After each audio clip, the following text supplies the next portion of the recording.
All right, we are live, live, live. Hey, everybody, welcome back for another episode of Chewing the Fat with Chubby Dudley. And there's already he's going to shit when I tell him there's already a shit ton of people waiting for him. He doesn't believe it. He doesn't even. He wants to know why I want to talk to him. He's like, because you don't even fucking know me. Why does anybody else want to talk to me? Because you are an important piece of the puzzle, my friend. We weren't even friends. We were acquaintances. Yes. But let me introduce this guy because I'm so excited for this. Because, as I just said to him, I've learned more about him in the last 2 weeks as we've been texting than I did in 3 years working together because I've learned little tidbits and I didn't want to know a lot until tonight. But this fucking guy was way more hands-on and responsible for a lot of things that I had no idea of. So we're going to learn all about it and everything he's been doing. So let's welcome to the show none other than he was in Tri-State, a very important piece of Tri-State, very important piece of Eastern Championship Wrestling, the one, the only, Mr. Stevie Wonderful. Yep, that's me. Come on, give it to us one time. Come on. Just you saying my name. Isn't that wonderful? There you go. You know, somebody said to me, and I said, you're absolutely right. Stevie Wonderful was DDP before DDP was. I've got Savage. True story. In front of a bunch of friends. Oh my God, I'm already going to mention his name. Sulli might have been sitting at the table. Savage used to like, yo, and get this mixed up. And like, I became acquaintances with him. But it became because he was looking for DDP one night. Just funny. In front of Sulli, they're all laughing, going, oh my God, but he doesn't know who he is. Oh man. The whole Jay Sulli, like everything this show has been doing the last few months as I've been starting to do these interviews and all now has just been amazing because, I mean, it was 30 years ago. And I was a kid then. I mean, we were all kids. But we never really had many interactions, and here's the reason why. And I was just about to tell him before we went live. Because the whole time, all I ever saw you doing was fucking running around. Yeah. You were like nonstop running around, just handling like everything. And I never was able to like really sit and talk. And I was always intrigued, especially once I found out that you did all the music for all the boys. I was like, oh shit, he's a musician. I'm like, all right, this is cool. Like, but we never got to talk because Steve was always running around. And a lot more behind the scenes even. Which, yeah. Led to everything. But yeah, man. It was we were trying to start a company, Todd, Bob, Larry, myself. Tried to keep going, like literally. We were on the phone. What was it, January 18th? That day, we were on the phone with each other. What are we gonna do? Da, da, da, da. I don't think maybe we had Todd on the phone yet. And I said, well, we'll call him Monday. And I think we had Bob call him on Monday. And that's how it is. But you're running. You're trying to run a business. You're trying to start a new company. You want. There's so much to do to your perfection.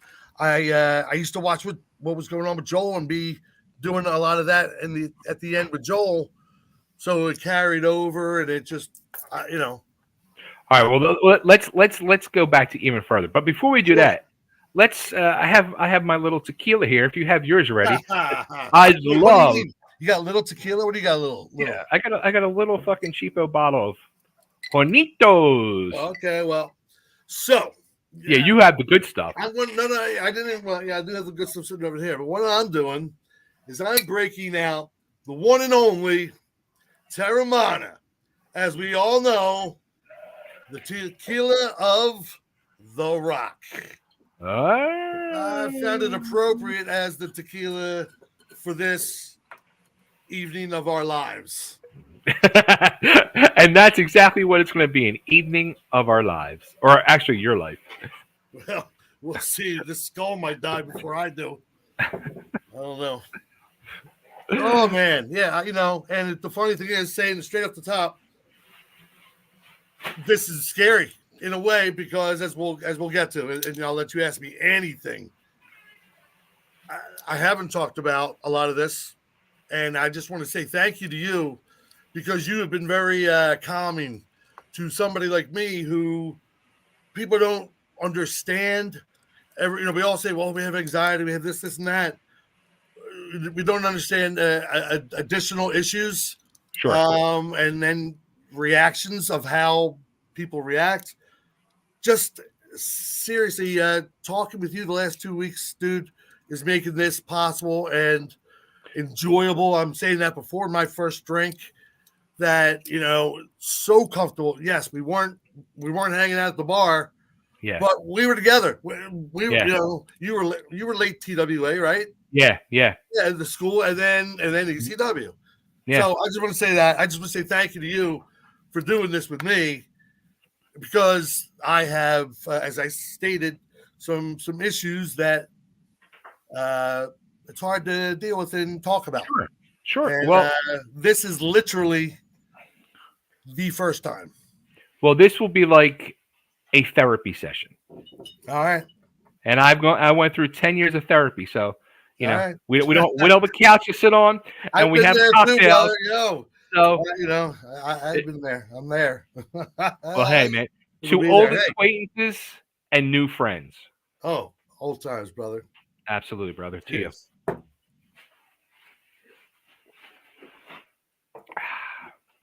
You didn't think I was going to drink that whole thing at once, did you? I know. I saw you poured a big ass glass. Yeah, well, You'll be like Stetson. Stetson had a tumbler of rum, and he was drinking. He's like, hold on. After the first day, he's like, I got to fill it up, and he fills it up, and he's drinking and drinking. And 2 hours in, you can tell he's feeling pretty good. 3 hours in, his ass was kicked, and he was shit faced. Well, I bought in the Terramana. I mean, we'll get to what it is. I still have a connection to this tequila company and, the man who wants to interrupt finishing the story. So, all right. So, okay. Another thing I didn't know, you were, before all the craziness happened, you were in the military. Yes, sir. That was my life. Okay. So how long were you in the military for? What was that? How long were you in the military for? I got to stay in almost 10. Really? Yeah, I became it's weird. We were the last boot camp, but also the very first co-ed boot camp. And I married a girl out of boot camp. Oh, there's a shock. Put guys and girls in barracks, across. Yeah, people aren't going to hook up and blah, blah, blah. So I ended up marrying a girl.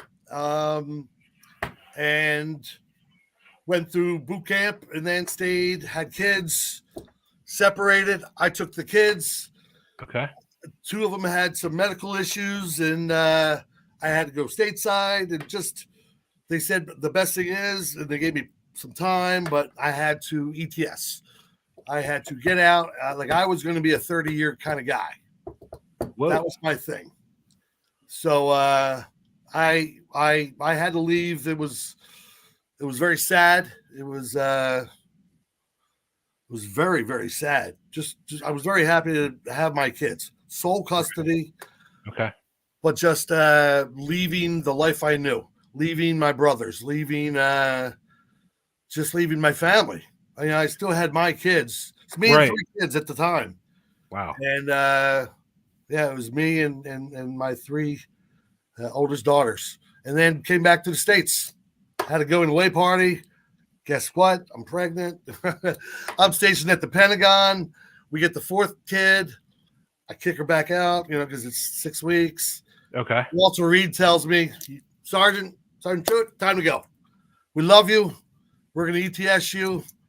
Good conduct, everything, because I had RCOMs. I had all these GCMDs. But I had to go as a single father. It was not common in the late 80s. Sure. And so it sounds like that was like your dream and goal in life was just to be career military? Dream and goal of life would have been Johnny Bench, catcher for the Reds, third base being Mike Schmidt, being Dr. J on the Sixers, and Bernie Perron for the Flyers. That was my life goal. Or Peter Frampton or some rock star. You know what I mean? That would have been my life goal. No, I joined the Army out of necessity to have some freedom as an 18-year-old young man.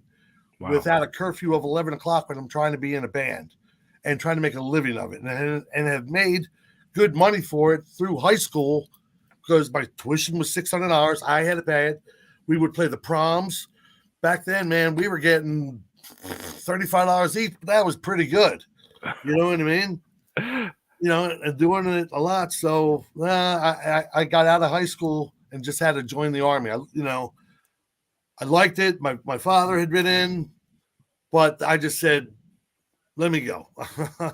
Go. That's pretty kind of ballsy too.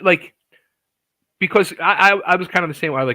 Going through high school, playing guitar, wanted to play in a band and doing all that stuff. The last thing I wanted to do would be join the military and have to shave my head. Sure. Oh my God. Yeah, I had a red beard. I was 18. I had a red beard. It was all right. Yeah, that was a scary day. October 5th, 1979, when they shaved our heads. That was the day. I remember the day. Yeah, all good though. I mean, I fell in love with the military. It was who I am. It's how I got my children. It's how I lived my life. It's got me to every step I am, and not do the right thing, this and that, please. I fart and smell my own farts. I'm not G.I. Joe. I love the structure. I love the structure, the rock and roll of it, the repetitiveness, I guess. Mm-hmm. Just boom, keep going. Yeah, it was me. It was energy. And I was an 18-year-old older boy. I wasn't a man. So, it was good. Military was great, brother. Loved it. That's awesome. So, all right. So you end up out of the military, and do you end up back in the Delco area, Philadelphia area, or? I end up basically up on Frankfurt Avenue. Okay. 7900 block. I had some businesses up there. A discount printing. I had a wedding store at 7924 Frankfurt Avenue. And it was nice because I wasn't in Delco for the first time in my life and living in PA. I've always been in Delco. Sure. Always when I got out. I was born in Philly, but right. It was just good to be out for a minute, or whatever, however long it was going to be. And then I had the businesses, and just things change. Sure. Life changes, and you move on to other businesses and move on to other things. And Joel used to go into those stores. Joel and I used to hang out, which was so nice. Now we're talking about Joel for a second. Just he watched a couple pay-per-views, maybe one, I don't know, but a couple. But a couple pay-per-views. I think a couple pay-per-views up there because he was up at Fox Chase. Okay. So it was my time at Delco, bro, and it was nice. And then around what year was this then? Late 80s? Yeah, because I went in 79, so I was still in the late reserves from 88 to 89. So yeah, 88, somewhere around there. So when you were in the military, were you still playing music? Were you? Yeah. So when I got divorced, and actually when I got out of the military, because of my kid's medical issue, we flew right back to Germany. Okay. Because the U.S. was different then. Now, if you're a soldier and you get out of the military, that looks great on your resume. They're going to look at you better a job. If you're walking in your dress blues through the mall or something, people look at you with a lot more respect than they did before Desert Storm kicked off. Okay. And so they looked at some of the people in the 70s as the Nam era people, and not so pleasantly. And I was none of that. But it didn't help. So we went back to Germany, and I played in a band that I was already in when I had left, Innocent Victim. And it was great. I had already made connections in the wrestling business. I made those connections while I was still in the Army, the first time stationed in Bamberg, Germany. Okay. Yeah, first Armored Division. Okay, so you make connections in the wrestling business. Does that mean that you wanted to get involved in the business? Did you want to be a wrestler or a manager? No, I didn't know. What I knew I wanted, music had started. Sure. I had heard Freebird when the Freebirds was coming out. Mm-hmm. Then they went to Bad Street. Mm-hmm. The roadies were using Ozzy, I think. Iron Man, yeah. Yeah. And Hogan was doing Survivor. Right. And then Rick Derringer came in and wrote the Real American thing. I didn't want to be Hulk Hogan or the people I grew up loving, Bruno. Right. The Funks, from what I could see of them, or whatever. Loved Japan all through the magazines, obviously. Sure. That was the era. Stan Hansen, I probably said Brody. Those guys. What was the question though? What were you saying? Did you want to be a wrestler or a manager? No. I didn't. But then it intrigued me to the point where there was a guy named Otto Wunz. Okay. Yes. Okay. He actually at one point was the AWA World Heavyweight Champion. Okay. He paid to be it. He paid Vern for promotion so he could take it to Austria and show off. Look, hey, the fat man won the belt. So he would, hey, it was business. What a fucking business, right? Dude, this is where I first met Vader, though. In 1987. Okay. Bull Power, working for Otto. They were only a 4-hour drive from us to go to these shows in Germany to Austria. 4 hours, 4.5. The Autobahn, it's speedless. Sure. So you get there pretty fast. And we would go to shows. And then they would come. We did this thing where we were bringing in a couple of wrestling matches, because on the last Friday, we would have fights. Okay. And it was people who had grudges, soldiers who had grudges, and people who just wanted to fight. You put on the gloves, maybe a karate match, because that's what we were taught as martial arts back then. Okay. Through training, and we'd box. It was great. And then what they would do is then they would put 2 matches on top. Okay. Of that. So it's a nice draw for the people, the civilians. They all come in, blah, blah, blah, blah, blah. And they did it always, especially during Oktoberfest, which is like mid-September to the first week in October. Okay. They were doing shows outside, chilly as fuck. But I didn't want to be that. I just wanted to be there and involved. And maybe I could run that. I never thought that. So we traded off things. The first music I ever did was for Otto Wunz. No way. Oh yeah. I wasn't a secret. No, Otto, because that was the deal. I will give you the music. I will give you the rights.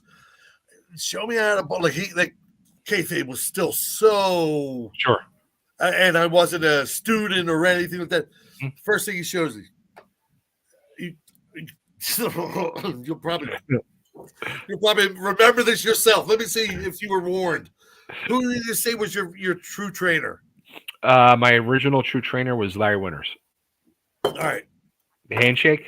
Fuck that. What was the first time when he had you run the ropes? Did he warn you of anything? Oh, about falling through the ropes? Correct. Yes. Well, we weren't warned. And that was his little soldiers, because when I first met him and was doing this, I was a soldier. Then I had to come back to the United States because of Walter Reed, my kid's medical problems. Mm-hmm. I got out of the Army and then moved back to Germany, and then again hooked up with Otto. Okay. And he had a whole promotion. Catch. It was Catch. Oh, okay. Yeah, okay. And it was. He would go Mexico, Germany, Austria. He would travel all over, and he had some decent names. I can't remember, but he had Vader multiple times. Okay. Bull Power, Leon White. Yeah. I can't even think of who all it was, but he was the guy. He was the Vern Gagne of his little thing, and actually, it wasn't little. He owned it. He owned Austria. Okay. Imagine you're the promoter for the country, right? You know what I mean? And he was a little wild. Have you ever seen him? Do you know what he looks like? I don't remember. I know I've probably seen him, but I don't remember. He could be Chubby Cousin Dudley. I mean, that's just how he was built. Strong, very strong. Built like a beast, but he was just, he wasn't a Gagne. He wasn't going to go 25 minutes. Right. And he paid for the belt. Anyway, I don't even know why I'm talking about Otto Vance. Suddenly, who I haven't talked about. No, my cousins, they know. I haven't talked about Otto. That's just crazy. And he's gone. And God bless him. He treated me very, very good. He never hurt me. He was stiff. He's the Billy Robinson type. You know what I mean? Like, fucking, pardon me, stretch the shit out of you. And I thought I was a tough soldier, bro. You know what I mean? Right. I was a good soldier. There's a difference. That's funny. Yeah. Okay, so then you're back in the States and you have these businesses up on Frankfurt Avenue, and Goodhart starts coming in. Now, did you have any idea who Joel was before you started coming in, or? Yeah. So one of my friends told me about him on the radio show. Okay. So I believe I pestered the radio show maybe just to get him to reach out to me or something. And I think he did. I think that was that's how he did it, because I wanted to do his music for the radio show. Okay. He had the radio show, and we met shortly after that, and he told me, "Oh yeah, man, it's horrible. Like I didn't even have a say in it, and this and that." And I go, "Man, I would be honored, dude, to write this for you, because it would help me and my band." And he said, "What band do you play?" And I said, "It's the band Stranger." Where do you play? And I said, "Hey, if you could ever push it, I know you do some plugs at the end of the day. If you could ever do a plug, wow, that'd be amazing." And I think he was doing a plug, and next thing you know, TWA's going as well, and he wants to do some merchandise. And I had been to the first show. I think I was just with my friend. I was with I think I was with Idol. I think I was hanging out with Idol. He was. I don't know if I had a business partner, if they were doing the merchandise table. I don't remember. It was the first show. I think that's the first show Paulie was at. Okay. It'll come back here. It'll come back to me. There you go. There you go. A little bit more of this right now, just to make sure that I'm staying on track here. Yeah.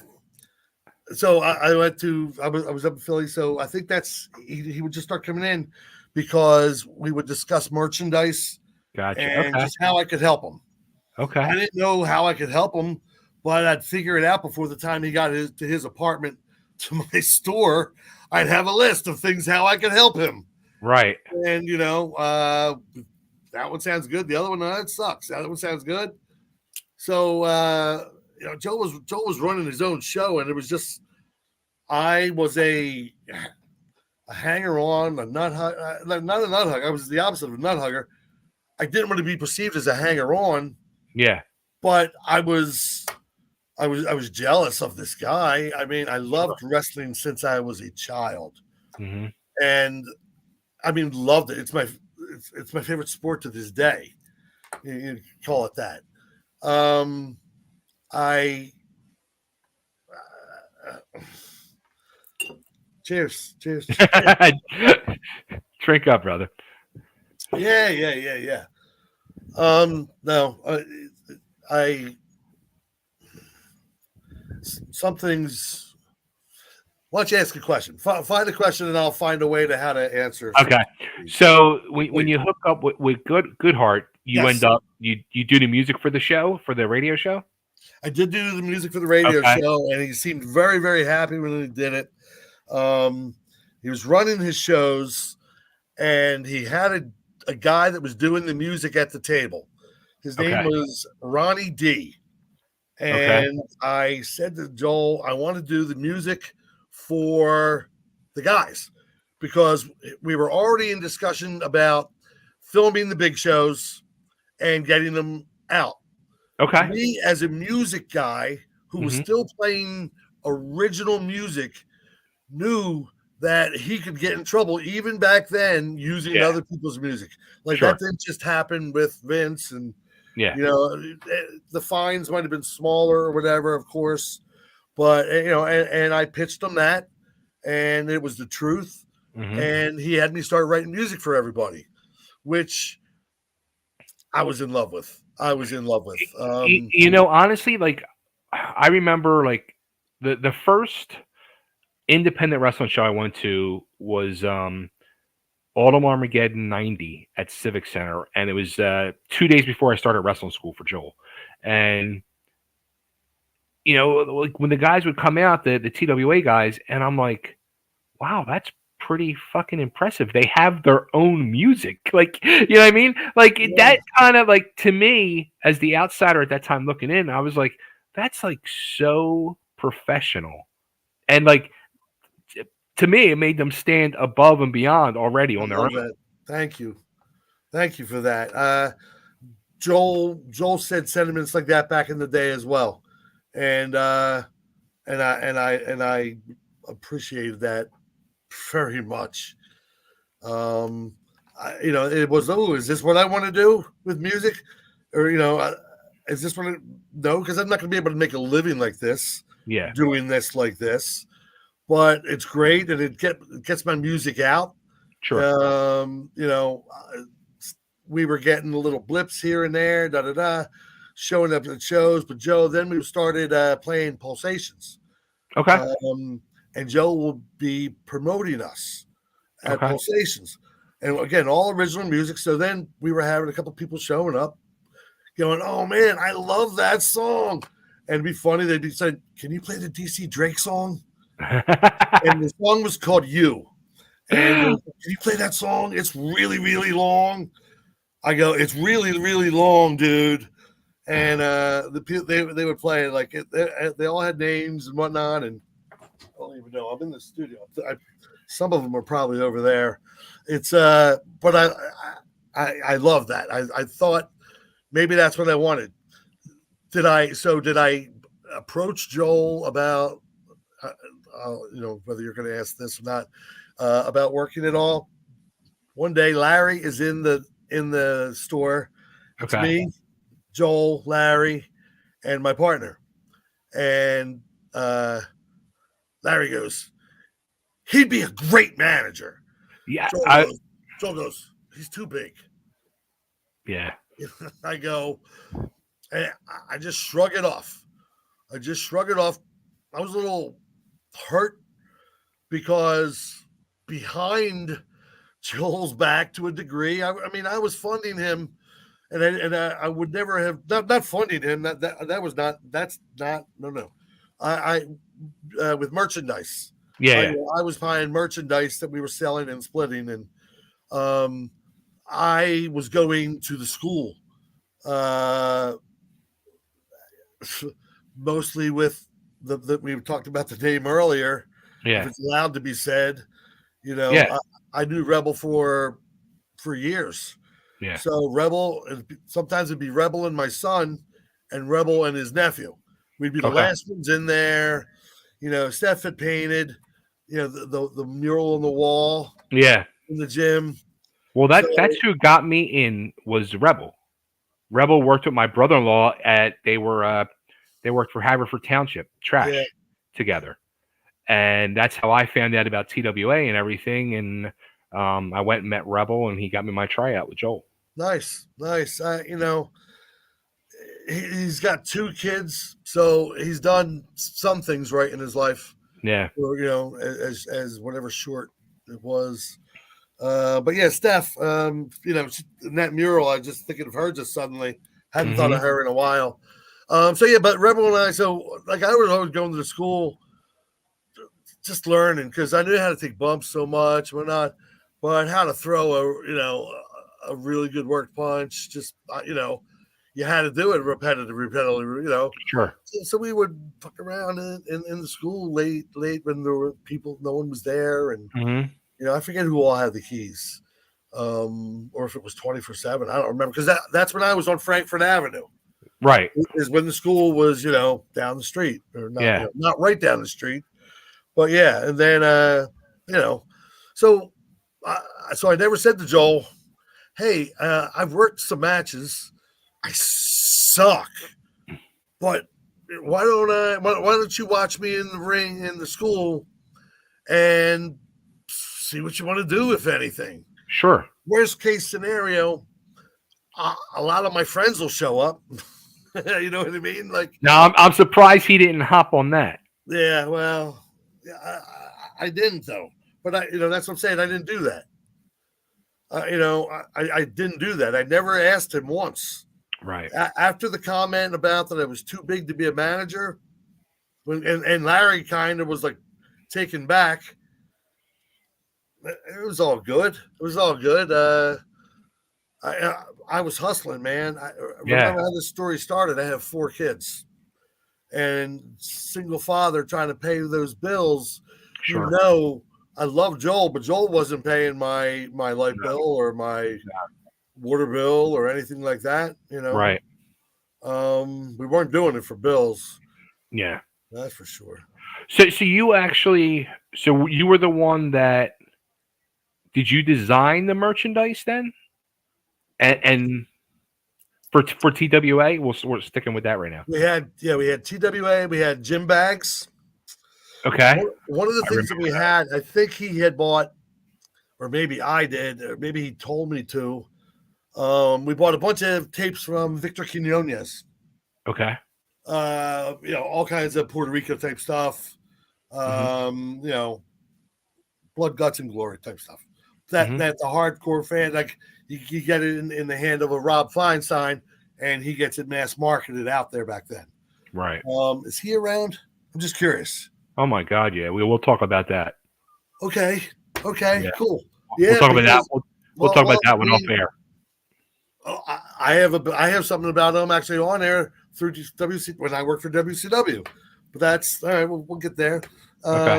What were we just saying about the merchandise, the VHS tapes? Joel had some tapes. Oh my God! I want to say that they were. I think the main things of them were Larry and DC, and then we might have had another Tony and Johnny, but I don't think they were really started till the first Temple show. Right. I think. Yeah. Did they ever work before the first Temple show? I think that's what started it, was the Temple show. And then they were coming back with Strongbow or Steamboat? Strongbow. Strongbow. And then I remember this perfectly. On the radio, they shit all over it. Yes. The next week. Yeah. Like The Rock and the whole which is given away, do I follow the current product? Like the whole finishing the story of The Rock coming back, but at least they changed midstream. Yeah. Doing what'll make money, I hope, for them and Philadelphia businesses. Chew the fat, man. What you got? All right. So now I'm ready. I'm kind of like, okay. All right. I'm doing this now. So you were the one that you designed the TWA logo. Because I remember. Yeah. I remember the shirts. Yeah. We did With the shirts. guy We in the did. corner of the ring. What was in the corner of the He, ring? he was like the guy was in the corner of the ring, right? Like in the. I remember like his hands out like this. Oh, Like I had to look at it. Yeah. Oh, because I have them. yeah. Well, my grandkids might have had them now. I had for the longest time because I'm a romantic. I held out hope. And one of the things that I held out hope for was this box of merchandise that sat in the corner of my basement at my home. Okay. And I just thought maybe someday we'll have a get together, a figure something out kind of thing. And I can say, Joel, hey, look at this stuff. And, look at this. And, put it on eBay if we need to make money or, yeah, I was loyal to the fault where I needed the space in my house, but couldn't bear to part with it because of the memories. I Not the money. Money was already spent. Yeah. You know what I mean? Could I have sold it? Would it have been a collect? I don't know. But I'm not the kind of guy that's going to package anything up. So I'm going to throw it in the trash. It's just easier. I hate to say it like that. Really, I don't mean it to sound like that, but I also have the very first ECW signs from February 25th. The printing with the headline. Right. At the bottom, it says ECW printing, and it had my home phone number on it. It's like my business when we started this company. Literally, I left my business partner and the business just as we were starting this company. Like I went from rocking and rolling to being homeless at the start of ECW. Okay. This is 4 children, and 2 of them with a medical problem. This is going to get deep. Okay. All right. So let's. So Tri-State goes on. Starts blowing up. Things are looking amazing. And then probably not in Joel's bank account, but not in Joel's bank. He actually the other night he told us that in the 2 years that he went full time with it to try to make a go of it, he lost $168,000. In the 2 years, so I contributed to that. I had oh man, I need to talk to him just to confess my sins because for me to get past some things, I heard that he was mad at me. The very last show, the Civic Center show, September. What was it called? Autumn Armageddon. Yes. Mm-hmm. Yes. I believe I got the tapes, the audio tape, the videotapes. Okay. After they came back, because we sent them out to be mastered. Okay. I don't know why. He didn't quite trust me enough at that point yet. Mm-hmm. So we sent them out. No problem. It comes back. January 18th was the radio show, I believe. Yes. Okay. So on the 17th, I'm sure. I don't know who Joe told. I knew the 17th. I think it was actually from the building. From the Civic Center. Yeah, because of the sound. Because I had done some new redubs, some remixes. Okay. Specifically to the Civic Center. Okay. And the sound guy and I had gotten to be friends. Okay. I think his name was Ed. And doing that, and so I think he goes, "Oh, hey, I hear there's we're off." Like, what? I'm like, what? Call Joel. Nothing. If I called Joel on a Friday night, Joel would either call me back because I wouldn't call Joel. I wouldn't bother him. Yeah. I hope, and I haven't watched his. I'm so excited to watch. I hope, and I don't want to know yet. I was so excited to do anything for him because I just loved his goal and I felt he had energy. I didn't know if he had the wherewithal financially. Yeah. But it wasn't my place to ask. Sure. So I didn't ask for money. What I did out of respect and out of hope that I would get back into a locker room somehow, because I wanted to be in there. I wanted to belong. There we go. Okay. Ooh, all right. There we go. Ready? I'm doing my first shot right now. Come on, man. Notice it's a Don Julio 1942. Yeah. So my deal was, brother, being adopted and then having to get out of the Army, not by my choice, Sure. really affected me, and I didn't know what that meant. I just thought, man, I have bad luck. Right. Man, I cry a lot for a dude.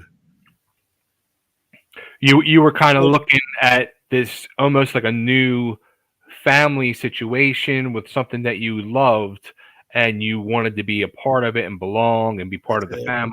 That's it. I mean, I didn't want to overstep my bounds. Right. I didn't want Joel to know that, I can already bump. Right. My offense sucks, as a lot of people go, because I didn't want to interrupt this flow. And where was it going to get me? All right, well, I want to see you in the school 4 hours a day, 3 days a week, or whatever, right? I'm hustling those other days, trying to make money. I'm trying to fill in guitar for Joe, trying to fill in bass for Bill, trying to just do whatever I can in the musician community as well, plus my own business of printing. Right. And I wanted it, but I mean, I had driven down when I was in the Army. When I started to meet the guys in Memphis, and this is part of the ECW story. Honestly, we were in Fort Benning, Georgia, and we would go to Memphis. We would drive. It was nothing. And they thought it was so cool. A bunch of soldiers coming in, and they were running every Monday night. Yeah, it was amazing. So we got it with our squad sergeant that, hey, here's our schedule. We were back right Tuesday morning, but we didn't have to be present until like 6 a.m. Right. But we would go down every Monday night and then leave. We met Jarrett. We met Eddie. I met Paul down there. I met I met Kevin Lawler there. And let's remember that name when we get to ECW. Yes. It's good. Yeah. You mean Freddie Gilbert? Kevin Christian? Multiple names? Yeah. You're making me drink this one now. Oh, man. That's a sipping tequila, though. So, all right. So, Joel ends up on the 18th on the radio show, makes his a big announcement. Did you listen to the show that morning, or? Of course. And then immediately we gathered at the Marriott that night. He gave some names. Now, this is where I get hazy, because when it happened that morning, I was a fucking basket case, because I had been in the wrestling school for a year and a half, and I just was given my date to debut. Was actually, I think, Valentine's Day, the February 14th, 92 at the FOP Hall. And I had my tickets. I was already selling tickets. And, the announcement comes, and I'm like, what the fuck am I going to do now? But I see, for some reason, I kept thinking all these years that we all got together that night at the Springfield skating rink. But correct me, please. Maybe it was a week or two later. It was I remember it was definitely a Saturday. I don't remember. And the odd thing was, there might have been a chance that Bob would have asked me to DJ, which is a funny story because I did hear one thing about Joel Goodhart Okay. saying that I was a horrible DJ. I need to say, Joel, if you ever watch this, I'm not a DJ. I've never DJ'd. I don't know how to DJ and have no interest. But thanks. Sully told me that. I go, I go, I don't want to know what was said. He goes, I know you didn't watch mine. I said, no. So in other words, Truitt is not going to be doing the DJing on Joel's next TWA show. Who's not going to do it? You. What next TWA show? Whatever one he's cooking up in his head. Dude, I'd be the DJ. I'd be whatever. I'd be whatever he wants. I was texting with him. I think it was last night, and I was like, "You're a crazy bastard. You really are." So I looked at the front of Johnny's. I watched the first second or two of Johnny's. Okay. First ECW champion. Sorry, Johnny. No, that was Jimmy Snuka on April 25th. But we'll fix that. Be a historian. Okay. I saw Tony. Yes. They both look great. Look great. I saw, and again, I just wanted to watch to see, like, who won, like the battle of the ages of all of us. I saw Sully. Sully looks amazing. Looks exactly the same. I now have like video of Sully. Sully stopped in to La Roca yesterday. I wasn't there, but I have him on camera now. Yes, my AI is going to have him stealing and funny. I hear we're going to have like a little get together of reading Todd is God and compare notes.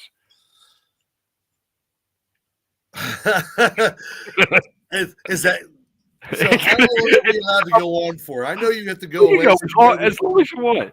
Oh no, but like if you want to know some stuff, I mean, I know where bodies are buried. I just don't. I just. There's a couple of shovels that are still dirty. All right. Well, let's. All right. So talk about you guys get together to start cooking up the idea of something new. All right. Look back at my notes.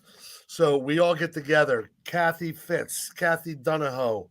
Actually, Kathy Fitz says hello. She messaged me 3 times today to say hello to you. Love her. I was hoping that, however this thing works, she would be here because I want to let her know what a massive part of my life she is.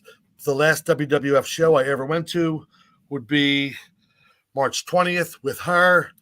And we were hanging out with Sherry because I had become friends with Sherry. She's great friends with Sherry. Yeah. And it was just the 3 of us hanging out before the show. And Hogan pinned Piper in a tag match.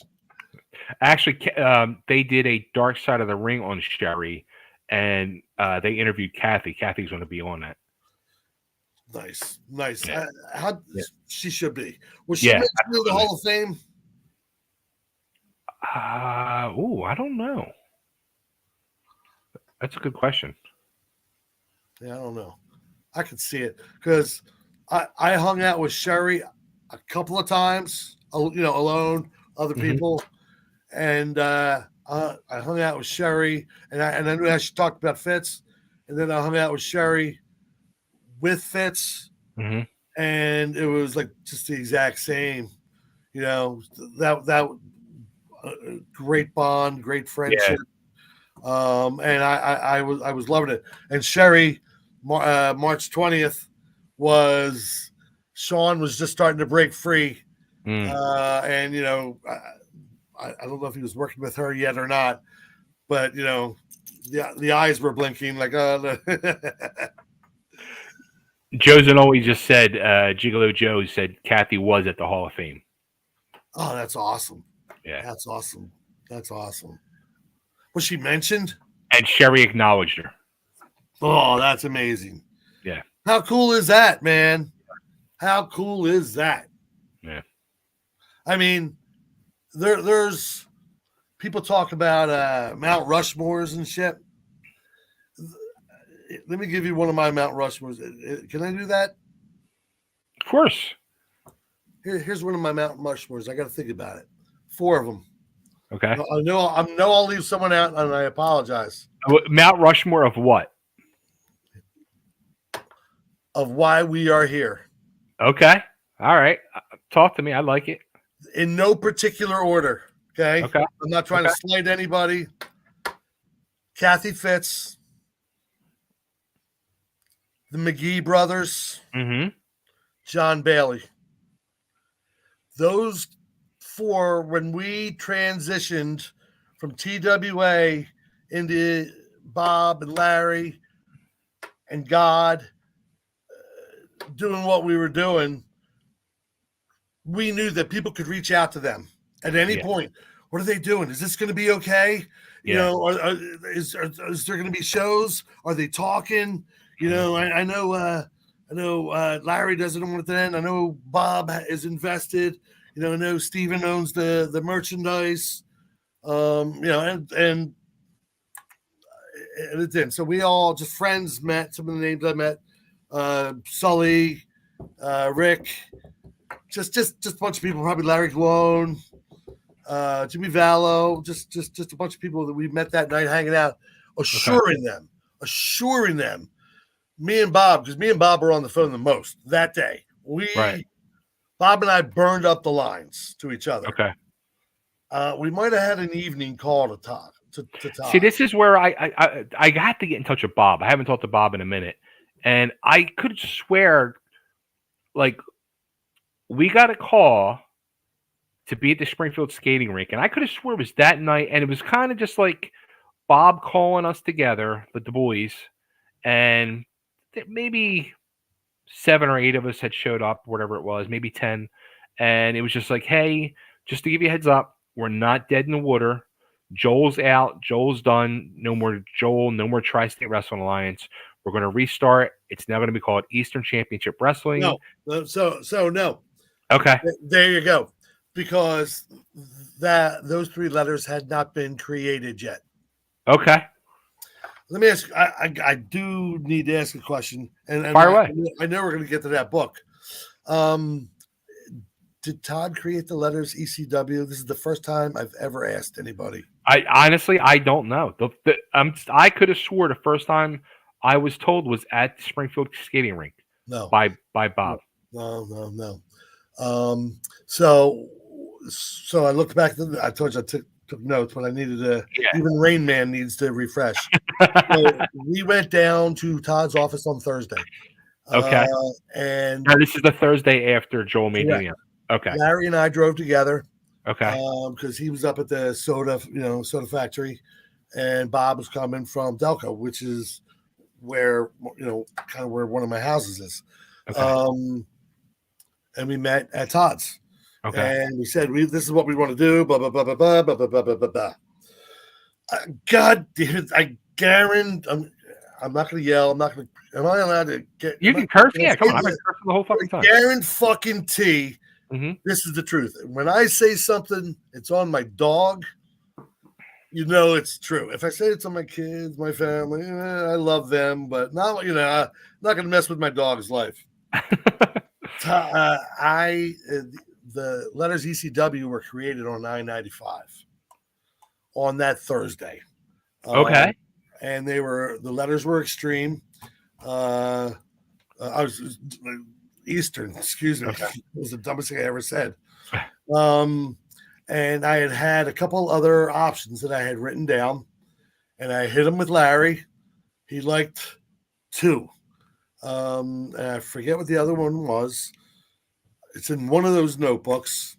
Okay. And we went to Todd, and we said, this is what we want to do. We can cover this. Larry can book. Bob's got the belts. We can maybe change the belts with the facing of them because we had the belts. Yeah. We had the physical belts. So we could change the facing of them or whatever we can do. I have merchandise ends. I can figure stuff like this out, and that out. And then I go, well, this is the time that let me take another step. I said, well, I would like to be able to work with Larry. as his assistant. I won't say a fucking word unless somebody asks me something. I just want to be able to follow and be in on what's going on so that I can understand. And it was kind of good that I did, even though it didn't really happen very well, because ultimately when I got asked to do TV, which we'll get to, how the fuck do you do TV when almost when you don't know what's going to happen and then they screw up the finish anyway, and you're going, all right, everybody, how about that? Look at them Phillies. Shit.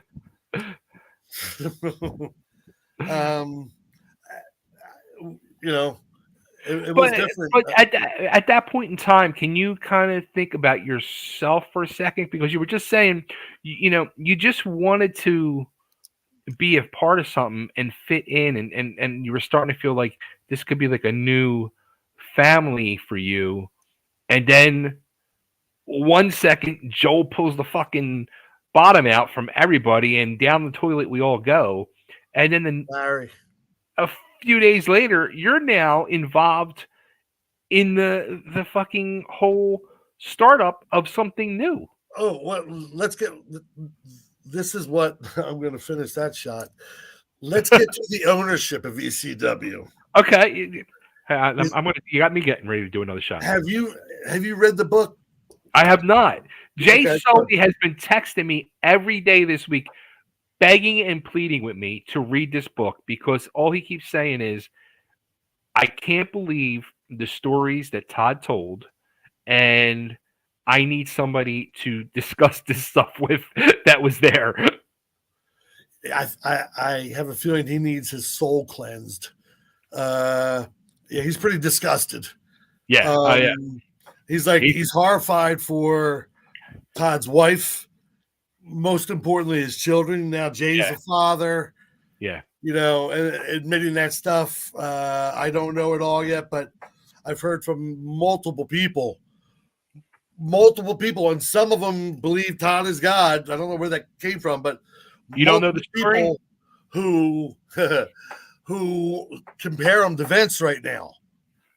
Like they're comparing in what he did to Vince, and I don't know what Todd did. Do you mean the sexual allegations? Do you mean the sexual allegations? Yeah. Oh, okay. Yeah. Okay. Yeah, like I don't know what Todd could have done. Well, yeah, I didn't know Todd that way. We weren't the type that we were going to kiss and tell. Well, the best way to put it was, when I was there in Eastern Championship Wrestling, those early days. Yeah.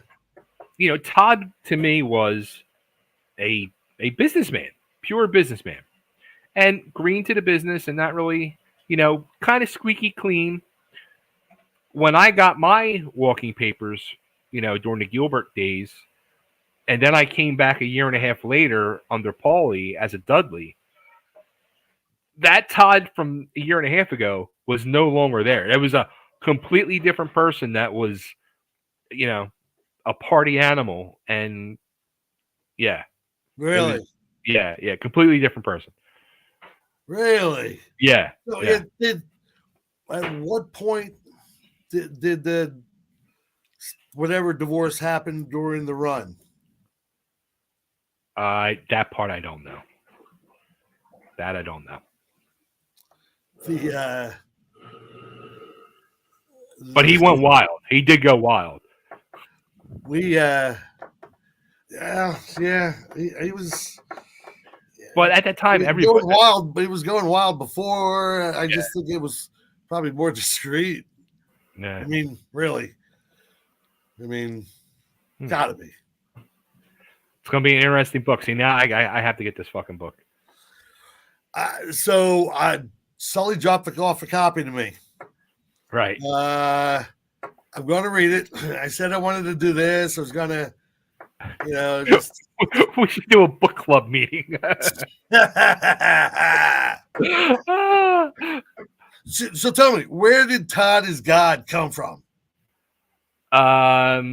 There's a story. Well, it's not. To me, it's a story because I wasn't there. But supposedly him has to do with him, Too Cold Scorpio, a rat, and cocaine.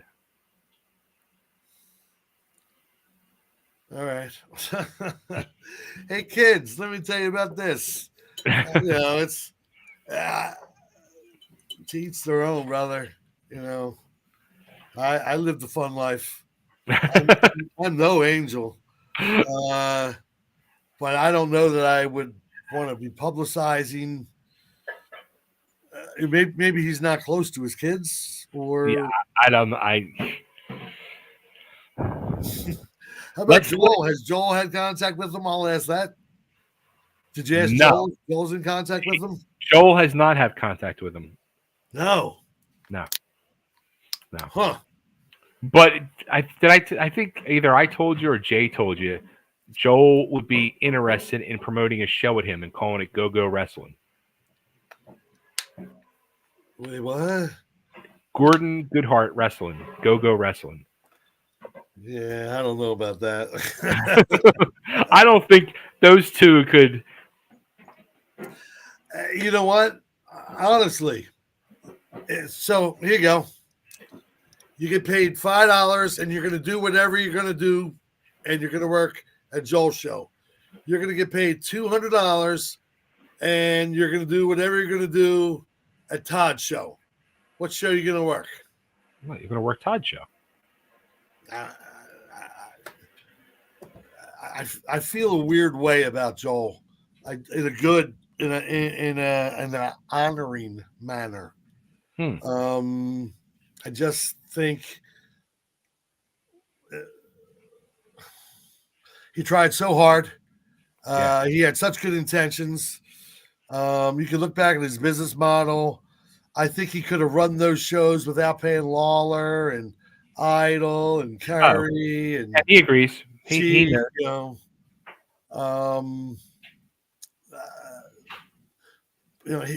what you said, he lost 168. You said $68,000. Yeah. Wow. 2 years. 2 years.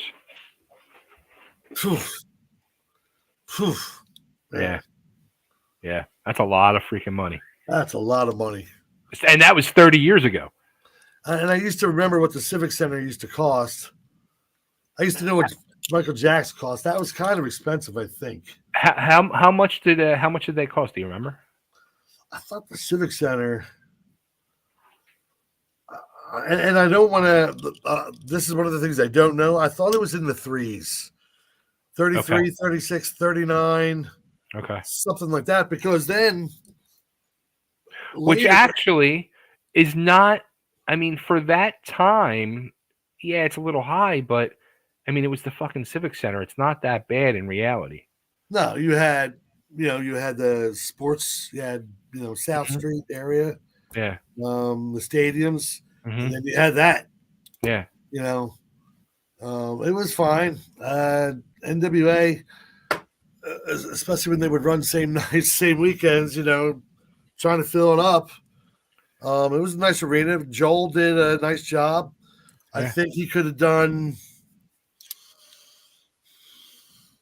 if we had done things a little bit differently, like if there would have been a chance, I could have gotten in his ear without offending him, and just said, hey, why don't you let me go do some of this marketing this way and that way, and make sure that we're really touching the neighborhoods that can come out, that can afford to come out, that can get transportation to come out. Yeah. You know what I mean? Because that was part of the things that they were looking at. They expected everyone to walk, and where some of the distance places had to walk a great distance just to get to SEPTA. Yeah. It's just business, and Joel had so much on his plate. And I'm sure he was doing some of that, and and he was such a smart guy. And I started to say it earlier. I saw the snippet of him. He looks effing amazing. Dude, 71, right? Yeah, amazing. And the health stuff he's going through, he looks fucking amazing. Yeah, amazing. So happy and proud of him. Yeah, amazing. absolutely. I was honestly anticipating looking in and then absolutely canceling you, going, oh, that's the last thing they want. It's my big, loud dumbass after Joel being articulate and oh well, here's what I did, and then you get me going, yo. So all right, so the meeting happens for ECW. Yeah. So we agree. Partners. Okay. So there was actual partners then in the original ECW. It wasn't just Todd. It better be in the book. I'm telling you. So this is part of my catharsis tonight. Larry, Bob, and I owned 16.3% each. Okay. We joked about it constantly because the deal was to get the license.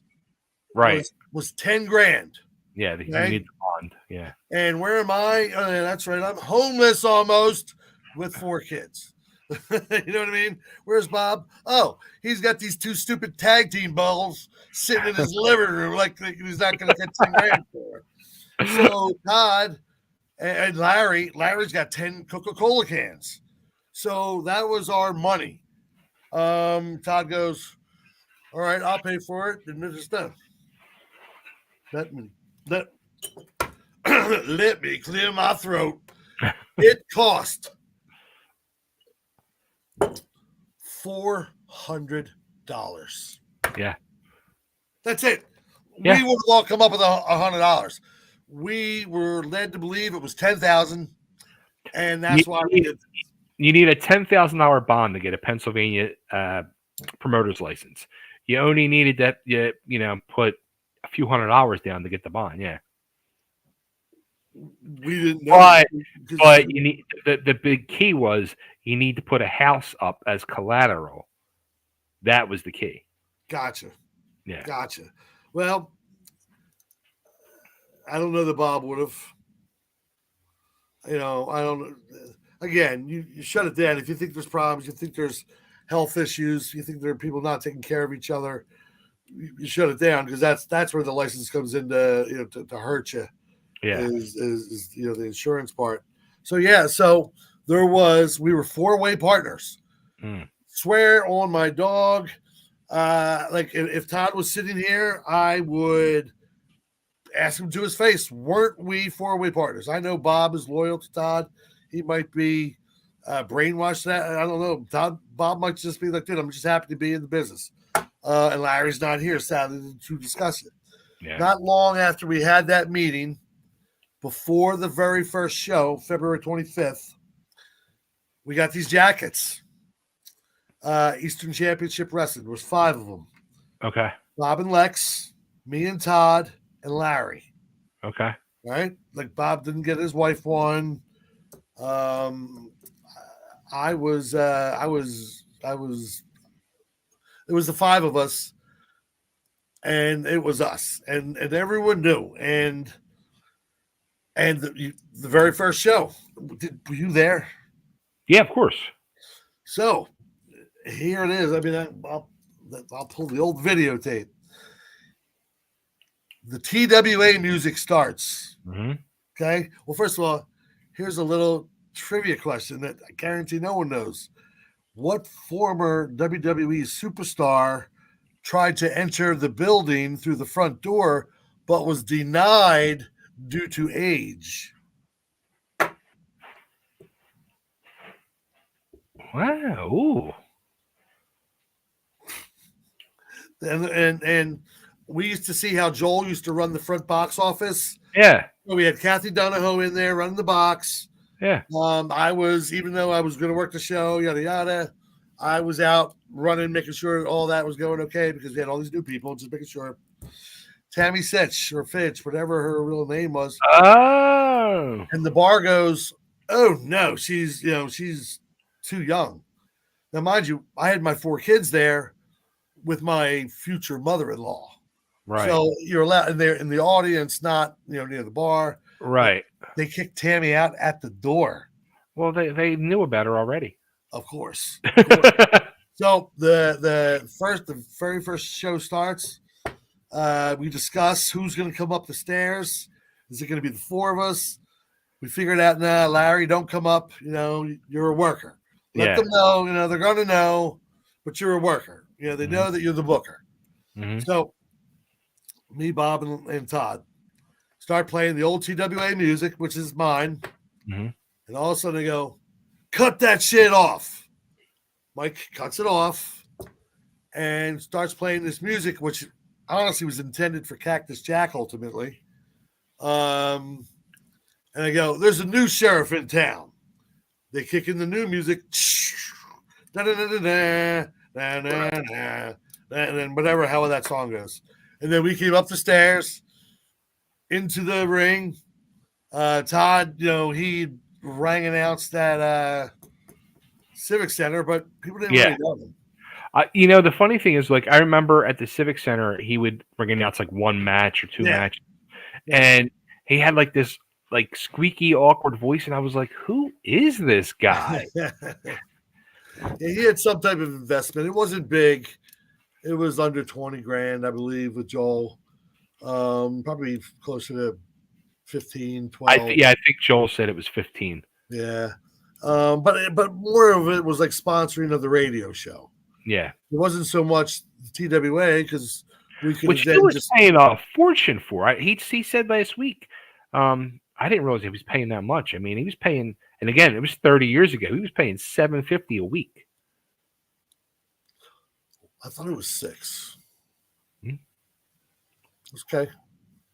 $750, yeah. I mean, and getting the sponsors.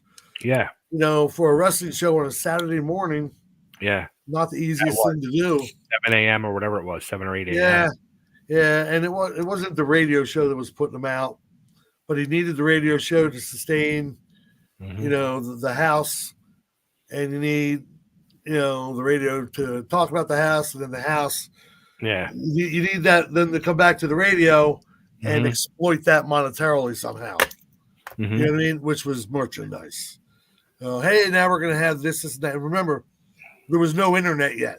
There was no emails or, nothing like that. No cell phone. Yeah, it's crazy. Yeah, it was just straight calling. And so was your very first initial meeting then with Todd? You didn't know Todd really before? I knew Todd at every show. So, no, one of my production companies, Star Studio Productions, worked for Joel. Right. They did. They would walk some of the guys to the ring. Okay. When there was smoke, for some of the boys, and then flash pods for some. Right. They were the third assistant to the ring crew when we did the crazy shit with cages and the barbed wire.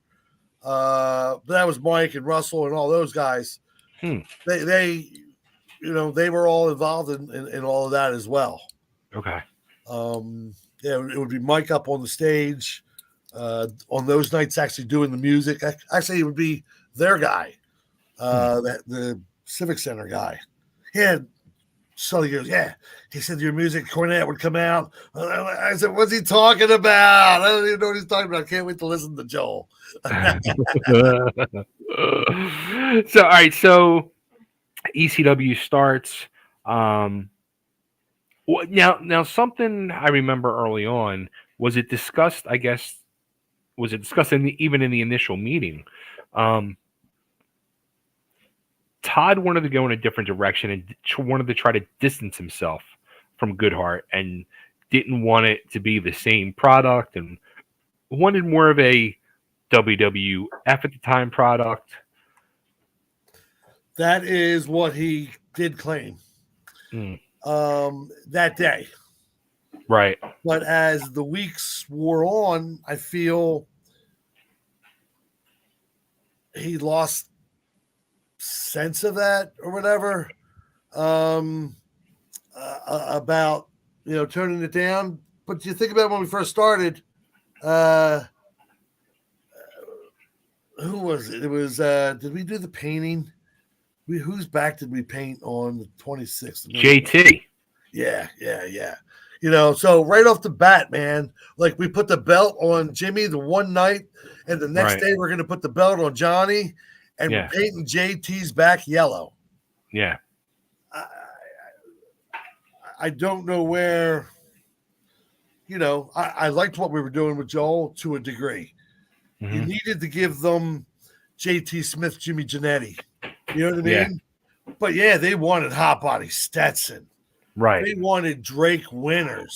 Mhm. You know what I mean? They wanted both. Yeah. We were Philadelphia fans. We were. It was in the '80s, probably the late '80s. I think is when we started booing the heels. Mm. You know what I mean?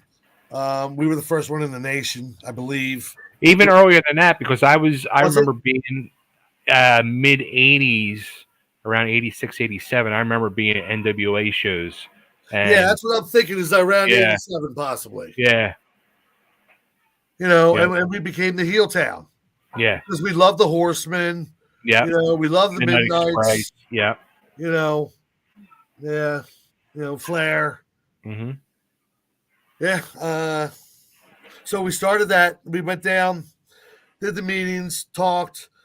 We were Bob and I don't think Larry was on the phone as much with us, but Bob and Larry and me, or Bob and Todd and me and Todd and me and Bob on the phone just constantly. Here's Mm. what we're gonna do. Here's what we're gonna do. What do you think about this?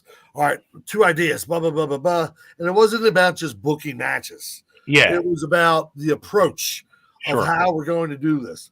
Like I had the mailing lists, and I think Bob had a separate mailing list. Okay. So that is how we were going to get the word out. Because now we had no radio show, Right. no internet. I knew Dave Meltzer to the point I'd gotten drunk with got really drunk with Flair one night at John Arezzi's convention. Okay.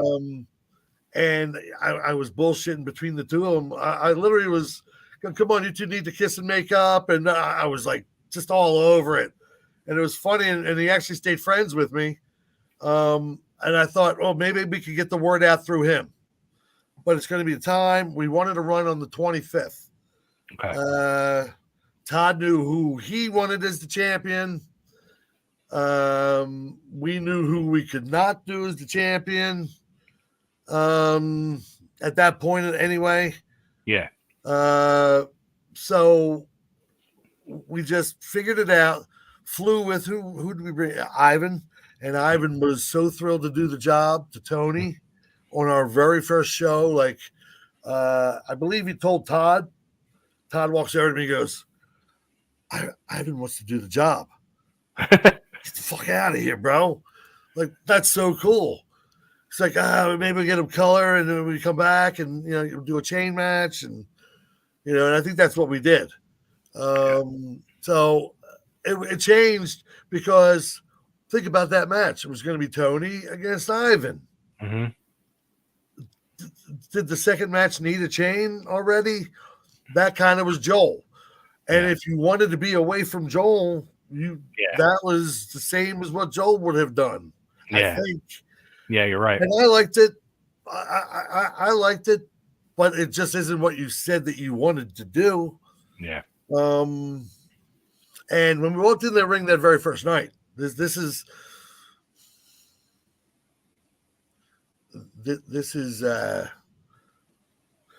to me is a stickler. When we walked into the ring that very first night, and I walked up the stairs, and I said, "There's a new sheriff in town." I kind of felt guilty, but I was happy. I was working. We were going to have a promotion. Suddenly, I'm popular. Like I'm not a guy who pays attention to whether I'm popular or not because I'm too busy doing stuff. Mm-hmm. And I'm like, oh wow, people are so happy with me. They like me. Like, I got all these guys coming up to me. Hey, oh man, I can't wait to see what ECW is going to be like. Da da da. So we get to that ring. I come up the stairs, like get in that ring, and I cut that promo. And the very first thing I say is, we're not going to be bringing some of the old stars, something like that. And I mentioned that I'm going to be bringing in my friend, my good buddy, Eddie Gilbert. That was a shoot. Todd didn't even know who the fuck he was. Pardon my French, and I want to say it like that. He didn't know who the fuck Eddie Gilbert was at that moment. Well, maybe in his little wrestling magazines, and I'm not trying to laugh. No, but straight up, Eddie and I had been friends for years. Through I met him in Memphis as a real younger dude. I was a soldier, and they loved us, just what we did. And they kayfabe to us the whole time, which was fine, totally fine. Little Bill Dundee, he was so nice. They were just cool that the soldiers would drive down there. So, and then I met him back in Joel with Joel, and then one day I had him and what's her name in the back of the car, Wendy, and not Wendy, she's Medusa. Okay. And we're doing a TWA show. I think that's the show she cuts Luna's hair. And that's the show that they start hooking up on and they get married at. Or they don't get married at the show, but they weren't a thing before they got to Philly. They were a thing when I dropped them off at Joel's show. Like they went in, I was there the whole time. I wasn't noticing the spark. Like I'm just sitting there chilling, doing whatever. Not on my phone because there's no phone. Yeah. And Joel's just doing his thing and I'm listening because I was at the show quite often just because I had done the music and, Joel knew I was studio suave or whatever you want to say. So just funny. And then Eddie would stay at my house at times up at Frankfurt Ave, up 7912. And come up and play video games with my kids. And he was on a WCW game, and I still have it somewhere. I think it was Super Nintendo. And he's like signing. He goes, "You want me to sign the other guys too? Like, will your son know I'm like, no, stupid. If you just sign it as you, and if he ever likes you," and he goes, "If he ever likes me," I go, "Yeah, like, he likes wrestling so far.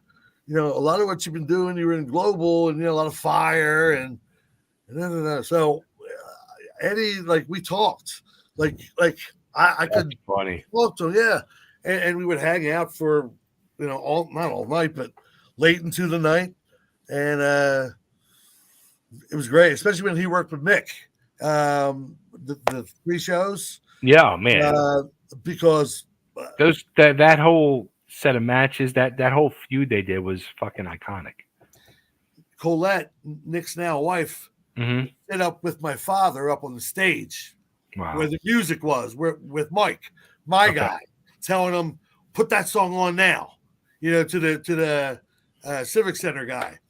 So Colette and my father became friends, and Mick and I had already been friendly, so Mick and I became friends. Okay. And he wanted me to do his music and and then I was working on it, and then Joel split. We're doing ECW. I'm hustling. I'm starting to work a new job that Scotty Bigelow helped me get through a bail bondsman. And I'm trying to make money. I'm like, do I want to go be a bail bondsman? Do I want to wrestle and get paid $50 for, 6-7 bumps and, a couple scrapes? I got bills to pay for the kids. That was always my answer, dude. Right. No matter what I wanted to do, I had to do what I wanted to do because I had to feed them. Even if I was taking less money, that was my motivation to keep going and do more. You know what I mean? Like, I would have working for Joel if they needed me a night. I would have done. He might have given me something if it's a nice house, and if not, I could have been in Baltimore, getting my own catch, right, having my own little match, and then getting paid. So it was, it was cool. It kind of sounds like, all right. So, well, let me ask you this.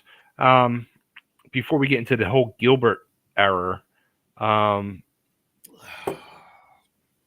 TV was like a vital thing because I remember, early on, the whole time in Tri-State, there was never mention of even an attempt for TV. I don't Early on, it was like instantly talking about TV, TV, TV, TV. leave them in. I don't know, honestly. I guess I wasn't privy. I thought I was privy to a lot. I didn't want to pry. Okay. I wanted to be given information. Right. You know what I mean? I wanted that kind of relationship with Joel. Because I was excited. I'm an excitable dude. Mm-hmm. You tell me that you're turning on me, like you and I could be walking out to the parking lot and I could just look around, not see anybody, and I go, "Oh my God, this is gonna be so fucking great, dude! What we're gonna do?" Blah blah blah blah blah. You know what I mean? Like get caught up in excitement and blow the gimmick. I don't know what he was going to do with TV. I'm sure he talked to people, and I'm sure he got nowhere because he would have needed money. He would have needed sponsors, and if he lost 168, if he lost $84,000 each year on average. Yeah. Well, no. What I was saying though, I was saying like there was never talk with Joel, but there was almost instantly with the Todd era, there was talk of you guys March 3rd, Cabrini. Getting TV. Yeah. Yeah. So was that like something you guys talked about early on in these initial meetings, or? Yeah, that if we could look around and I think Prism had just left. Okay. I think Prism was just gone. I don't know. I think it was now Sports Channel. Right. I think that's the first channel we might have been on. Right. And Todd did those negotiations. Okay. Well, you're the 50% leader. That's cool. We don't need a conference call. We didn't have conference call. Todd probably had one, phone, but like my phone was probably a big dial with a long cord going, So Todd handled that. So I also think that maybe made him feel more I'm in charge or whatever, this and that. Sure. Todd didn't. We wanted TV, and then man, how did we get it? We just lucked into it by paying, obviously, and having to get the tape sent out from Matt Radko. God, that's a name I haven't thought of in so long. Matt Radko, out in maybe Radnor, Malvern, right, where Jay lives, somewhere out there. And we'd have to get it done and get it mailed out. Okay. And pay for it. Sure. Pay for the airtime. Yeah. So, and I don't remember, honestly, it might be in my notes of what it was. Mm-hmm. But it wasn't feasible long-term without sponsorship. Yeah. It just wasn't. It's a kid playing with a toy. Sure. It really was. I was okay being the toy. I'm not the one who's parents going to yell at. You know what I mean? If Todd, ran out of money or whatever. I'd love to know what he ever claims his losses are. I'm sure I'll see it in the book, but then again, from what I hear, I'll also hear about his gains, and they're all women. I don't know where that came from. Jay Sulli. All right. So, we end up doing the deal, getting the whole sports channel thing situated. Now, when Cabrini got booked, I'll tell you my part. When Cabrini got booked, Todd reached out to me and said, "Hey, I need you to do me a favor." Of course, he paid me to do it, but I need you to go to Cabrini and put the posters out, the flyers, all through the whole campus area, et cetera, et cetera. Me and Frank Cody did it, and we went to his office. Were these the big yellow? Yes. White? Did I make them? Probably. Did it say ECW printing at the very bottom? I don't remember. Gotcha. I had made all of the printing. I would imagine it did. And I still have, like, from the first show till. Hello, EJ.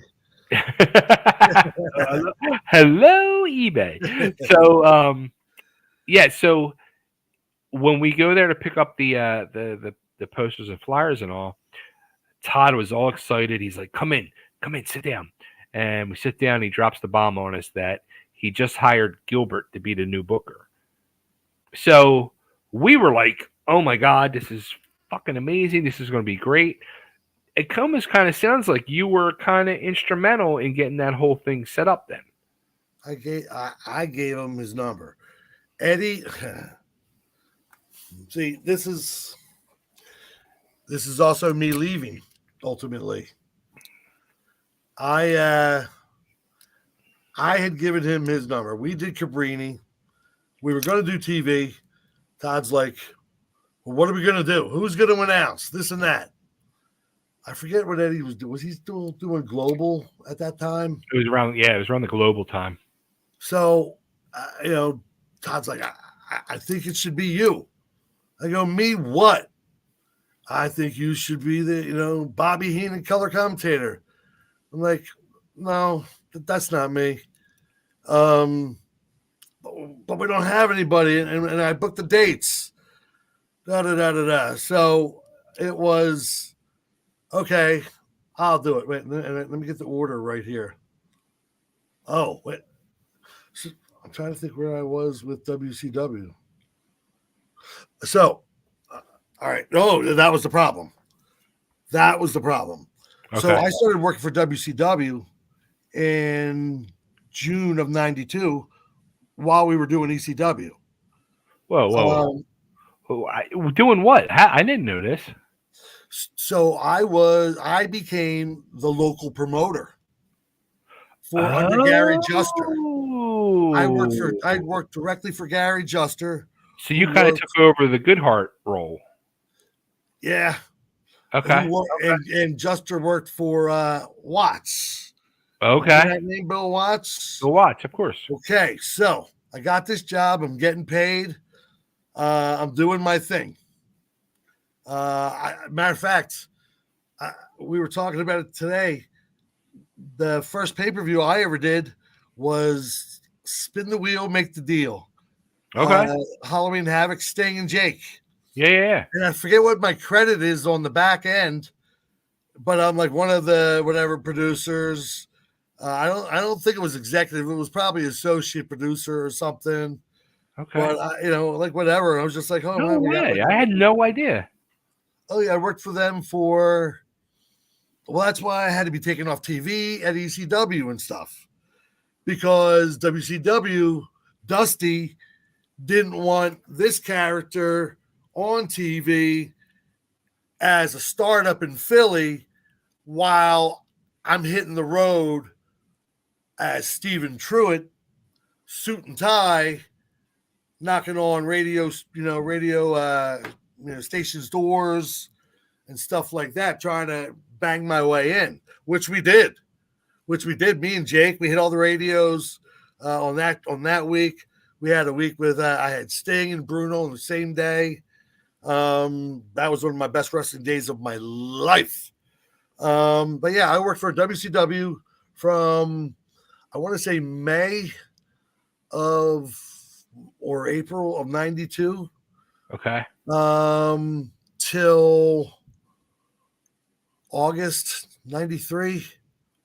Really? Okay. Maybe early September. Well, I also wanted to do music, and I had met Michael Hayes previously. Okay. And he was going to be taking over the music. Okay. And then he got hurt, I think. I think he was working with Lex or something. I don't really remember. And then he was gone. He went back to Dallas or some shit. And then one more run, and then Doc Hendricks. But I was trying to follow in and fit in with Michael Hayes. Right. While I was at Turner to do the music as well. That was part of the agreement when I got hired. No shit. Yeah. Luckily, Joe Goodhart, they weren't going to let me DJ. They knew he wasn't a DJ. Yeah, I mean, you ever like? Have you ever been thrown out of a locker room? No, I've thrown people out of my locker room, but no. I've been thrown out of one locker room in my life, and it was Vader working with Sting, okay, and I'm with Mick. Okay. And I'm talking and I'm telling him, hey, I met Sting and it was cool. We had a good connection. And we go, oh, he's in here. Go say hi. I walk in. I say hi to Sting. All of a sudden, this gorilla turns around.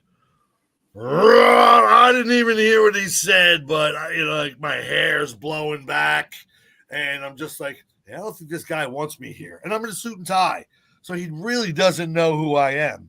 And I didn't belong there necessarily, but I was walked in by Mick. You know what I mean? So, right.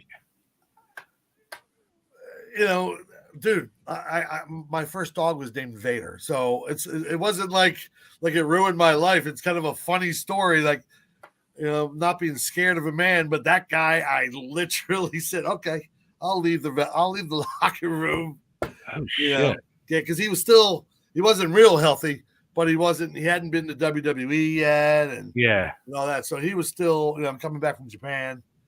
Right. But yeah, that was funny. Yeah, I love WCW. Dusty in the back, kind of pulling me aside. How you doing? I go, I'm great, Dream. How are you? And I don't know what to say.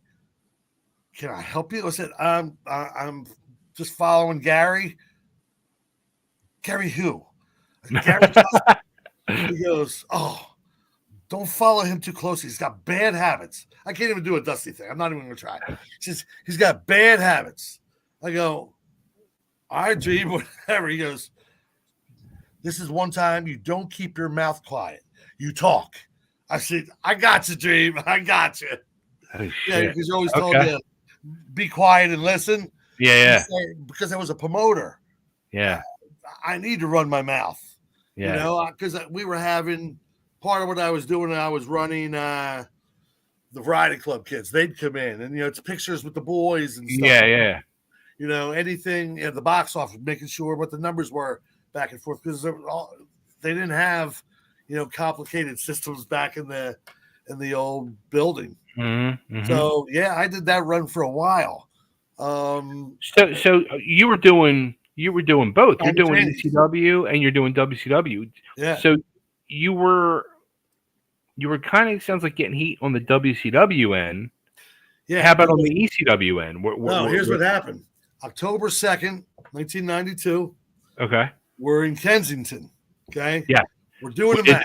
We did the pilot tapings in Kensington. Yeah, absolutely. I was there. Mm-hmm. I was there. This is the night before I get married. Okay. This is the night before I get married. Come on. So it's Terry Taylor. I'm managing Taylor against Nikolai. Like, why are we bringing in this kind of money for this gimmick? Because I had WCW wanted me off TV. And if we were going to do TV, they didn't want me on it. You know what I'm saying? Right. So, okay, cool. I was good with it. I just wanted to work. Whether it was doing the music, writing, recording, because I was in a band. And then the band, Russell had his first baby. So as bands do, how that goes sometimes. Sure. And that was that. So I had no outlet that way. So I had WCW and I got to jam in their studios a bunch. I want to pop this up real quick. This is what Todd said on the WSI podcast. So I guess whatever you're talking about now, Todd did verify it and say this. Verify what? What is it? I can't read it. You feel free to call me Arn Anderson, Stan Hansen. I can't see you. Can I even enlarge this whole thing, dude? Or is this screen to stay the same size? Yeah, I can make your head bigger. I can make our heads bigger. Oh, I just made you bigger. There you go, dude. It was like this the whole time. Oh. You want me looking at you or me? How do I look at this? How does this work? All right, so down at the bottom, Tony says, this is what Todd said on the WSI podcast. I'm guessing about you working with WCW. Yeah. Yeah. How could you fault me?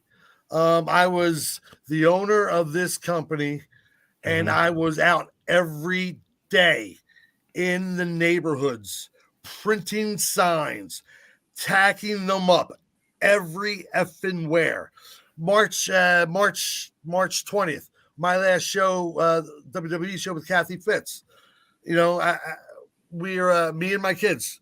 Before I hung out with Kathy, I'm sure that either their grandmother or somebody was there to take them, but we were in the parking lot papering cars. Okay.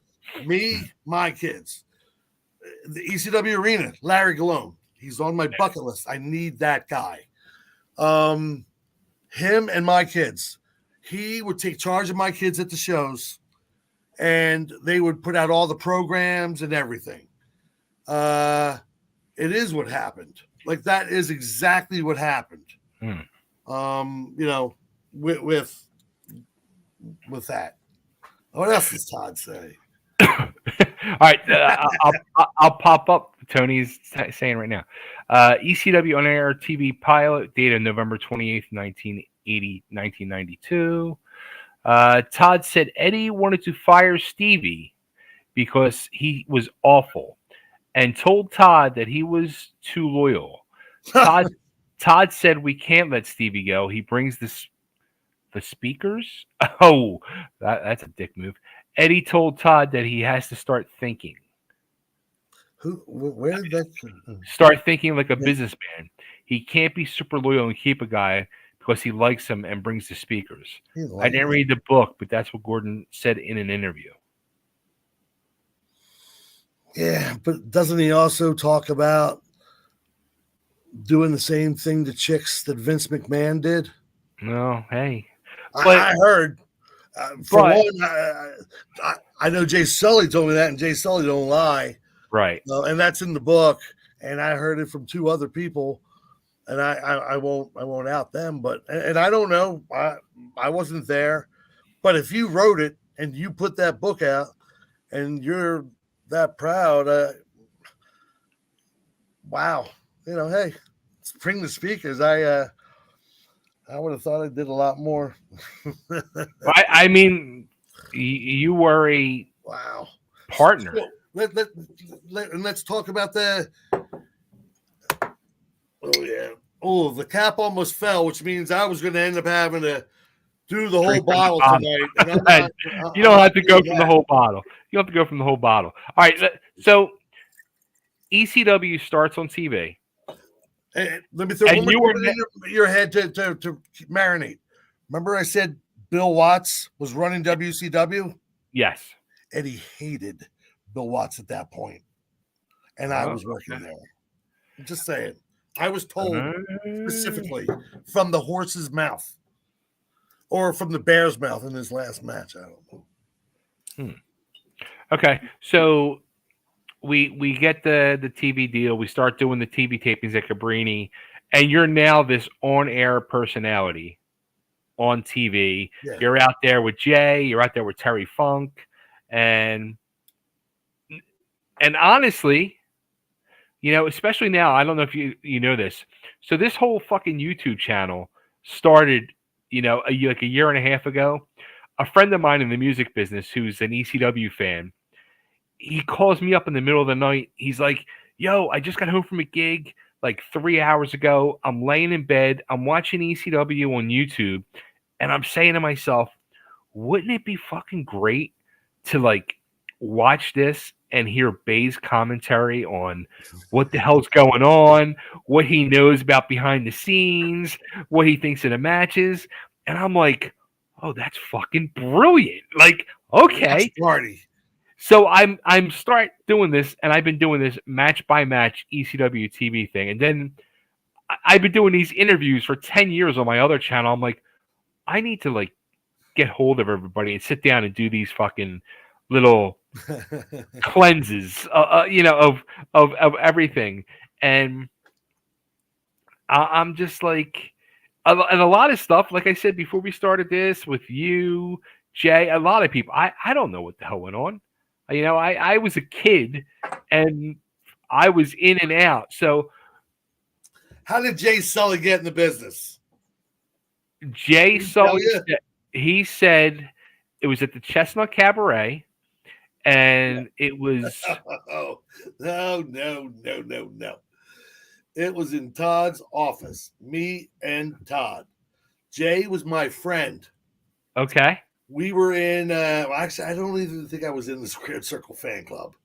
I just did things for it and whatnot. You know what I mean? And I was friends with Joel. No, I was in it. I was in it because I got discounts on it when we went to Puerto Rico and stuff. So yeah, and we were going to do TV. Okay. Todd didn't know Jay from anybody, and I knew Todd. I just want to pop this up just to reassure you. Wait, hold on. This one, not this one. First off, let me say, Joanne, thank you for getting this hooked up, and it is a fun way to catch up for everybody. I love you, Joanne. Brad Pack. The Brat Pack. And Anthony said, I've been looking forward to this interview. So I'm not blowing smoke up your ass, Steve. People want to hear this and fucking know what the hell happened. You're over there typing those names, and I see you doing it. I ain't typing shit, man. So, next we're going to have, God, what were those names? Don't get me started on Carluzzo when I left ECW. God, what they were using names. Dennis was using names. Remember Dennis? Of course, I was very tight with Dennis. Oh, okay, good. Yeah. Good, not good heart. Like, no, Eddie did it. Eddie or Paul did it. Todd did it. After Eddie was gone, they did Dino's send off after Dino Santa and Joel Hartgood. Which that was them. Yes, which in turn I was telling Joel the other night because that's when I started promoting myself, and we were going to fucking create our own character because we were pissed at Todd, and we were going to create our own character and call him Carver W. Greed. Get the fuck out of here! I swear, that is a great name. On my parents' grave. Oh my god, that is a great name. Wow. And let me say, and now I'm going to say this because, look, I'm asking you, and I ask everybody all these questions about Todd. I don't have a problem with Todd. I don't. And Todd, if you're watching, because I know he fucking watches this stuff because he's messaged me a few times. No, I guarantee he'll probably be watching. At some point, he's going to watch. And look, I don't have no hard feelings. When I was a 22-year-old kid, I had fucking hard feelings. I do. But I do. All right, well, we're going to talk about that. We're going to end the night, though. Yeah. Okay. Yeah. After tonight. Yeah, bro. Fucking, absolutely. You know, all corks popped. Let's pop them fucking corks. Pour another shot of the good stuff over here. All right, so the TV fucking starts, and now who came up with the Stevie Wonderful character? Wade Keller. Wait, where did Wade Keller come in from? I let him know what we were doing. I let Meltzer know what we were doing. Okay. I aligned to both of them. Sure. From the Arezzi conventions. Yeah. So I just told her I was trying to get the word out. And like the very first guy who ever calls my house, like I was staying at my parents' house on the floor, literally. My dad goes, Ray Hernandez is on the phone. I think that's what his name was. I go, who? And he goes, what's your name? Hercules Hernandez is on the phone. Like, somehow my phone got out to different people, and they were starting to call for bookings because they knew it wasn't just Todd. And I knew Meltzer, and I didn't know Wade very well. I didn't know Meltzer very well. No. I don't mean it like that. I mean, we met one night. He saw that I was hanging out drink for drink with Ric Flair. Sure. So he thought we went back for a while. Then Nancy comes in and she's bagging them back with us 1 for 1, and then Rude. And it was like the 5 of us plus my girlfriend at that time, just boom, boom, boom. Right. And Meltzer, I don't think was drinking. And Flair's like, this is how we do it. Keep it out of your sheets. Like, it was just funny. Like, this is real. Like, man, I want to stay sober and watch this. I believe it was the first true interaction between Meltzer and Flair at Arezzi's convention. Okay. One of them, Probably. The one with Buddy Landell. Yes. Superstar. The one that they were both at. Because I was going up for Joel at the conventions. I was bringing up our merchandise and selling it and videotapes. Wow. Yeah. So that was that. So, I mean, it's funny because as I sit back and watch it now, and I say it on the fucking videos that I'm doing on YouTube, I'm like, for a fucking guy, at this point, I didn't know you had any like real true training or anything. I'm like, for a guy that really didn't know what the fuck he was doing, he's a natural. He's fucking got a great character, and he could have fucking did something with this. And then now again, as I'm watching, I'm like, well, now you can see like Paul comes in, and it's like, boom, he's been kicked out of the booth. All right, so clear because everything I thought in my mind about Jay, I was 100% wrong on. So now I'm probably 100% wrong on yours too. So now it's time, is what you're saying. It's time to explain. Okay. And again, it all goes back to the whole shit. I'm not trying to do that. It all goes back to the big circle with Eddie, that I've known Eddie a long time. Right. We started ECW. I didn't bring him in. We were doing global. Had heat with that. Like, all little things. I made a comment. Todd was paying him $1,100 a week. And that is a fact. That was his salary. That was his absolute salary. And he put him up at the Corman Suites. I would say, plus he was paying for a place to live. Correct. We needed to know this because we were owners still. We needed to know how much we were going in debt. That's a lot of fucking coin. What was the return? Right. What was the return? We weren't running enough shows to run massive amounts of TV. We didn't have massive amounts of TV in the bank. Yeah. We had to run TV. Getting the arena was huge. And I know I touched on it with you, but I don't know what's in Todd's book. I just feel 32 years later, Todd was in my wedding. He was in your wedding? We had a show that night on October 3rd. Yeah. Jim Mullins stayed at my wedding. Todd went to the show. Jimmy Snook was at my wedding, which is a whole other story. Puka beads and everything. Yeah, so Todd and I were friends. Please understand this. Right. I had 4 groomsmen. 3. Todd, 3 or 4, I don't know. Todd was one of them. So, you almost expect a certain amount of friendship or loyalty if we're trusting each other to bond like this and everything. So we started getting TV. We bring in Eddie. Okay. All of a sudden, Eddie's like, well, we're not doing this, and that. Now, Eddie has demons. Okay.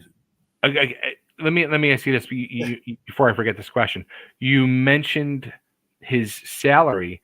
Was it just told to you by Todd, this is what we're going to pay him, or was it negotiable, or both? Eddie and I were still friends the first couple weeks he got here.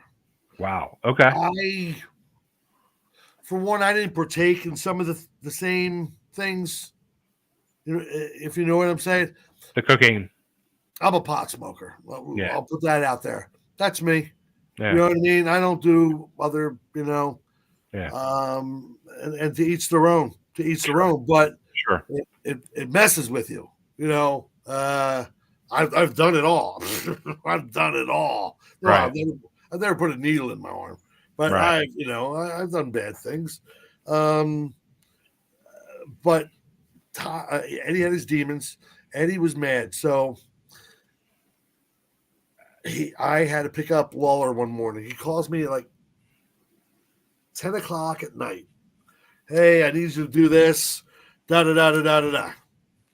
I show up. I might have been in Zubaz or something. I don't remember what I was wearing. Weren't we all? Right. That's what I'm saying. I get to the Red Roof, whatever it was, and I'm pouring another one now. good. Yeah, and get Eddie's out. Eddie's not in the room anymore. I was there like 2 days ago. It was a mess. It was the two of them. Eddie's now in this beautiful Corman Suites. You know what I mean? I thought, oh, Corman Suites, it's furnished, everything, yada yada yada. Right. I was in the car when he was making his first company invitation, to have some live company over. So things got weird. I was told early on that I heard it, like, he didn't say I hurt his feelings, but that we didn't bring him in. The company's been around, over a year. I don't get it. I don't get it. I was going to have you record new music for me even. And we did. We had this whole thought process so that he could own it. You know what I mean? Mm-hmm. And he just, my friend, just started being a dick to me and kind of picking on me even, to the point I was like,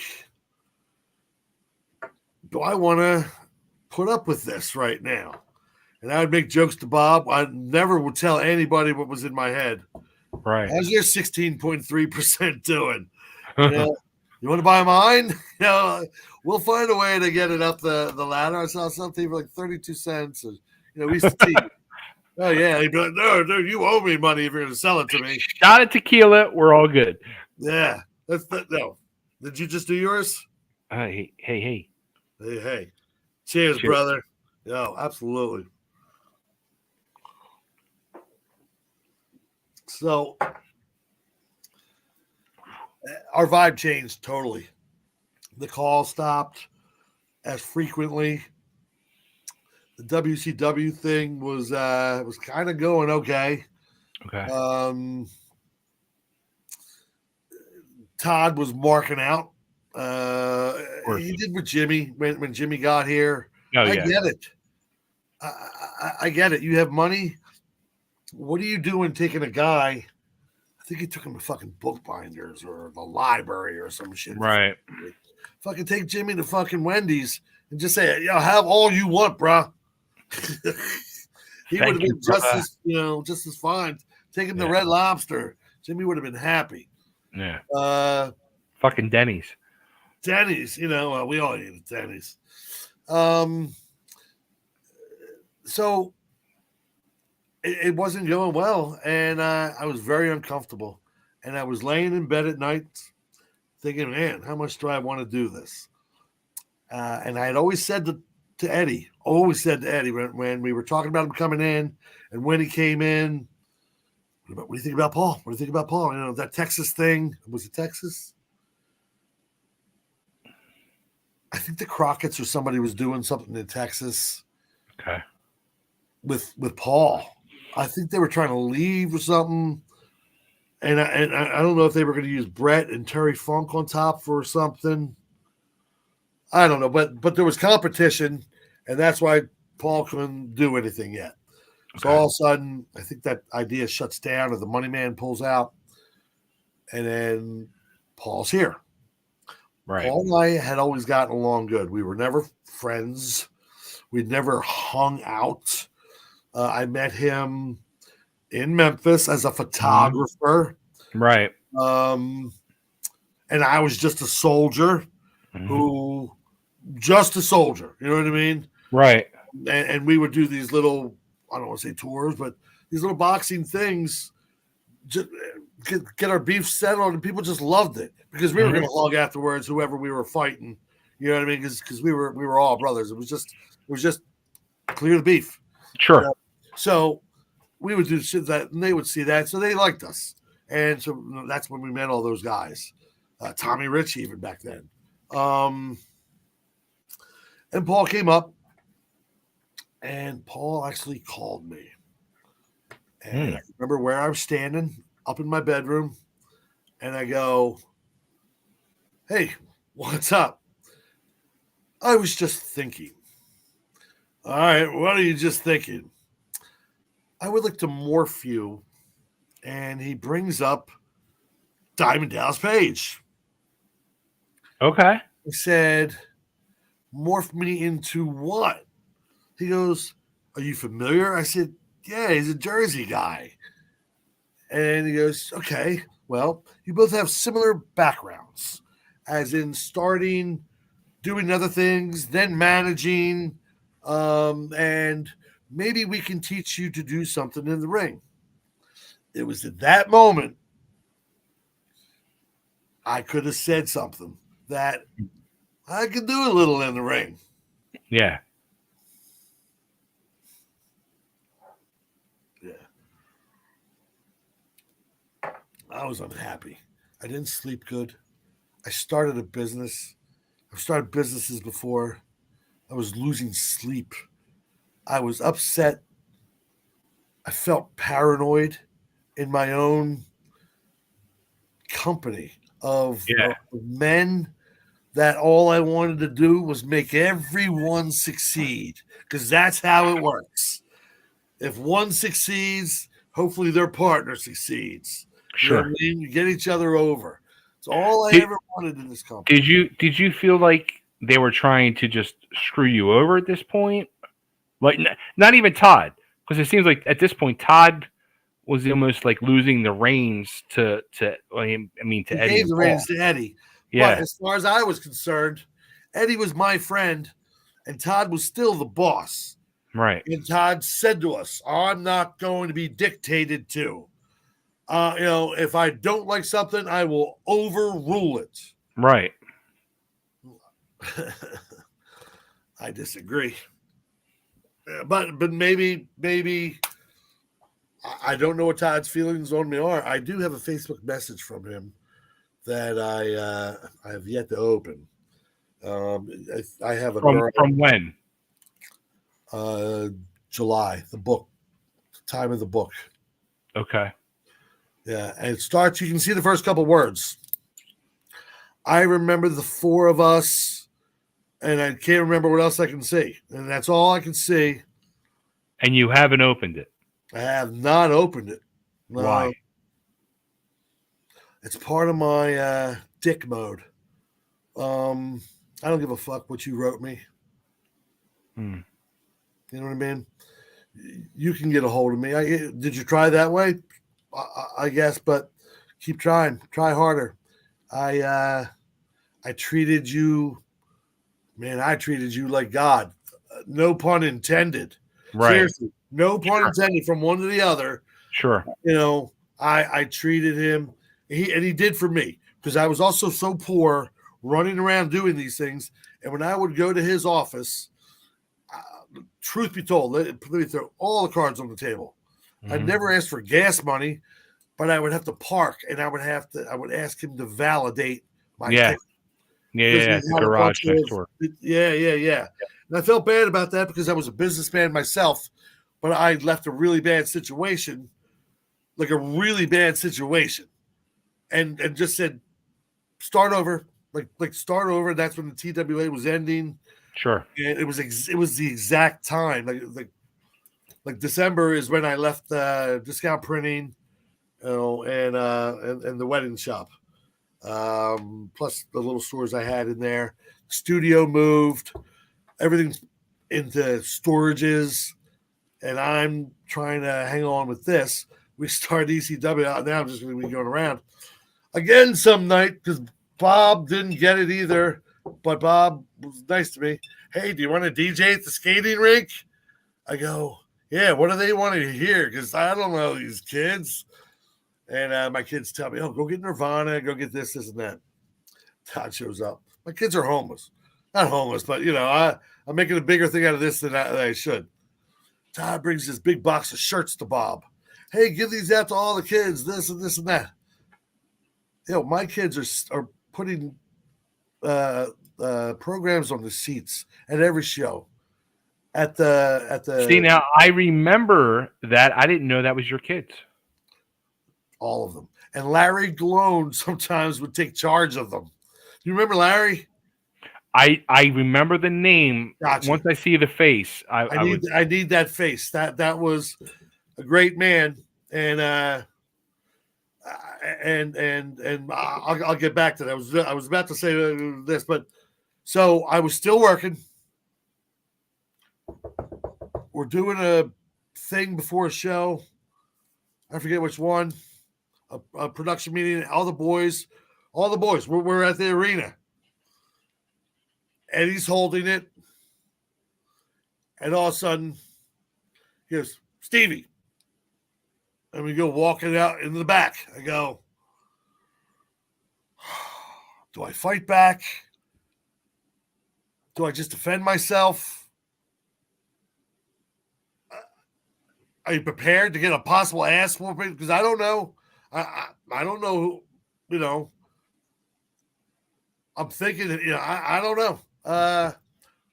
And he chewed me the fuck out so hard because I showed up in Zubaz or whatever I showed up in that day to pick up Kevin Lawler, who looked like a fucking rag, and I wasn't wearing a suit and tie.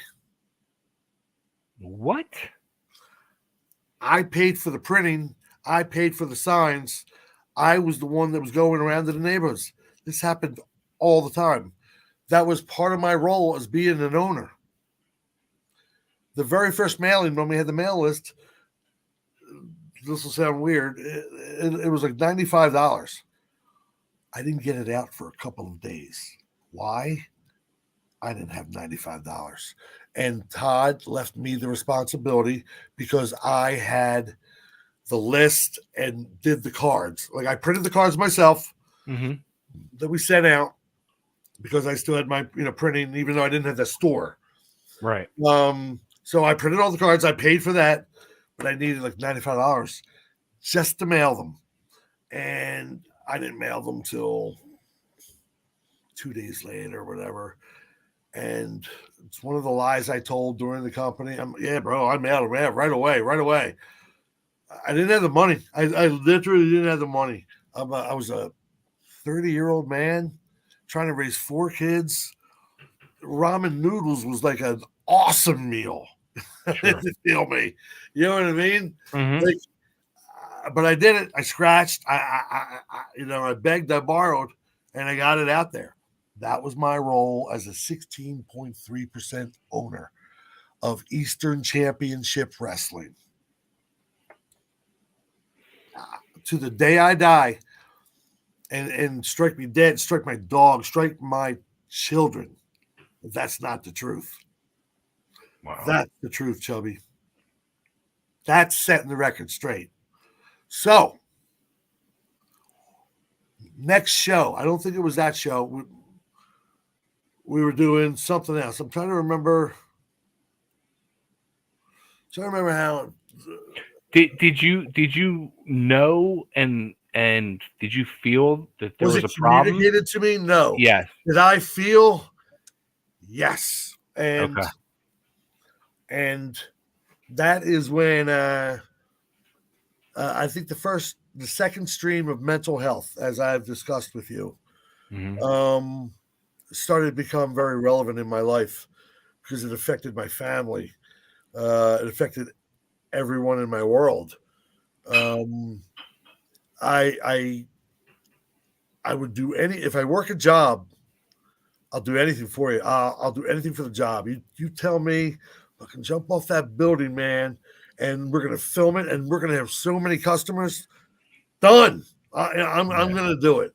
If that's for my company, I'm going to do it. My dad bought a Radio Shack when he was 10, or when I was 10. I'm sorry, and I watched him build it. a franchise. So I know what hard work is like. He had a 28-year career at GE, and now he threw all his money into a business, and the company put him out of business. But I watched how he grew it. I watched what it could have been, and that's what I was willing to do anything for Todd, ultimately for Joel as well. Sure. I don't think he'll we'll connect, but ultimately, and for Todd, and it wasn't for Todd. It was for Todd was taking the time to lead us. I had just gotten married to an ECW ring announcer, obviously. The second ECW ring announcer ever. And I needed to pay bills. As I said before, I was trying to find fill-in band jobs. But let me tell you something about me being a guitarist. I suck.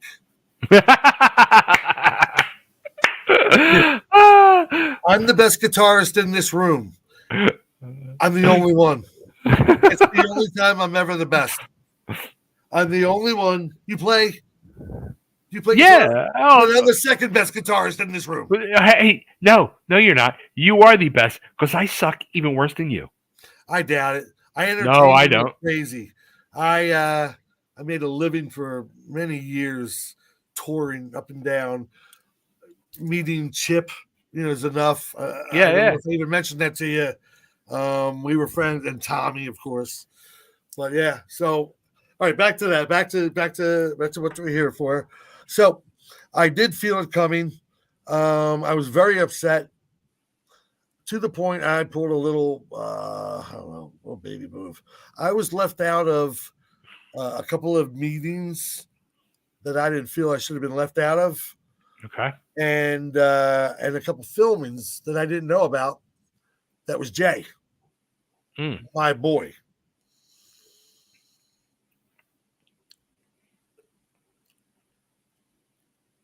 Eddie, they're doing that King of Philadelphia gimmick. And I didn't know about some of that stuff, and that's okay. But actually, no, it wasn't okay. No. And that bothered me. And I felt very left out. I felt it was on purpose. I was the one who handpicked my buddy, Jay Sulli. When I'm backing up, and I apologize, Chubbs. That's all right. When we were doing the TV and we needed somebody, we had to write me off TV because I was going to WCW. You know what I mean? With a retirement in the ECW. And then we were doing TV, and I think we asked permission if I could do it. I don't think it was loved. I think I have that right.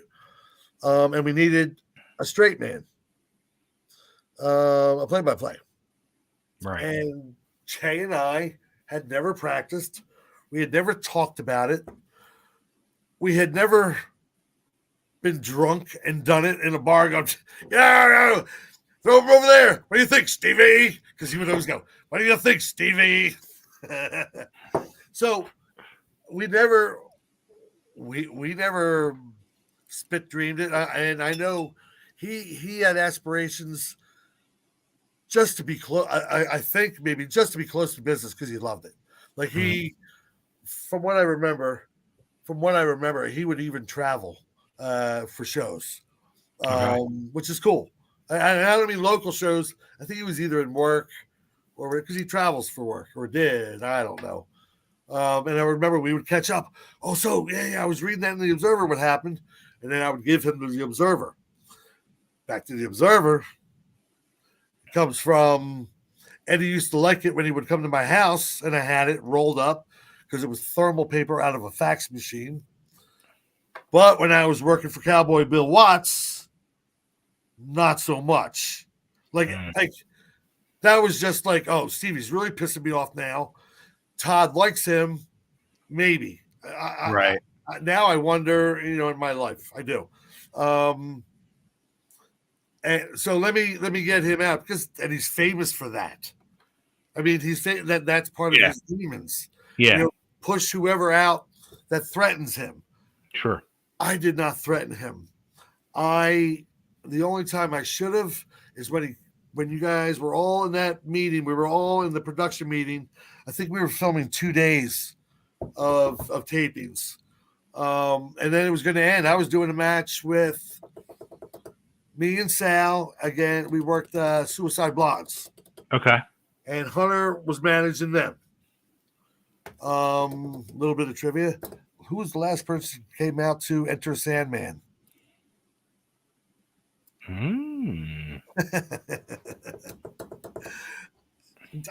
That trivia means nothing, but how about that for stupid Quizzo night trivia? There you go. So I just knew. I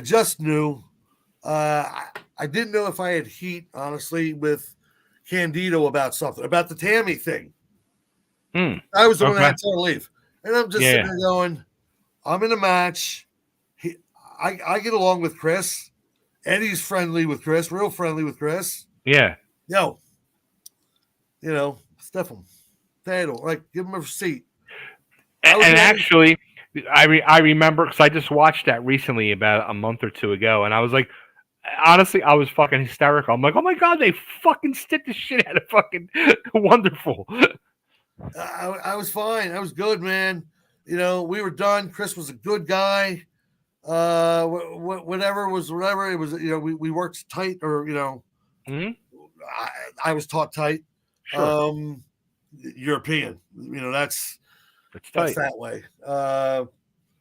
So I felt the writing on the wall. Okay. Are you ready? Are you ready to? I know there's no firing squad. Am I allowed to have a cigarette over here if I do it off camera? You can do whatever the fuck you got to do. Don't say that, because let me do it off camera over here. I can't even find a lighter. You know what? Have some for me, because I'm out. Are you? I am. Well, then guess what? Chubbs, this is one of the better tequilas that I carry at my restaurant. This is we're gonna put Julio 1942, and this I bought because I wanted to honor you with good stuff. This is the rock stuff. This is great stuff. I'm gonna end up drinking a bottle, as it turns out. When I'm able to come up back to Philly, we need to do like a fucking gathering at your restaurant. Steve owns a restaurant in Manayunk, La Roca, yeah. It's a nightclub at night. It's a restaurant, 2-floor bars, DJs on the 3rd floor, rooftop deck, all kinds of parties, bands. I have bands. That sounds like something that should be in Nashville. I love Nashville. I was just down in Memphis a little while ago, a couple of weeks ago. Not weeks, summer. But anyway, because I'm going to tell you why I left. Are we ready for that? Is that what you want? So all right. Well, let's get what you want first. Did you leave? Were you told to leave? How did it go down? So, to you, Chubbs, thank you so much, Chubby, for connecting with me. We were acquaintances. Now we are friends. You got me back with Sully. To know that Kathy Fitz is happy and healthy. Yes. I love the McGee brothers, John Bailey, Sign Guy, Rob Zombie. I can't think of them all. But this one right here is going to go to you, my guy. And I'm not even going to pour it. I'm just going to. Hey, man. See how much is left in there? Enough for you to fucking down. Yeah, that's an expensive bottle. Cheers, brother. Cheers, bro.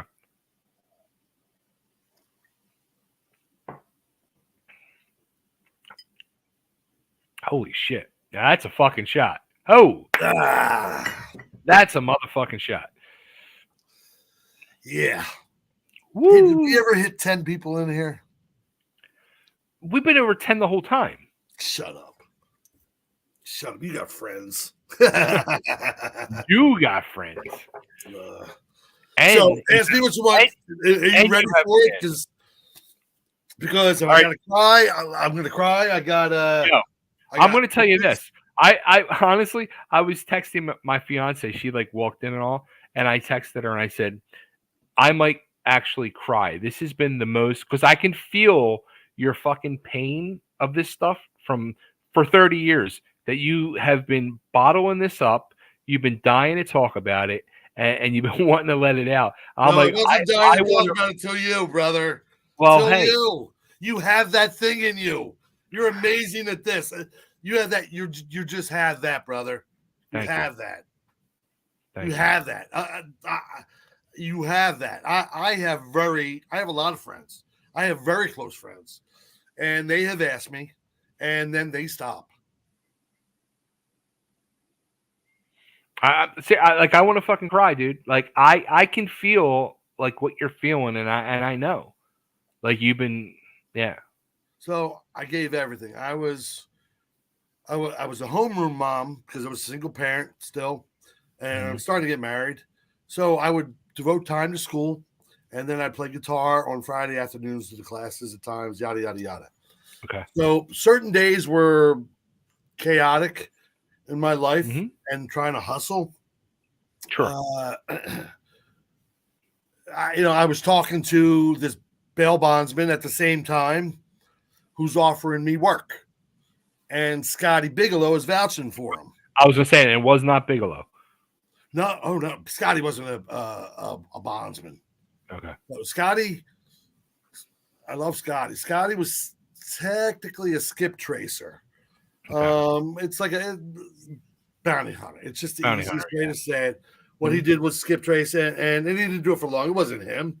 He was an athlete. He was, fucking Yeah. amazing, amazing. So, uh, the whole connection. What was I saying about David and Klein and FOP leaving? So, I made such amazing connections of ways to take my life. That didn't sound right. No. Um, ways to the direction to go in life, and I needed some of them to be financially solvent so I could feed my children. Yeah. My twins still had a medical disorder, Right. and it was expensive. I got no child support. There was no emails, and she was still in the military. So by the Okay. time they would send her an email or a snail mail, she's moved Hmm. on to another person. She used to be out in Fort Carson. My last dealings with her was April 28th, 1985. And Oh no money shit. ever. Yeah, that was 6 weeks after my youngest son was born. I have five now. I have one more.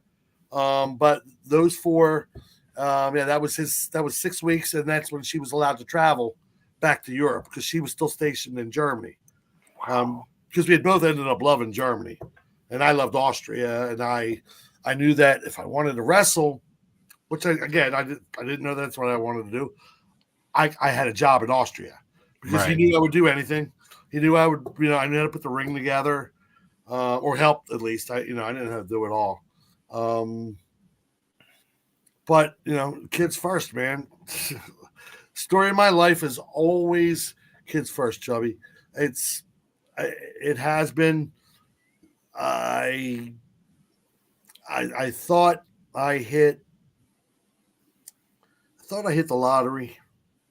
Um, I thought I was starting a business with valuable people Hmm. who had values, Right. and many of them do. I don't know. I can suspect who does and who doesn't. To Sure. have those values placed on me, I don't give a flying fuck. I'm a soldier. Like I'm not a bitch. I'm gonna fucking punch your fucking face out. Pardon my French, but I got to remember my kids. Yeah. What happens to my kids? Right. Grandparents ain't taking them. They don't know their mother. Hmm. You know, everything in my life was my kids. That being said, Chubby,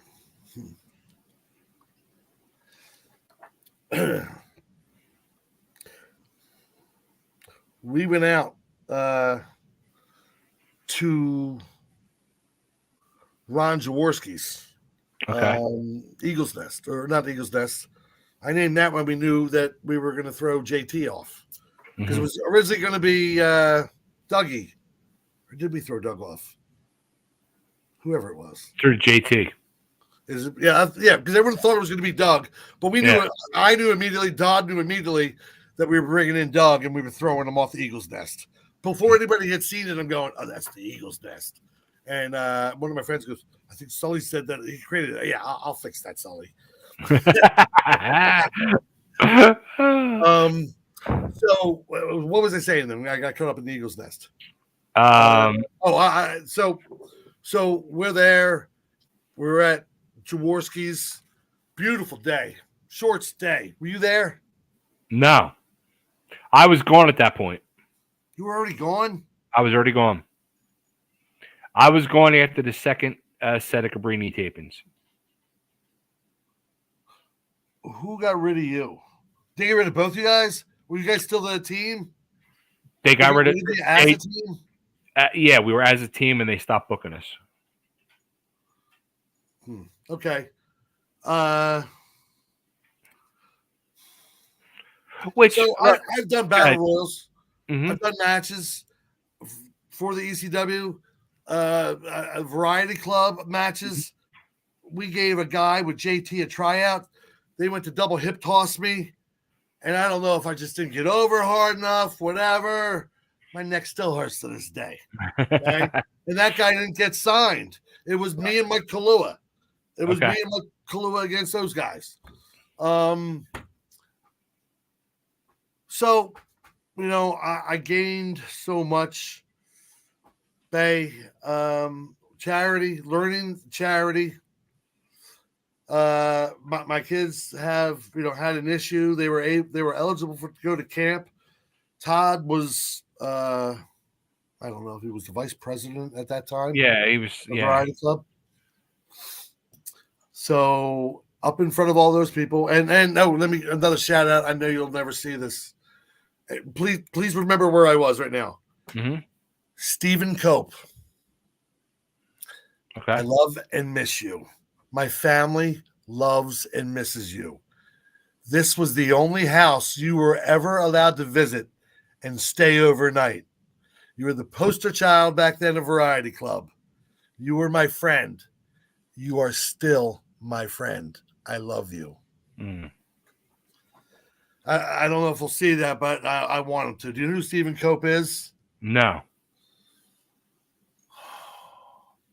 He was the poster child back in 91, I guess, for the Variety Club. He's in a wheelchair. I'm not going to get into Stephen, but this kid was just dealt a hand. And he was the biggest wrestling fan and the nicest person. And because of my mental health issues, I have never responded to him over the years. Wow. As you know, I have a girl now who does my social media. Sure. And that's partly for my mental health, because I don't know what I'm good with yet. Are we running over time? Do you need to kick me off? No. Dude, I don't know. There's zero time limit. I hide. I get hurt. I hide. So we're at Variety Club. We're at Jaws. Would have done anything. Right, the Variety Club stuff, all of that. Loved it. Some of the best stuff in my life. Did Variety Club after I left. My kids come out. Oh, it's a great day. Gonna meet one of my favorite quarterbacks, Ron Jaworski. I met him years ago. I wonder if he'll remember. I know he wasn't gonna remember me. Sure. And but he was so nice to me. And he was always nice being into a football, the soul. He would sit and talk with us for 10 minutes. So this day, I can tell you a backstory. Maybe you don't know. Eddie, here we go. Okay. Out of his sober mind. Okay. He comes up to me 4 things.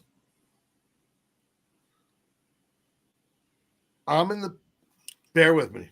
Mhm. I'm in the battle royal. Okay. I'm going over. Whatever. I'm squashing TV champ. Okay.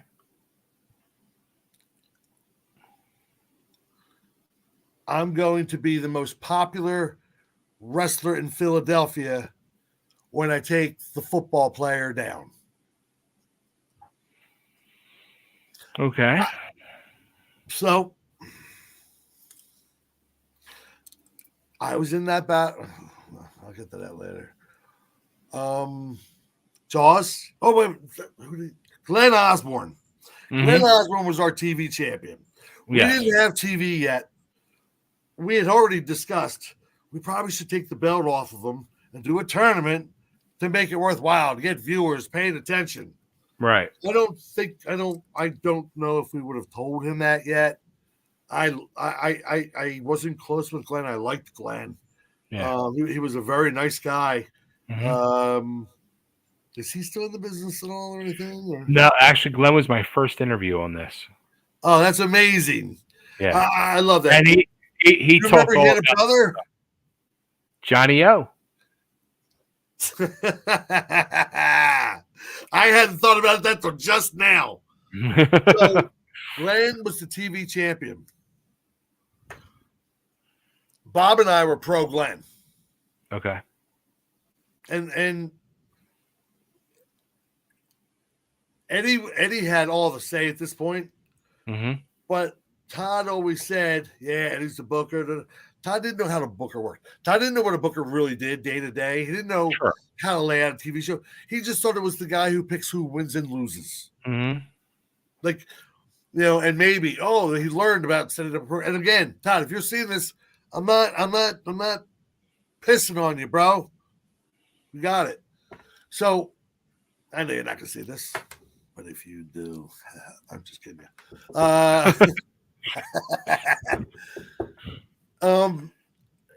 Glenn, if I remember, finger poke of doom. No. Yeah, it was something late. Something effed up. Yeah. And I don't think Glenn knew till he went out there. Right. I don't. I think he was told. I think he was told one thing, and then he flipped it right there. Yeah. I went out there on the Battle Royal, and all of a sudden, I'm in Delco receipt land. We had a show. I don't know where it was with the Bulldog. Okay. Yeah. Bring him in. Yeah, I was there for those shows. It was like Tabor and the Chamonix or Tabor Arena or whatever. Yeah. I don't remember. And now I don't remember the whole tie-in. But Hack and Rebel we were filming this thing in the back. Mm-hmm. Where they say something, they go at it, and we brought in an object. I forget what it was. I was directing it. Okay. Okay. Yeah, I had him do it 3 times. Complete rib. Okay. Just complete rib. I mean, they weren't stiffened. It was just kind of funny. Like, the production crew all knew. I think it was Matt Radko. Okay. And they all know, and because Rebel and I were. Rebel was a schizophrenic or some shit, bro, I guess. I mean, other than being a horrible human being, he was a dick. Yeah. I want to say this with reverence. Johnny Hotbody was a dick. But not a motherfucker. He was a dick. He thought he was Johnny Hotbody. Yeah. Oh, my God, the DJ thing. His wife hired me to DJ his birthday in South Philly, and I did because I love him. But and I'm not calling him a name, but you know Johnny's attitude. It was the Yeah. same in the ring as it was in the back. Did he train you at all? Yeah. Oh, And when Larry broke his in Tri-State, when Larry broke his ankle. No, it was, or I forget where it was, but he broke his ankle and he couldn't train no more. So my new teachers were now Stetson and Hot Body. Oh, that was light. Oh, you said it all. They beat the fuck out of me. I won't tell stories. I won't tell bad stories, and we'll get to what we need to get to. Tony Stetson. Are you ready? Yeah. I want to talk about Stetson. I gave you a Mount Rushmore. Yeah. I gave you another one. Yeah. And there is a first one. What's this one? Ready? What's this Mount Rushmore? Joel Goodhart. Uh-huh. Johnny, Tony, Larry, and DC. That's what I am pushing for, to get a banner put up in the ECW arena. The problem is with... Well, I don't know what the problem is, but there shouldn't be a problem. Don didn't work the arena as much. None of them did. None of them worked Larry the arena. Did a little bit. Not in there, but they didn't get to fucking work the arena the way they did with Joel and all. I'm trying to remember. So DC, what was he? Norton, New Hampshire. You got. Oh, I love that. Where's my fat dog? My shoulders. I'm yelling like I'm home. Okay. He was up there.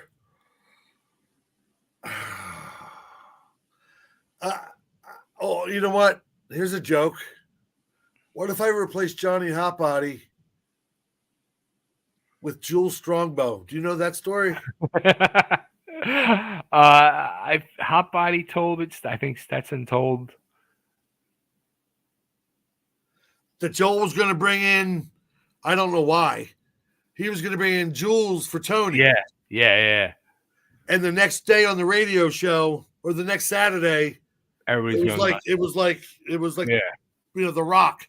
Yeah. Let me reverse the story. Oh yeah. And that set Johnny off. I mean, Johnny and Tony. Sure. That's my Mount Rushmore. Like I agree. Yeah, that's my Mount Rushmore. I mean, those five guys were the true foundation of the Philadelphia wrestling. You know, you can say the hardcore scene, but I think the true foundation of Philadelphia wrestling. They are Philadelphia independent wrestling. Whether it was hardcore or not, they were doing stuff before Memphis. They had cage matches. Donnie, him and Winters would, I forget what, Cage Wars? Is that what some of those? I had all the videos that we were selling through Joel. Yeah. You know, like we had all of these crazy bloody videos that we were selling through Joel, because that's what everyone wanted back then. Yeah. You know, until you get to the Rob Feinstein stuff. Yeah. He's still in the business. That's crazy. So, want to hear something funny? Rob Feinstein and me in WCW. Part of my job at WCW was to make sure to limit as much pirating as possible. Thank God Rob did never show any receipts of videos I've purchased from the Philadelphia Civic Center for myself before I worked there, because I don't know if I was a mark. I was a fan. You know, sometimes I don't know what the difference between a mark and a fan is. Yeah. I know one day I marked out and I caught myself and stayed a fan. It's the day I put in my father's face. It's my best day in WCW. We're doing, I forget what pay-per-view it was. I got Bruno and I got Sting and Gary in the car. Gary's in his own world. And Bruno's talking to me. Bruno's my dad's idol in wrestling. Bruno's what got me into wrestling. And Sting is my best friend's favorite effing wrestler, right? And here I am, like I'm driving around in this big ass rental car, and we're gonna go get lunch at the Marriott, and but there was no cell phones back then and shit. So I would have liked that, but I was a Bruno Mark. I don't know what kind of crazy mark you were. There was a woman up in New York named Georgie, okay, and she used to keep record of every Bruno match ever. Georgiana McCroppy? Yes, Georgiana. Yeah. And we became friends at the shows because I was selling Joel's stuff. Yeah. And, it was just natural. And God rest her soul. I know she's gone. She was beautiful. She was the biggest Bruno fan ever. Yeah. And I was a Bruno nut, bro. Like, Zabisco, just all of the stuff. Back in the day, me and Jay Sulli were on the eternal quest to find Bruno losing in the Baltimore Civic Center with his feet up, with Superstar's feet on the ropes. That tape was so hard to get for years. And I don't know who got it first, but we shared it with each other. That was just so effing cool that, that was part of mine and Sully's friendship. And I so before I leave here, I handpicked Jay because before I leave, you need to know who we were. I handpicked Jay. Todd wanted me to have somebody. Okay. I said, bro, I just moved into the house. I'm going to build a studio in there, but I got a lot of other things going on. I'll set up some videos. We'll record audio over the video, and we'll see what happens. Some matches, I'll put it on a couple matches that we know and a couple matches that we don't know. Let's see what happens. We were amazingly bad. People love you guys. We were so bad. Our whole gimmick was acting like we didn't know each other. And we were much closer friends than I realized until recently, which fills my heart. We tried. We didn't think we were Bobby Heenan and fucking Gorilla, man. We were two knuckleheads who said, "Yo, we go to the shows." Jay and I went to Puerto Rico. I know I'm getting off kilter. We get stranded with Abdullah the effing butcher at a dinner. It's me, him, Joel, I think my girlfriend, my partner at the time, whatever, blah, blah, blah, blah, blah. $755 bill. We're talking 1991, maybe 90. That was a lot of money, especially for a broke guy. Exactly. I knew Victor Quinones. Okay, because he wanted me to do his music. So I'm going to this big show at Bayonne. Apparently, I'm going to be able to get off and meet him. I'm sure it was Carlos versus some other guy who was going to make him bleed buckets. Probably Abby. Bruiser was already gone. So who knows what it was. But me and Jay Sulli survived Hurricane Hugo. One point, we're all in this fucking hotel room for a wrestling show, okay? Joel Squared Circle flew us to Puerto Rico for a wrestling show. We're in a hotel watching the Pizza Hut. We're on the 18th floor, whatever. We're watching the roof just like twist in the wind, and we're like, oh, yeah, we're gonna die. We got stuck there for so long. The plane we got back on had the band from Saturday Night Live on the plane with us. We stunk to high heavens. But we were bonded. We were alive. We laughed. Sully's a funny motherfucker. He's a great guy. He is. But he's so disgusted by Todd's book.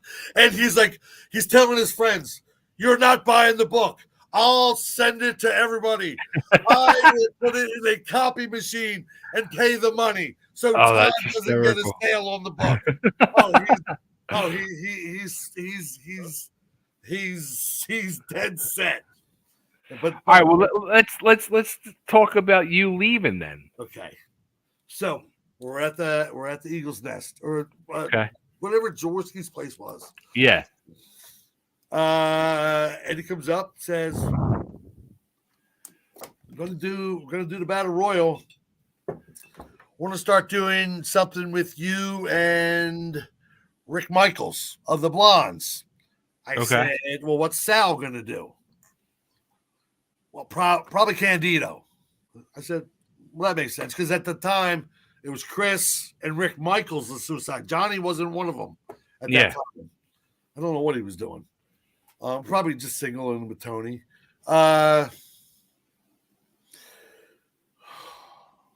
So we go out there. I saw that thing, and yeah, I bought the speakers that day. I bought the speakers, I bought the cables, I bought the PA, I bought the mics that get thrown down and broken. You're a musician, you understand. Mm-hmm. And nobody, people just think, oh, just throw the mics down. I didn't have any $10 mics. Yeah. I was taking mics out of my recording studio. You can look at some of those mics. They're drum mics. Some of them are condensers. And I had like the phantom power on the PA just to power the condenser. And then, blah, blah, blah, blah, blah, slam it down. And I'm going, oh, there's $180. So my kids' paper, hand out a bunch of programs and shit for the next shows. Okay. And along comes Battle Royal. Okay. I forget when I went out. I might have been next to last. And he grabs me. He goes, don't have too much fun out there. No one's telling me what order. I mean, you telling me earlier in the day that I'm going over. Not for a second did I believe you. I'm looking at the other guys. No one's looking at me funny. Like, why is this guy going over? You know what I mean? Right. So I kind of knew. So I get in there. And I'm getting receipt after receipt. I'm okay with that. From who? From everybody or Rebel and Hack? Okay. Hack held me. It wasn't all that. I mean, he would have been better if Rebel held me from behind. Right. Is the way it was. Sure. Because Hack, I mean, whatever. And I slipped a couple times, and I don't know if I didn't go to street fight mode or anything, but I just felt that they were coming for me for some reason. My kids didn't know I was going to be in the Battle Royal. Mm-hmm. My kids that went to every single show. The only show they missed was October 3rd, the night that I got married. It's the only show that they ever did not put the papers out on the seats, paper the cars in the parking lots. Right. See if anybody needed water. See if anybody needed something out of their car. So they proceeded to just shoot on me. In front of my kids, I'm no selling it. I'm fine. And maybe that was where I fucked up. I don't know. Because then they ripped my clothes off. Okay. In front of my children, who did everything for that company. And I thought to myself, I don't want to live like this. That was embarrassing. Luckily, I had clean underwear. To the point where they ripped it. Like, there's so far to go. Right. And this isn't me complaining about an angle. This isn't me getting stiffed. This is not a receipt. This was That was a shoot. humiliation Yeah. in front of my family who did everything for that motherfucker. And Eddie would not have been here and gotten his new connects, his new, what do you call it nowadays, plug, if it wasn't here. Okay. So it's a free show, obviously. Yeah. I'm not expecting working. I'm not expecting doing anything. So after all of this, I love that he said that or whatever, but somebody had to put the speakers back, whether they had fucking clothes or not. Right. They had to get in their car and drive from there to Frankfurt Avenue. No, I was living in Delco. I was back in Delco. Yeah. And I thought, man, I'm like, I don't. I was wondering, and I knew they wouldn't even know. The respect of my friends, my military friends, who used to tune in, they would tape trade, and to see me just embarrassed was like I felt like I was letting every one of my military friends down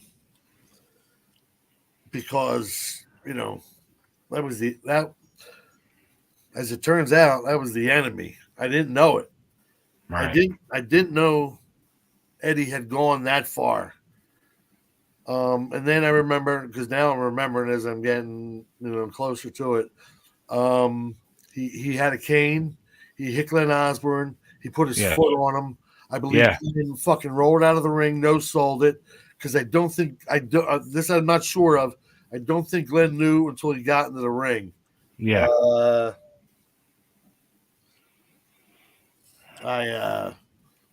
This was my friend. This was what I thought was going to be a guy. He loved, like, Eddie would hang out with my kids. He would play video games, Donkey Kong. He would play the WCW game with my kids. He would be there for dinner. When it was him and Mick, Mick got in one of my boys' cars. Eddie got into our car. So so when we left, and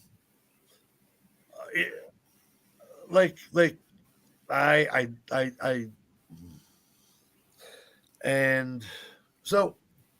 And they're just Steve, look, just fucking say it, dude. Like, obviously, this is a lot of stuff that's been bothering you for years. And I'll even tell you what Glenn said.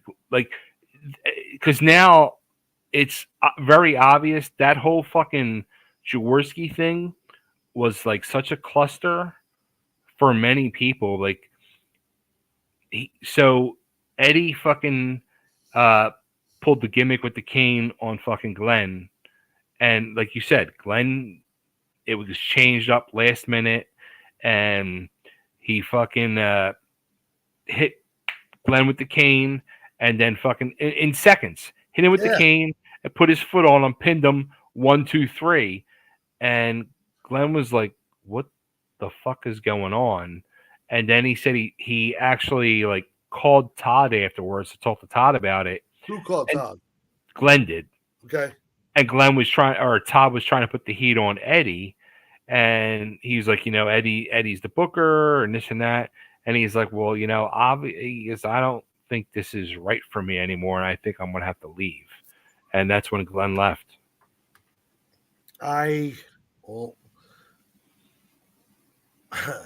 So the next day, well, I can't even tell you about that night because I can't remember it. I didn't have any drugs, sadly. I would have been Don't give me a pain, and I'm not trying to make light of anybody. Yeah. But I'm not a big drinker per se. I know that I'm, but I'm not like I don't drink every day or anything like that. I never drink alone, and I didn't know what to do. I couldn't face my kids. Let me tell you, when I could not look in my kids' faces for close to a week, and I'm that guy because we were alone. We were so close. We are so close. We held hands crossing every street. We kissed each other goodnight every night up until they were fucking adults. I I I I I, I felt they thought I was a big badass soldier. So here's a funny thing. So 82nd Airborne, I was the smallest guy, and all of a sudden I had 3 kids though, and I was raising them by myself. So they decided to call me Daddy, and that name stuck. Fucking 6'2" and above monsters of men that were the greatest soldiers on this planet were calling me Daddy as a rib at first. You know what I mean? Right. Because I was a single dad. Like they held a shower for me because just because. I mean, like I wasn't with my wife. And I felt I dishonored them. But you didn't. Sorry, this is You, fun. look, I just felt I should have. You ready? Who hacks alive? I should have fucked them both up. Seriously, if I was gonna get messed up, whatever. That was the worst thing. Who does that to a man with their kids there? And Todd is the head of that snake. That was, whether it was Eddie's call or not, I'll tell you about the next time I heard from Todd. Okay. All right. So after that, you left. You didn't go back. I get fired the next. So Eddie calls me at 9:45 Monday morning. Okay, I'm not home. I'm sorry, dude. I'm not a pussy. Like, dude, please. Calls me at 9:45. Calls me back at like 10:45. I was home for that one. I just listened to the voicemail, not voicemail, answering machine. Remember? Yeah. We didn't have that back then. I didn't have caller ID, so I didn't know who was calling. Right. So, third time, I call him back, and I have this issue. I have these walls that sometimes are controllable, sometimes not controllable. So Eddie calls twice. I call him back. Hey, Stevie, I just want you to know you're fired. I go, okay.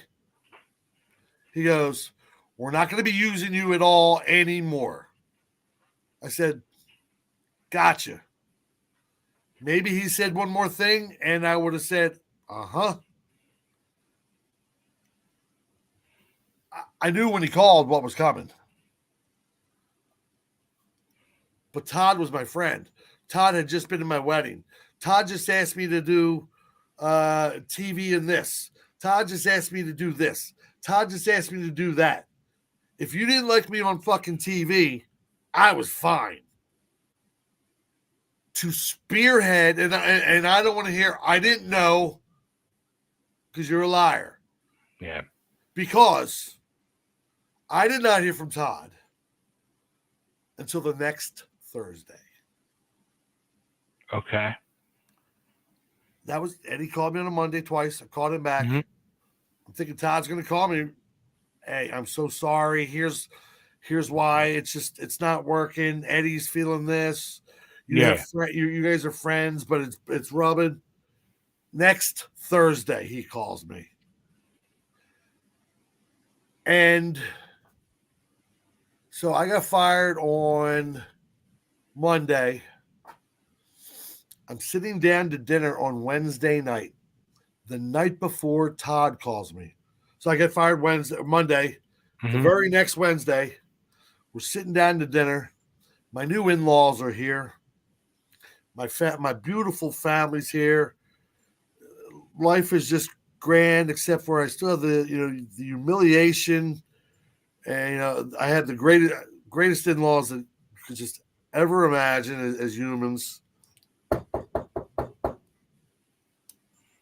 As men at work would say, who can it be now? I walk over the door, and it is none other than Dennis Carluzzo. Come on. Swear to God. Okay. Swear to fucking God. Okay. I forget who his right-hand man was at the time. Gino Moore. Gino. Fat Dennis Gino. and I always get along. Dennis, I love Joel. I have a man crush on Joel. Yeah. Dennis knew how to be profitable. Every show Dennis ran, he knew how to make money. That's what I mean. Yep. That's what I mean. Glenn Ruth. Where's Glenn Ruth? There's a name I haven't thought of. Do you know who that is? The Spider. Exactly. Well, he was one of Dennis's guys for so long. Yeah. I don't even know why I thought of Glenn Ruth right now. Weren't they in the Headbangers? I think so, yes. Yeah. So I left that way. And then what went bad is I was a soldier. I didn't do anything wrong. I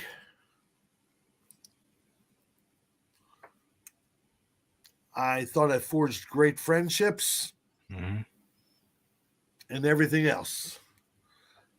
I misjudged life. I misjudged what I perceived as loyalty. And I shut off everybody after Todd called. And when Todd called, let me tell you about that call. I just no-sold it. So it was nothing about ECW. All right, so I'm good. Todd called before Dennis came, or the day after? The day after. Okay. Dennis came on that Wednesday night. Todd called that Thursday. Yeah, all right, I got fired Monday of 1 week, and then the next week Dennis came. Todd called me on Thursday. And he just said, "Hey, how you doing?" I go, "Good. How's everything?" And I'm giving him one-word answers because I'm heartbroken. Yeah, I was probably tearing in heartbreak. It's I know a lot of people who say they have anxiety and they have depression and this and that, and I have some massive chemical imbalances. I thought it was just this and that and then and that. You get clarity and you go, oh, you'll feel better. And see, I have trouble even looking up at times right now, because the humiliation's coming back, and I'm trying to be cathartic about all this. So I need to stop. First of all, there's nothing to be humiliated about at all. My children, we've never spoken about that day. But okay, that was not your fault. That was typical scumbag fucking wrestling business bullshit. And that's why I walked away. And that's what they do. But I don't know if my tail was between my leg. I think it might have been. And it's the only time that I've ever done that in my life, where I let somebody not maneuver me, not outwork me, because he fucking wasn't outworking me. I mean, but that fucking situation. See, this is where you said it earlier. You're damned if you do, and you're damned if you don't, because you're in a fucking situation where it's a work, but now it's a shoot but it's also fucking being taped for TV. So what do you fucking do? Do We you fuck the TV up, and my friends walk out. Jay right? Sulli walks out, motherfucker. Larry Galone, walk out, motherfucker. Bob Ortiz, we were friends. You were partners. Are you next? What? Okay, so what happened to your partner? Your 16.3%. Was it ever discussed or? No. It was never written down. It was a handshake deal we all had, and I was okay with that. All I wanted was it acknowledged. And back in the day, with Johnny and Tony, like they were the two of the ones that I mattered. It was acknowledged. There was Larry, me, and Bob, Right. and Todd, of course, was Mhm. yeah. No, and I was so hurt that my friends did not walk out. I know they should not have walked out. Please understand, I know better. Yeah, yeah. Well, yeah. I so know better. At that time, that's what you think, but now you realize. Any soldier would have walked out, and I know they're not soldiers. But Jay and I were like, I got him into it. Larry Galone, I got him into it, Right. and but it wasn't just that I was hurt about that. I was hurt about how I was treated. I was hurt about why didn't Todd say something? Like if that thing that you put up there that Todd wanted me to go on for whatever, fucking say something, bro. Yeah. Like really, I I don't know.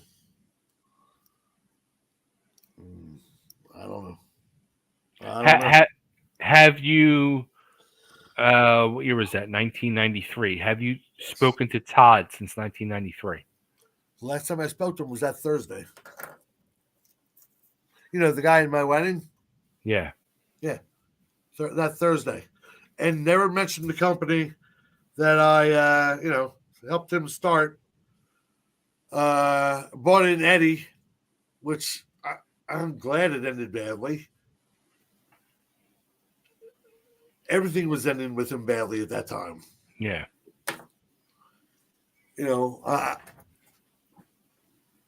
I heard a rumor. I don't know. Did that have anything to do with Todd's wife, Eddie? I just heard a rumor. I mean, and I tried to stay away from it.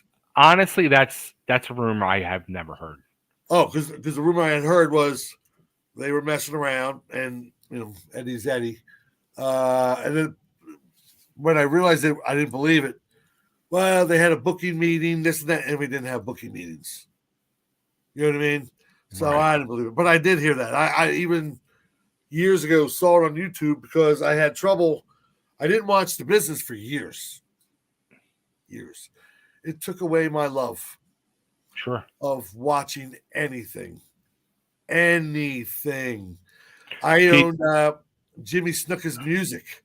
I did some of his music, so I'd get these royalty checks. And it would be like depressing. Like it was like a flashback to what could have been, what it was. I don't know who got too big for their bridges. Well, let me ask you this.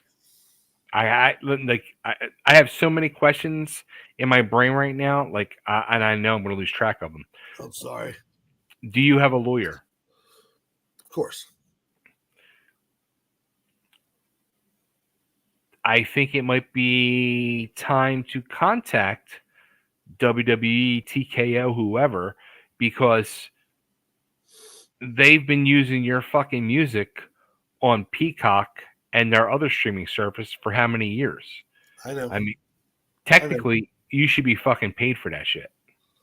They don't even realize probably where that music came from. You know what? So I was in a band for the last tons of years, playing every night, sponsored by Jaeger. That's a beautiful thing. Dude. Play the band. We could play a bar, get $750. and I'm getting 500 from Jaeger. There you go. Yeah, brother. Like Jaeger used to be the thing back in the day. Still in my day. It was about sponsorship. Yeah. I forget what I was going to say, but yeah, beautiful thing. Okay, so when this situation goes down, you are fired by Eddie. Mm-hmm. So you basically haven't spoken to anybody in 30 years. Never spoken to Eddie again.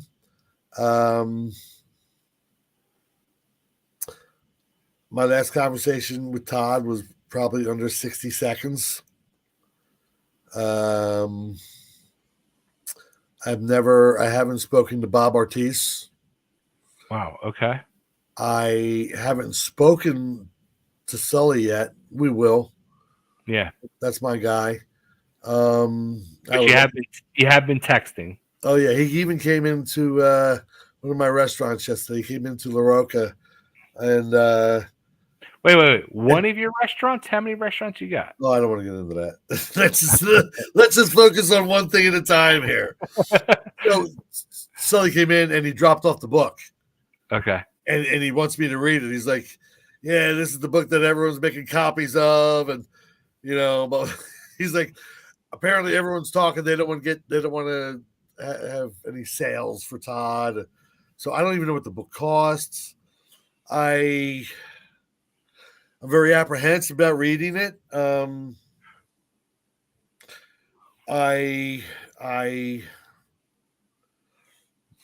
just very apprehensive about reading it. I don't like a lie for something that I put my heart and soul into, something that I created, something that should be my intellectual property, some of the letters and this and that. I feel, and if people look at people's history of what has Todd been creative with since, and maybe what have I been creative with since, I think people figure out who might be a creative person. Yeah. But it just took my heart that day that the kids and I have never spoken about it. They've never asked why I left.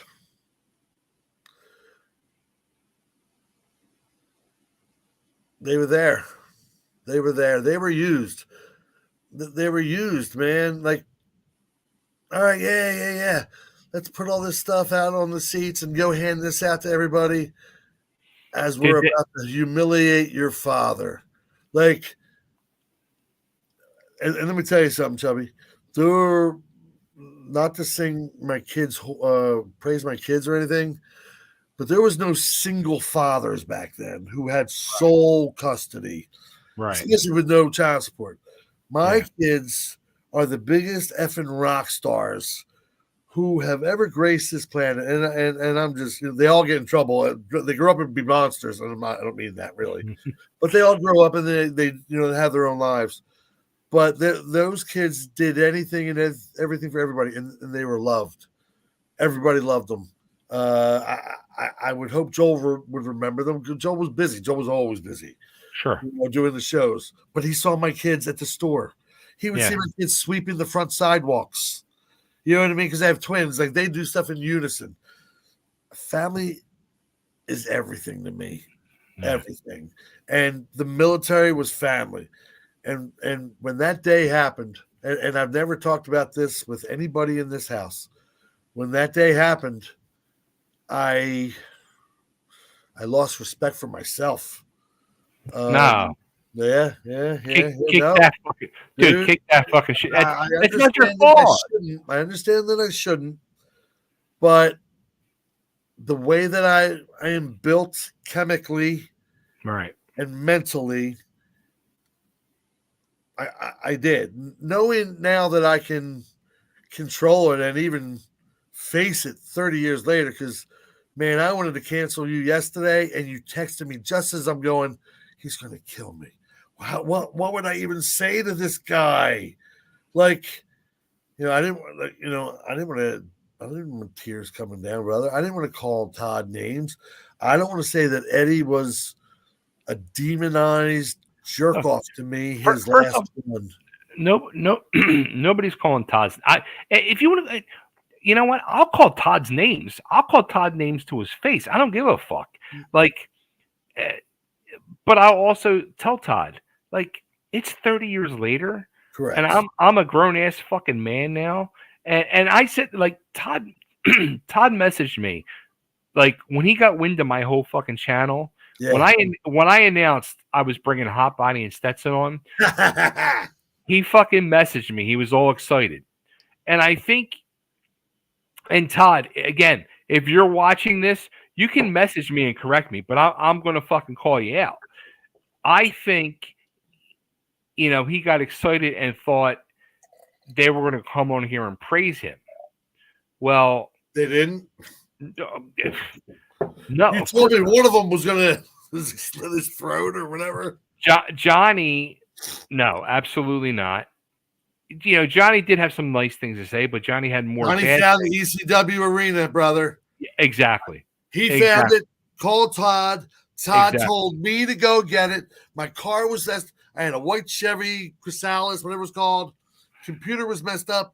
I take my dog Vader down to the arena, and we go there. I walk through. I'm like, dude, it's a shithole. It's perfect. It's just. It is a shit. It was a shithole. The old Philadelphia arena. It could be the ECW arena. Now I'm not gonna say I called that, but I said that to him that day. I'm like, dude, it could be the ECW arena because it was just a fucking shithole. And I came back out. My car didn't start. And I had to get it towed. And I have the towing receipt still because that dug into my kids' food money.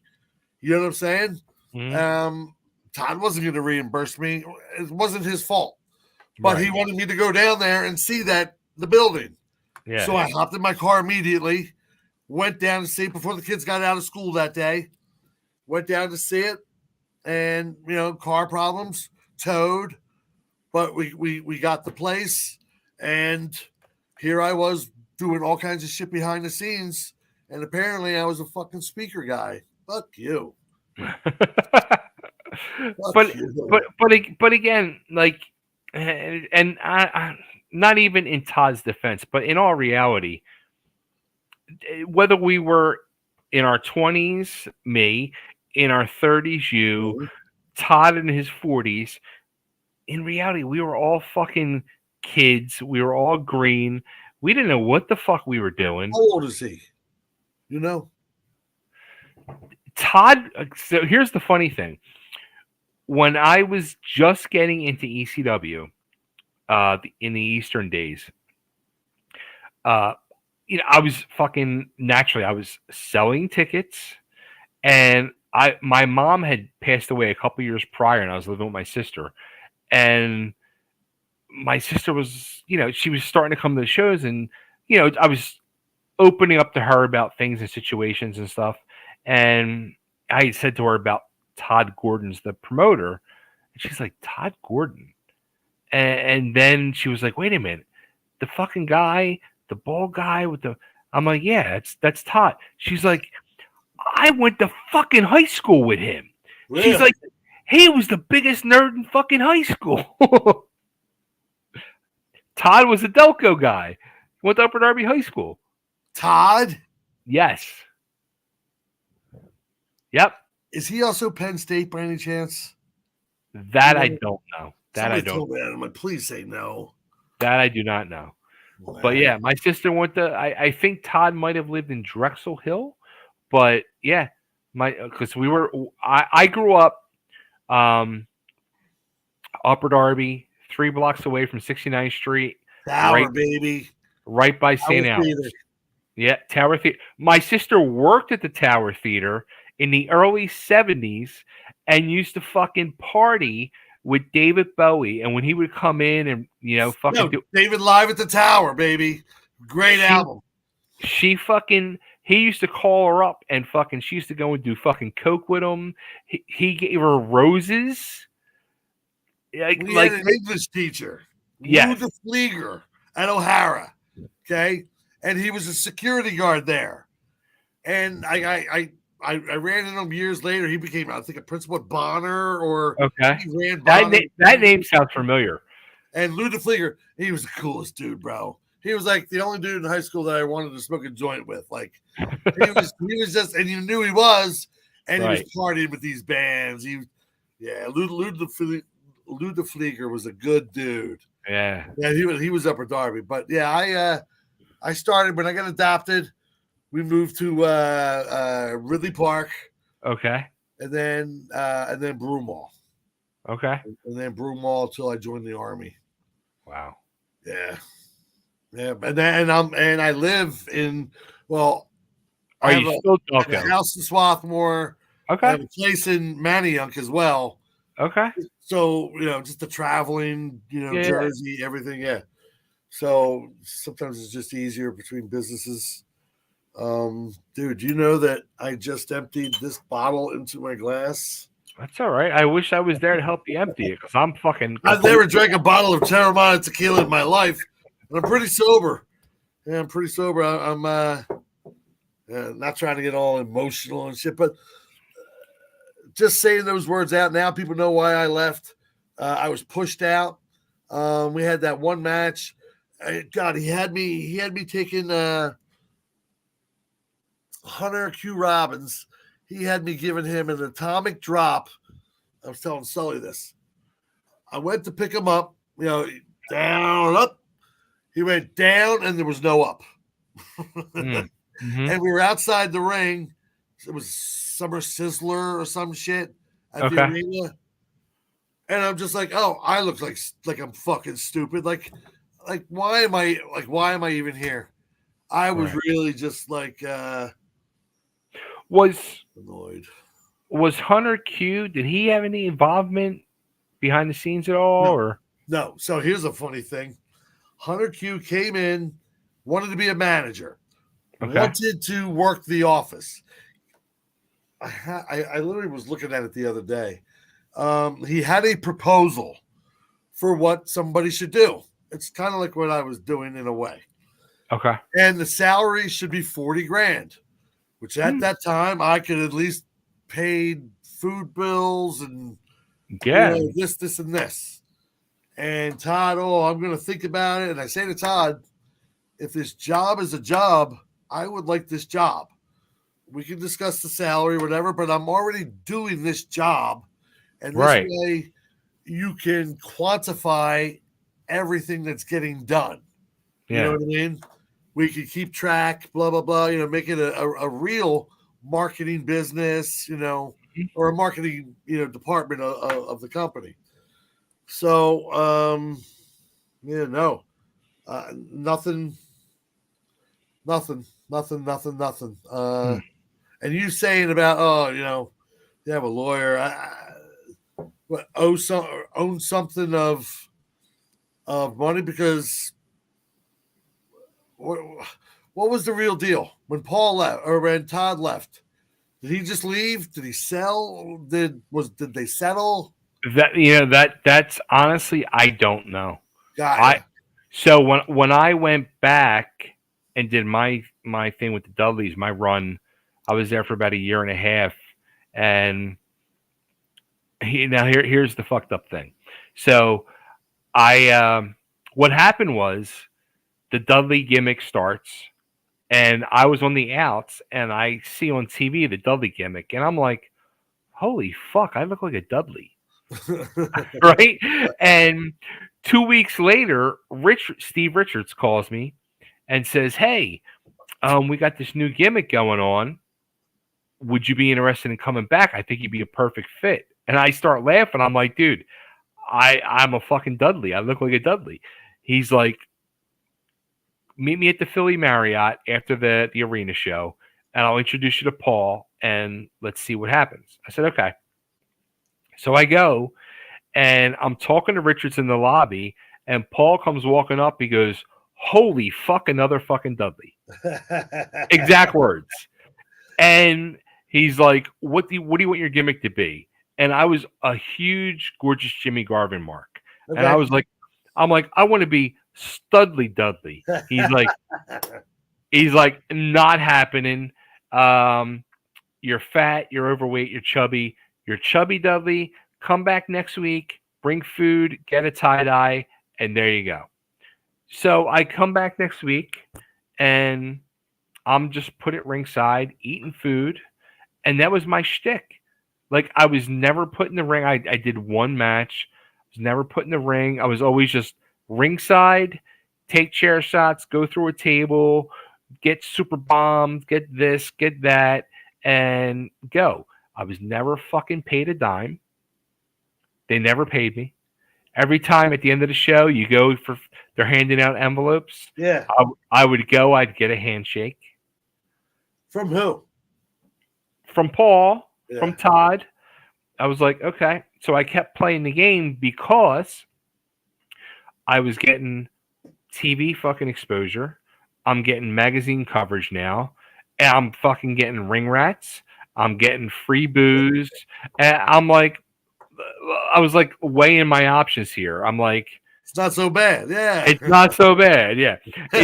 Is that $50 really going to make a difference? That's funny. That's Yeah. funny. So, I played the game for a year and a half. And Why did you leave? Like, how was your exit? I stopped going because they started doing New York. Yeah. And when they started doing New York, I was delivering pizzas at a pizza shop in Upper Darby. And I was like, all right, do I take off on a Friday to go to New York and lose $200 when I got to pay rent and make Bills a car to pay. payment and pay my fucking bills for nothing? Right. Or do I make my money here? So I had to fucking make my money. So I would just do the PA shows if they did Delaware or anything close by. I didn't go to New York. So I would do that. And I think that ruffled some feathers. And then, speaking of Dennis Carluzzo, I was very close with Dennis. So me and Dennis formed a bond when I was on my first outs with the whole Eddie thing and all. And when was that? What time? 93, 94. What, like, any idea of the month or whatever? So I stopped working as the Hell Riders with ECW. I guess it was April, the second tapings, April 93. Oh, yeah. So, and hooked up with Dennis, and I used to hang out with Dennis 3-4 nights a week. Oh, wow. For years.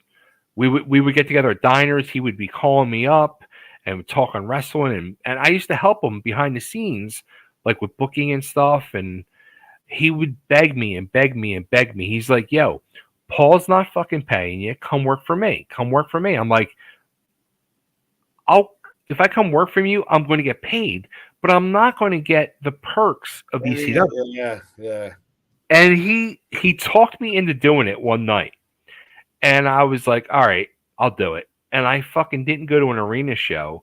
I went and worked for Dennis. And I walk in the locker room and Sabu's there.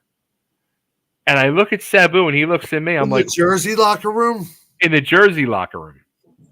I look at Sabu. I'm like, what are you doing here? He's like, what are you doing here? I'm like, I'm getting paid. He's like, so am I. I'm like, both, it was funny because me and Sabu did that show, and then 3 weeks later for the next taping, we were both back at the arena. Oh. Yeah, so I liked Dennis. I never had a problem with Dennis. Yeah. I think him and Joel were a little competitive for a while, as they should have been. Sure. But I don't think it was. I don't think it was like Todd. Todd had an animosity immediately when we would first talk about it. I'm like, how do you even know Dennis? Like, you only go to the Civic Center shows anyway. Yeah. So how do you even know Dennis? Like, Todd didn't know the business when we started this. No. I knew a bunch of people. Bob knew people. Larry knew a shitload of people, obviously.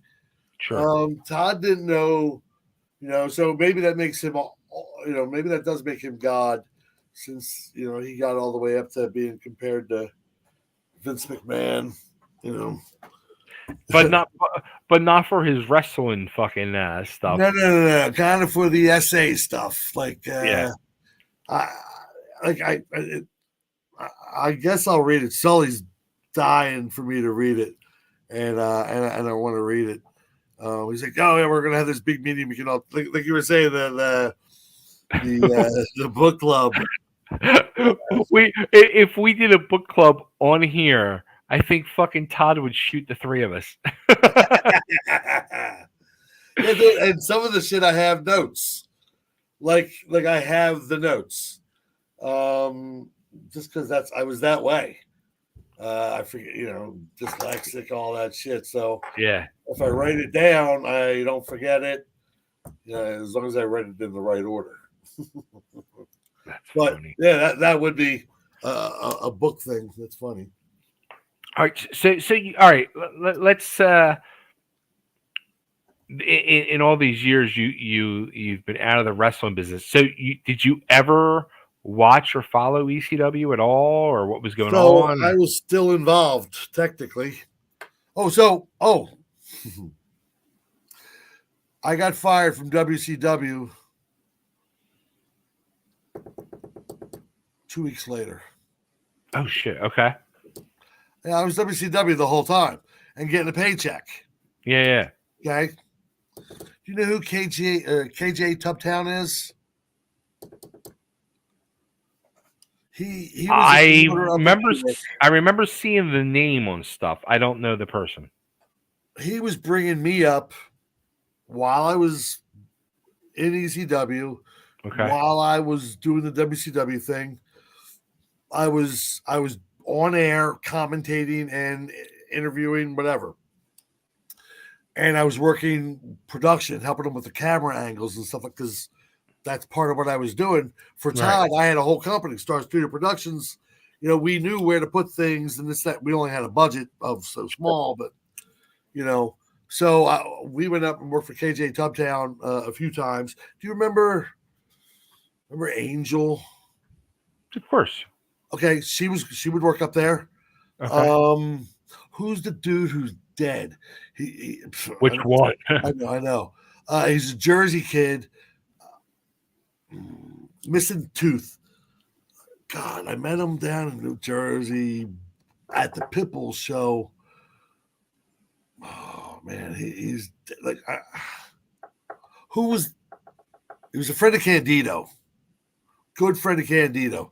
Mondo Clean. Who's that? No, Mondo's still alive. That's not who. You're not talking about Balls. Balls Mahoney, baby. Okay. What was his name before Balls? John Reckner. No, before that, he was a Sultan. A Buddha Singh. There you go. So we were working up there with him and whatnot, and I'm putting up in a tree doing an interview and shit, and they're loving it. They're thinking this is great. And I remember going, I'm cutting this promo. They're like, so tell us about ECW, Stevie. And I go, and we had just brought in Paul. I go, we have the David Koresh arriving to the ECW arena. Little did I know. But that's the exact name that I used because Waco had just popped off and whatnot. Yeah. And, but I meant it nicely because I thought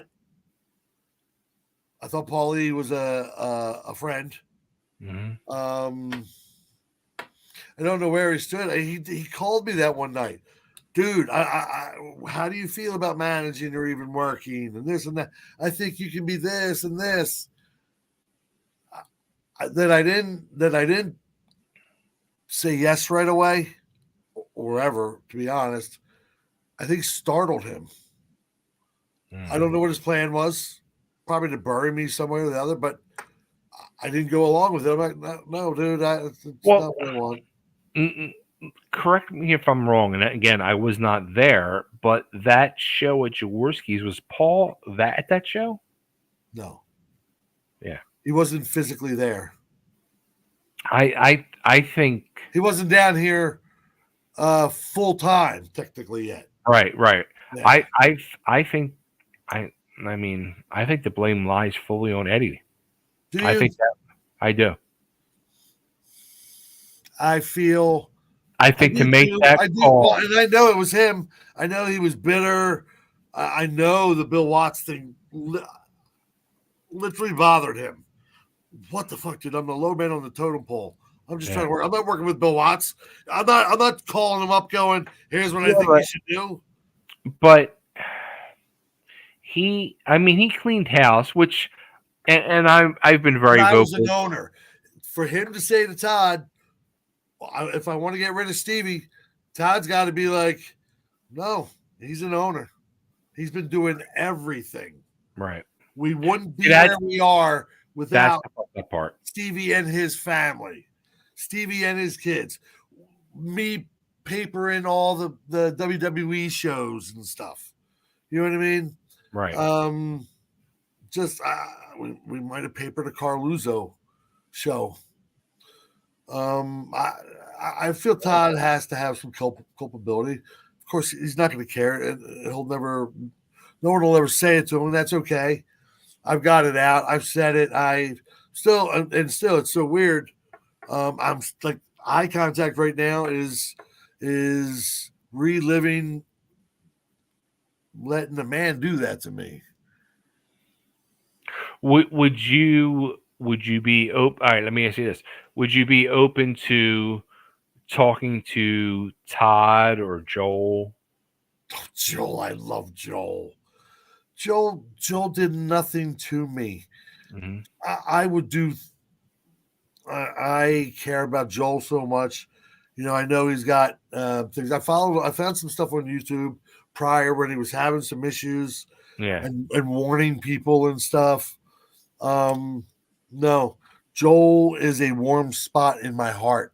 Mm-hmm. I would die to talk to Joel Goodhart. Okay. He looked amazing. He looked 71, looked great. Just looked great. I made a comment to Sulli today. He's like, Stevie, we got to do a big TWA toast at your place. You know, I'm like, you ain't doing that shit without me, so I better get my ass up there. I'm like, that would be pretty bad.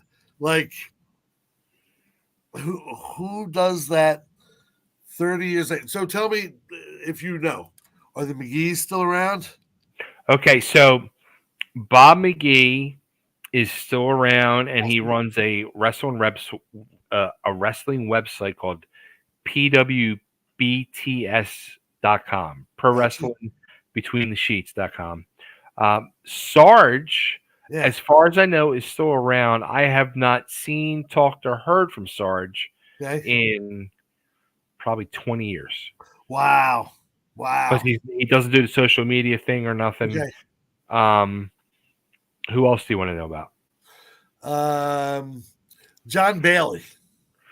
Bailey is still around and is now a worker. He's a manager in the business for people. Seriously? Yes. I get that. Yep. Are Tony and Johnny still doing anything? No. So Johnny had a lot of health issues. Okay. At one point was actually in a coma for a while. Had major heart issues. He said he walks with a cane now, so nothing major would be coming out of Johnny. It's a gimmick. Yeah. It's all work, brother. It's all work. Yep. Tony, I mean, if he, the way he was talking, if he really put his mind to it and got himself in shape at 65 years old, he'd still be ready to go, but he's not in that stage right now. And, I hear you. Yeah. That's awesome. Yeah. How about some of the older guys? I know Waldo died. Waldo passed away a few years back. CN Red. Chet passed away about 6 months ago. Had a very, very horrible and rough battle with cancer. Yeah. Fuck you, cancer. Yeah. Wow. How about Donnie Allen? Donnie Allen still in Delco. He is probably also watching this or going to watch this.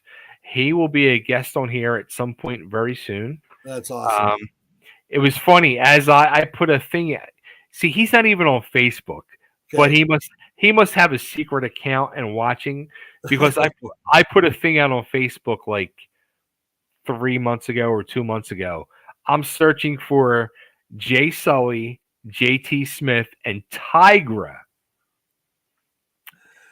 I get an email. Well, first I got a message from Kathy Fitz with Jay's info, and I was already in communication with Jay, and fucking Donnie sends me an email with like he did a Google search. He's like, I think Jay is here, here, here. Here's a possible phone number for him. I'm like, you're like James Bond, dude. Like, what the fuck? Yo, did Johnny and Tony and Donnie all leave on bad terms? Who pushed them out? Paul? Yeah, it was all Paul. At that point, it was all Paul.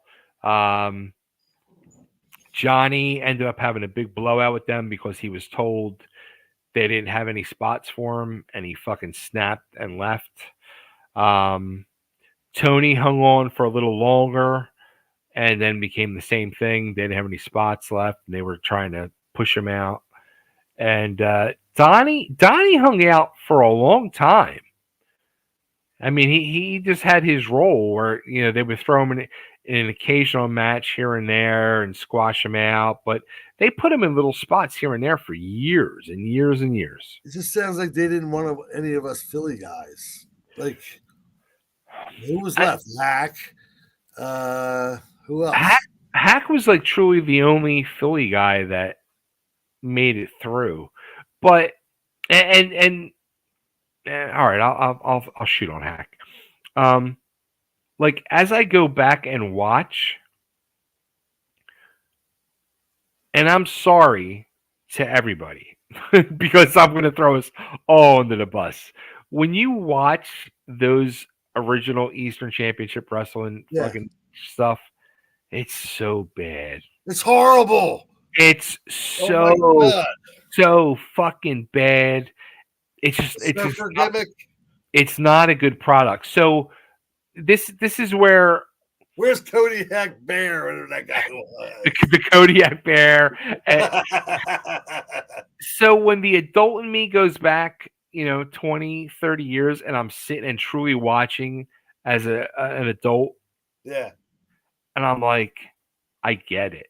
Like, there's no way Eddie looking at this stuff as a booker who's been in the business and successful at points can look at this stuff and say, I can make money with this. There's no way. There's no way. And sadly, the thing with Johnny and Tony, because of course they wanted to revisit the whole Hot Body Stetson feud, and they didn't want to do it. So that's what we were there for. You didn't need Lawler versus whomever or whomever versus whomever when you could have had Hot Body Stetson and do shit like they were doing, like Joel did with Mick and Eddie. Yeah. I mean, I get their point. They did it for a couple years. They were fucking tired of it. They didn't want to keep doing it, but they didn't do it on TV. Now you could have did it on TV and taken it to a different level, and it could have worked for everybody. But I get it. They were tired of doing it. They wanted something different. Yeah. Well, they didn't. Treating people is one thing, wanting something different is another. You got to find a happy medium. But even, and I say this as I'm watching the stuff with Larry, like, look, Larry was most famous and very outspoken with, I don't bump. I don't take fucking bumps. And like, I watch these matches and I'm seeing Larry bump like a motherfucker. And I'm like, this is a guy who I think is trying to fight for his job and his spot now. Yeah. He needed, Larry and I used to drive together. Mm-hmm. He needed to, I don't think he felt he was in a rut. I think he felt that people saw him at a level. Yeah. And he knew he was at a different level, but he wasn't showing that level because, again, he didn't do bumps. Yeah. And then he would start working his ass off. A lot of guys came in. Remember, like Snuka, Jimmy. I liked Jimmy, But Jimmy didn't. He didn't bring his working shoes. He No, wasn't going to. he wasn't bumping. Morocco wasn't going to. Oh. That's what I was there for Morocco. Mm-hmm. And that's what I was there for Jimmy, because I was with Sal Yeah. to take the bump, Sure. for him to go. I don't know. I just think pushing the Philly guys out, the crowd. So did all those people that we're talking about, did they stay for all the shows? The McGee's, the Baileys, they always stayed? Every Were they show. happy with the product? Oh God, yeah, of course. Yeah. Okay. I mean, didn't watch. see, in all honesty, like when I left as a Hell Rider, I turned it off. I was so fucking angry and bitter and jaded. Yeah. I stopped watching. But Yeah, then I me started, too. yeah, and then I started hearing the buzz. So I started popping it back on like a year later, and I was like, this is fucking good. This is real, and it was killing me. I'm Yeah. like, this is really good. And then the extreme shit happened. I was like, this is really fucking good. And then when I got to go back as a Dudley, I would like, when I would go out and do our fucking spot and then come back and we would all sit around the monitor Yeah. and watch. I would sit there and in my head, like I'm sitting next to fucking Steve Austin, Mick Foley, Woman, Benoit. Like I'm sitting with all the fucking names in the business, and I'm watching this, and I'm trying not to jump out of my seat and pop I feel because you. this shit was incredible that I'm watching. Yeah. And then then when I left again as a Dudley, I went back into jaded mode for another year. But again, I'm like hearing the buzz, and then when I'm seeing, I went back and started watching. I'm like, this is fucking amazing. Like it was so historic, magical, and monumental. What was the last year they were good?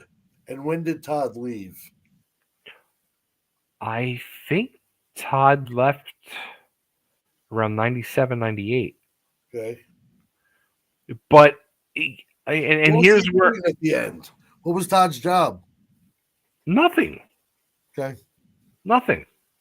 He after his, they had him out there doing stuff with Bill Alfonso and I think one of the girls or something maybe. I've seen on YouTube.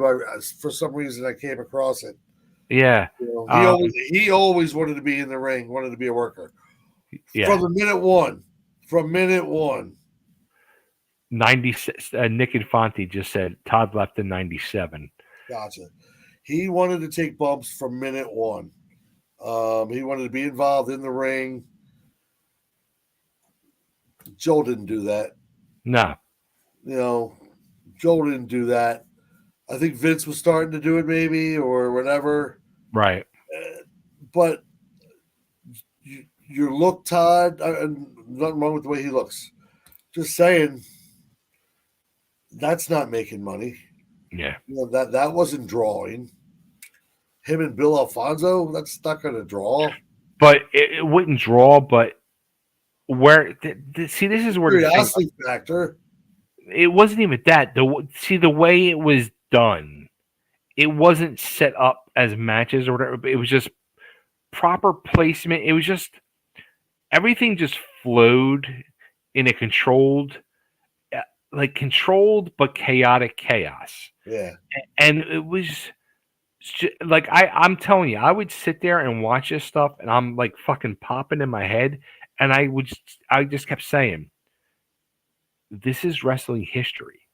This is magic." And I can't believe I'm sitting here and I'm like fucking part of this. And you were part of it from the ground up. Yeah. And that's why the gimmick I call myself now is I'm the original ECW original. Because everybody's like, oh, I'm an ECW original. But hey, look, motherfucker, I was there from day one. Yeah. You weren't. The only other one from day one was fucking Hack. Well, what do you mean from day one? Like, I was there from day one until I got fired. Well, but here's the thing. Bob and Larry. In my eyes, people like you, Hotbody, Stetson, Larry, fucking ECW originals. We are. We are. But I the whole know. Extreme Era people call themselves ECW Originals. Is that right? Yeah. That's their whole gimmick. It's ECW Originals. And I don't know who started it, but it's like and No, no no. no disrespect. I'll probably get fucking heat for it. But it's like, yo, no disrespect, but there was a whole generation before A you guys. whole group of us beforehand. Yeah. And That like many of us came from the same island. yeah. Many of us did. You know, think about Mhm. that. That whole beginning was all Joel. The only one we brought in outside the first time was Koloff, and then we were bringing in Sal, and then Maniac. Remember him, Metal Maniac, Yeah, of course, Jeff. Jeff. Oh my God, I remember when he got his extensions. We He rolled was the he was a Korean. character. What's that? He was a character. Well, I don't know if he was rich or what he was, but he would fly Jimmy. He would pay for his own Yeah. airfare and this and that, and just if he could get a spot on the card. I ended up managing him a couple times Okay. at Michael Jack's Okay. because he lacked direction. Yeah. Oh yeah. I can Yeah, imagine. he didn't know where he was going in the match, and I worked him one time at Tabor. It was me and my old partner HD against him and Rebel. okay, Yeah. that would be bad. Yeah. It was bad. Rebel bad. being the superstar that he is, right? Yeah. Of course. Tabor Hall. That was Mhm. crazy. Those Tabor Rams. Yeah. I retired there. October 2nd. I was working I was managing Terry Taylor against Koloff. No, Mhm. Volkov.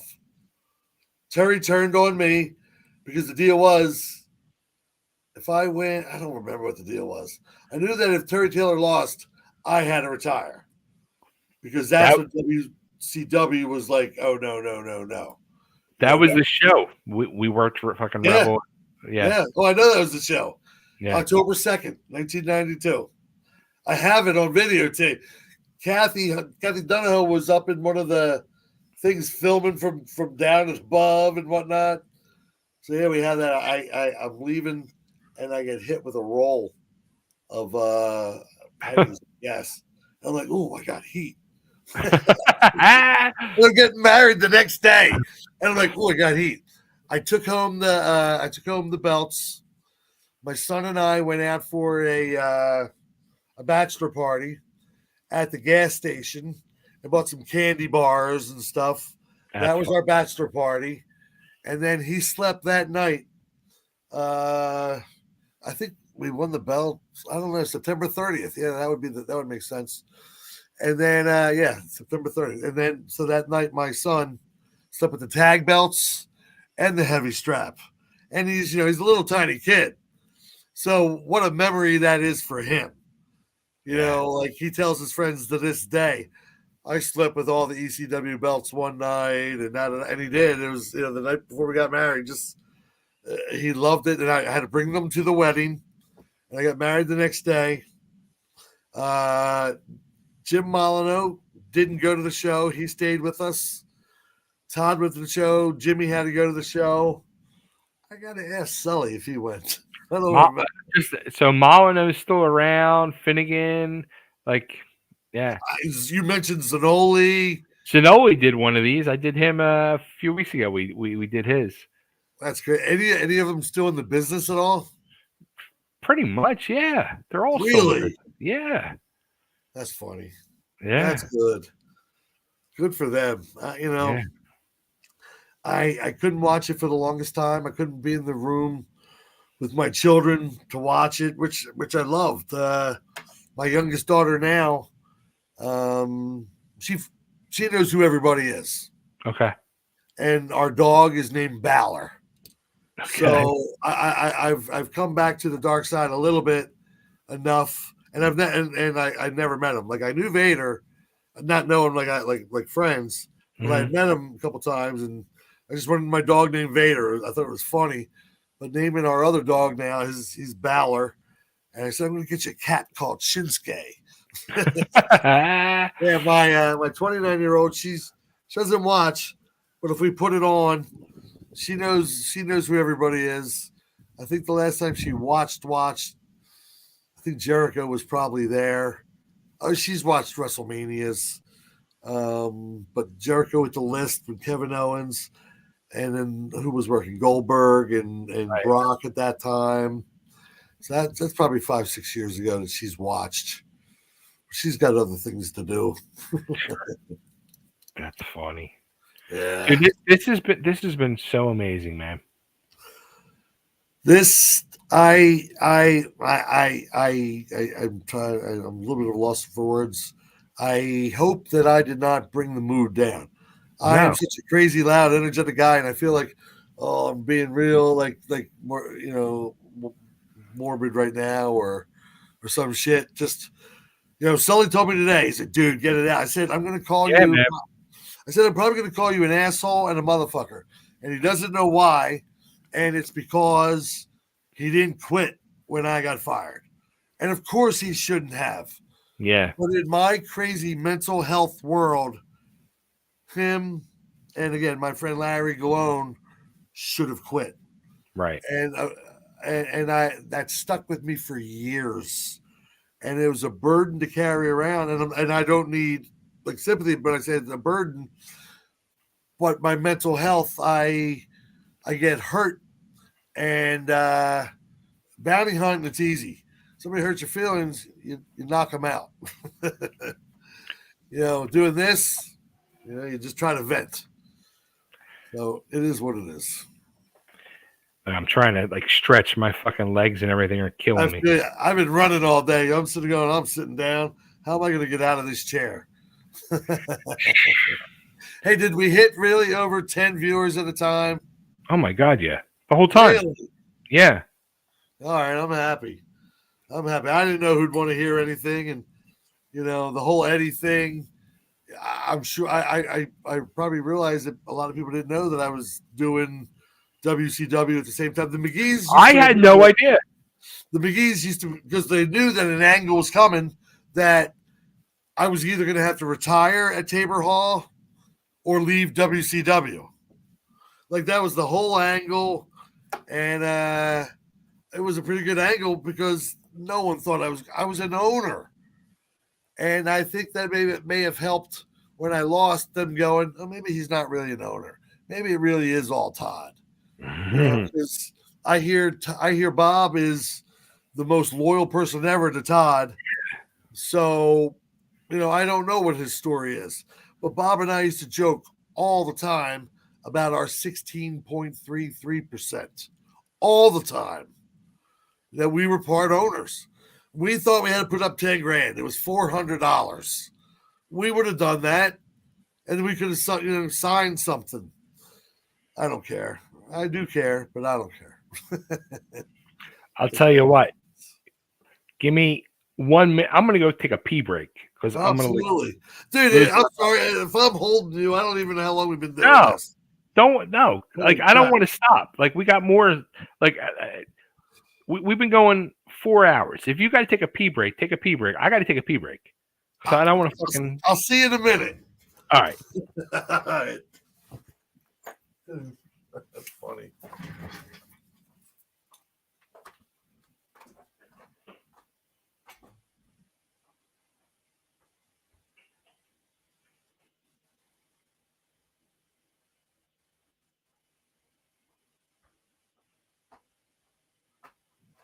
Get another bottle of tequila.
All right.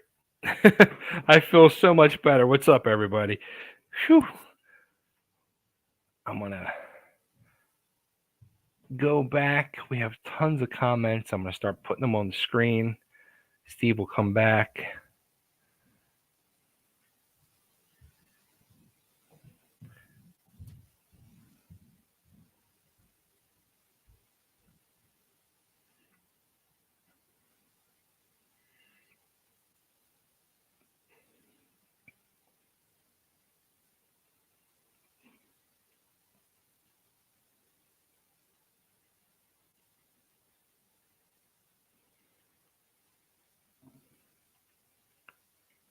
Let's see here.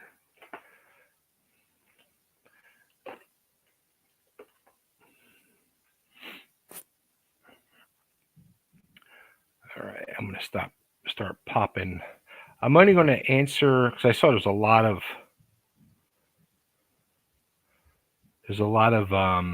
questions that don't pertain to Steve and the whole situation. So any stuff that people want to ask me about Eastern Championship Wrestling, not pertaining to Steve, I'll have to do a separate thing, like I do on Facebook. So we'll do that. But I think they had this on at La Roca. I'm sure they did. I went and got another bottle too. I'm like, what the fuck? You're leaving me out. No, just a little bit. I'm not. Dude, my bladder was killing me. I had to go so bad. Turns out I did too. I didn't know it's a little. I'm sure. I mean, I had a small bottle of fucking tequila and a bottle of wine. So the old clips of Eastern are really good. It's the only reason I can sit to it. I love it. So we got to get you up here to do a TWA toast to Joel. How about that? Oh, we're going to feel that guy. We wouldn't be talking about any of this without Joel. Stevie and Jay Sulli were a way better commentary team than anybody today. That's a lot. Yeah, but we had the most fun. I mean, somebody, oh my God, one of my cooks this morning, she sends me this. I don't know if it was on Instagram or no, it was probably just a regular text. And it's got a video of me and Sully. And I got it's from Wrestling Voices. Okay. And the guy's just ripping the shit out of me. He's like, watch him rubbing his hands. Wait for the end. Wait for the end. He's going to point. And I point, and you hear the guy just go, ah! Dude, that's what I do every day of my life. If you thought that I was just doing something on TV stupid, go with it. I said to one of my daughters, I don't know if he's being negative or positive. The video is from like 2019. What does that say? You guys remember Rick Perez? Of course, Rick Perez. Yo, we put him in with Mr. Anthony. Mr. Anthony came out to the music. I touched myself by the Divinals. There you go. And actually, I'm friends with Rick on Facebook. He lives in Florida now. I haven't spoken to him, but he does. Ever stay in the business? I don't think so. Gotcha. Yeah, I know that they were new. Yeah. And the guy with the white hair wasn't from. I don't even think he was local. Did DC Drake wrestle in ECW? Yes, he. In ECW, it was only like once, twice, maybe. It was nothing. Was he there April 25th or 6th? So 25th was the night that Jimmy won the belt. And the 26th was the night, or the morning, the afternoon that Johnny won the belt. Did you remember that? Here we go. So Battle Royal, Kensington comes down. Now it's a one-on-one match between Sal and Jimmy. Okay. I thought I broke Jimmy's foot. I was supposed to do this thing and he moved. And I hit him and I go, Now, I don't know if you were ever in the ring with Jimmy. Yes, I was. You can't feel him. Yeah. I mean, I was like, and we were friends. I'm like, I'm going to get it back. It's okay. You can't feel him. and he winds up, and I'm like, here it comes. Oh, damn, that was good. So Jimmy won the belt that night. Here's one of my here's true ECW lore. Jimmy wins the belt that night. We brought in a couple people, and then we went back to the Marriott, and I told the DJ to play 2 songs, and I talked to everyone at the tables. They played World Class Wrecking Crew, which was LL Cool J and and we're all dancing, and I told all the boys and everybody, Kathy Fitz, everybody, and when the next song comes on, I need everybody to go sit down. I'll be sending shots of champagne or whatever, and me and Kathy are dancing, and then she's just like, where'd everybody go? And I got down on one knee on the dance floor in front of all the boys. Oh shit! On April 25th, my birthday. Is that your birthday? My birthday, yeah. Oh, happy birthday! A little early. Oh yeah, and so we did that. So that was kind of like, the family thing of ECW. You know what I mean? Like, and then it didn't. And see moments and reasons like that, when it comes down to what happened, that's why it hurts so bad. Yeah, because I did that with my family. I did that. I was trying to show them who we are, and we're going to be, whatever. We'll have kids or whatever. Yeah. Instead of just going ha ha ha ha ha, because it wasn't fair to her. Because she was upset. Yeah. And she couldn't say anything to me because of who I am, which is not fair to her. It was just brutal, dude. It was the height of my depression in life. It was the height of my paranoia in life. It was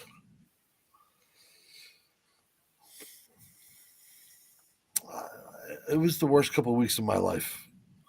And I've had people get sick, and I don't mean to belittle anybody who's gotten sick. Short of cancer or somebody dying or anything, that was the worst time of my entire life. Well, I mean, honestly, and this is the person, like I said at the beginning of all this, that went through years of therapy. Yeah. It sounds like it wasn't just a couple of weeks, dude. It's been many years this has been bothering you. Oh, yeah. Oh, this never went away. Yeah. There was no way I was going to give the reason why I left. I could say I quit. None of you would have known. And I could have sold it. I could have said, oh, Todd didn't like me, whatever that guy put up. And I could have just sold that. I'm telling the truth, and it puts me in a light that I don't prefer. I don't like. I'm not comfortable with. I'm comfortable with being the life of the party, the loud guy, the make people happy. Let's rock. Let's what can I get you? What do you need over there? And I just feel no one came to my defense ever. Ever. And I couldn't talk about it. Dude, I've talked about it more with you now than my wife and Dr. Glock. Him and you. Like Sulli. I told Sulli, like I said today, I'm going to call you a couple names, but I just want you to know that's what I called you back then. Right. And I didn't mean it because my soldiers would have left. No, dude. Fuck. No. You meant it because you were feeling it. And it's, years later.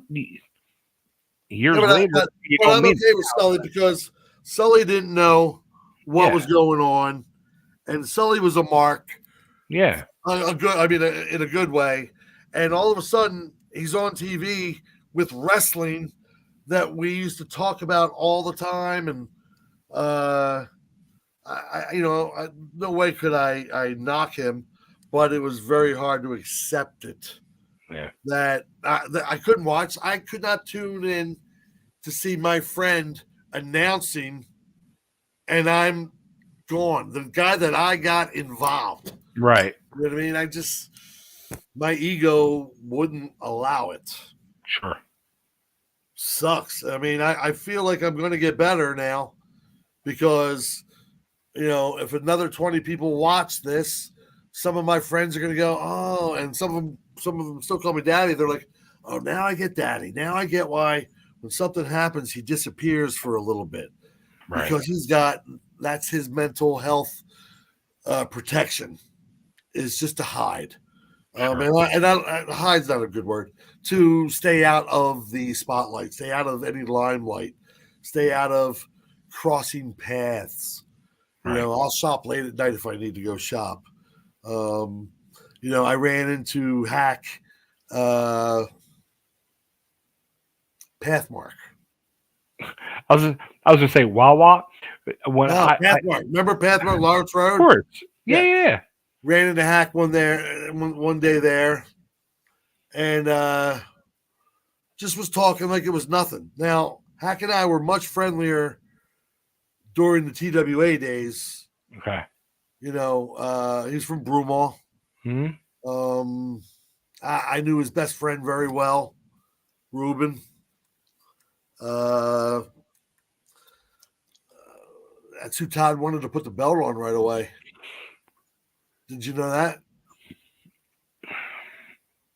I did not. The whole early Sandman days, he was just not over at all. The surfer gimmick, yeah. Well, yeah, horrible. He spit on a waitress. Like, oh, that's a great way to have your champ. He spit on a waitress at Michael Jack's at 8th and Market. Okay. In December. And we then, we're going to try to come back in February 25th. Well, we did as he stubborn, but he wasn't on the show. They wouldn't allow him on the show. Did you know that? Hack didn't work the first ECW show. Todd was probably beside himself. These two barely knew each other, from. And then I'm hearing, oh my God, they're like best friends and this and that. And right. Okay, whatever. I mean, Hack wasn't, I liked Hack. Hack used to call me. We'd be talking. Yo, I'm in the bathroom. I just hit it 3 times. I took like 4 aspirin. You should see it flowing down my face. This is TWA time. Standing in the mirror, gigging. Hack loved the business, but he wasn't much of an athlete. Big kid. But whatever. And did you ever have to get hit with that cane? So there was one time. The one time they put me in a match, they needed an opening match. It was in Jim Thorpe, PA, and it was the Bad Crew against El Puerto Ricano, and they said, "Hey, Chubby, you tag with El Puerto Ricano." So they said, I guess Bad Crew was going over, or maybe I don't even know. Maybe we didn't maybe hit a finish, but Hack was coming out and going to fucking cane the shit out of all of us. And Hack came to me and he goes, "Look, when I had to take it, right?" Well, he said, when I hit that ring, I'm hitting you first. You're getting one shot, fucking powder, and go to the dressing room. You don't deserve to be out here. Are you kidding me? I swear to God. And that's what I did. And as I took my shot and fucking powdered and was walking back to the dressing room, all I heard was whack, whack, whack, whack. Where was your shot? Where did he hit you? In the back of the head. No staples, no cut? No, nothing. I didn't like that thing. I know that started right after I left. Yeah. Tommy. Yeah. Tommy Cairo, right? Mm-hmm. Yeah. That was like right when I was gone. The whole blinding thing. Yeah. I've heard about. That was the gimmick. That was the angle that I turned it back on and I got sucked back into. So Okay. I thought it was such a great angle. It was a great angle. I didn't like the participants necessarily, but what are you going to do? I like Tommy actually. That's not true. Now Tommy, who I'm in touch with, nice. He actually one of his legs was partially amputated about a year ago.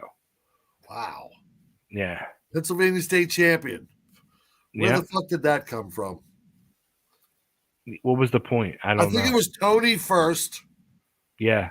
Was it Tony first? I think so. Then Cairo? Yeah.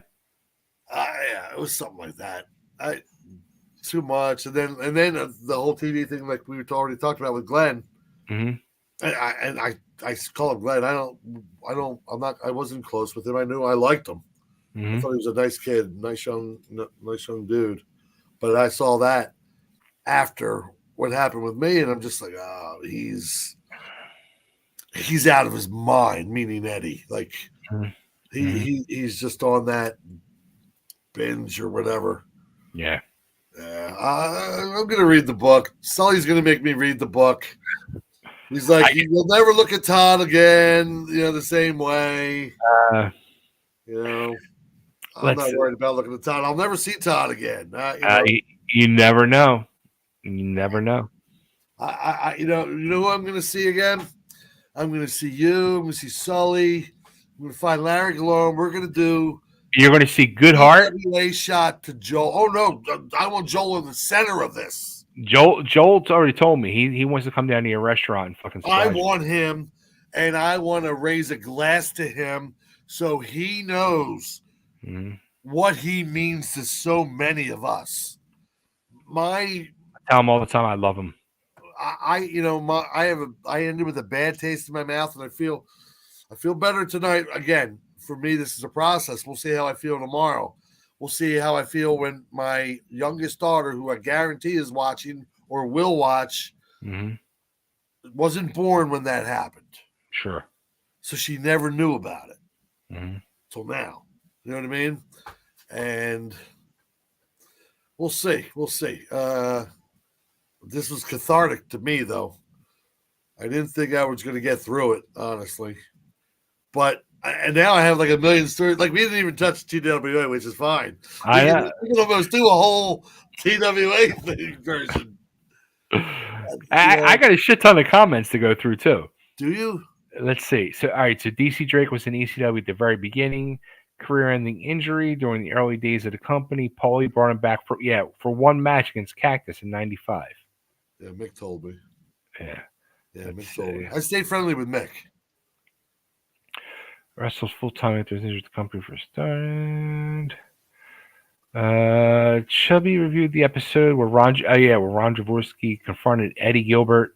Stevie was helping out the good guys. Stevie, do you remember anything about it? Why were you with the good guys? At Ron Jaworski's? Yes. I was getting babyface reactions everywhere. Even though I was supposed to be a heel. Me, Larry Galone, and some of us went to the Open Days Phillies game, and they recognized me. And it was like, oh, you're just funny. You're quick.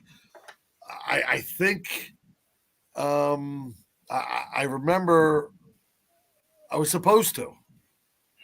I think that's it. I was just supposed to. And that's why Sandman, I guess, was he a face?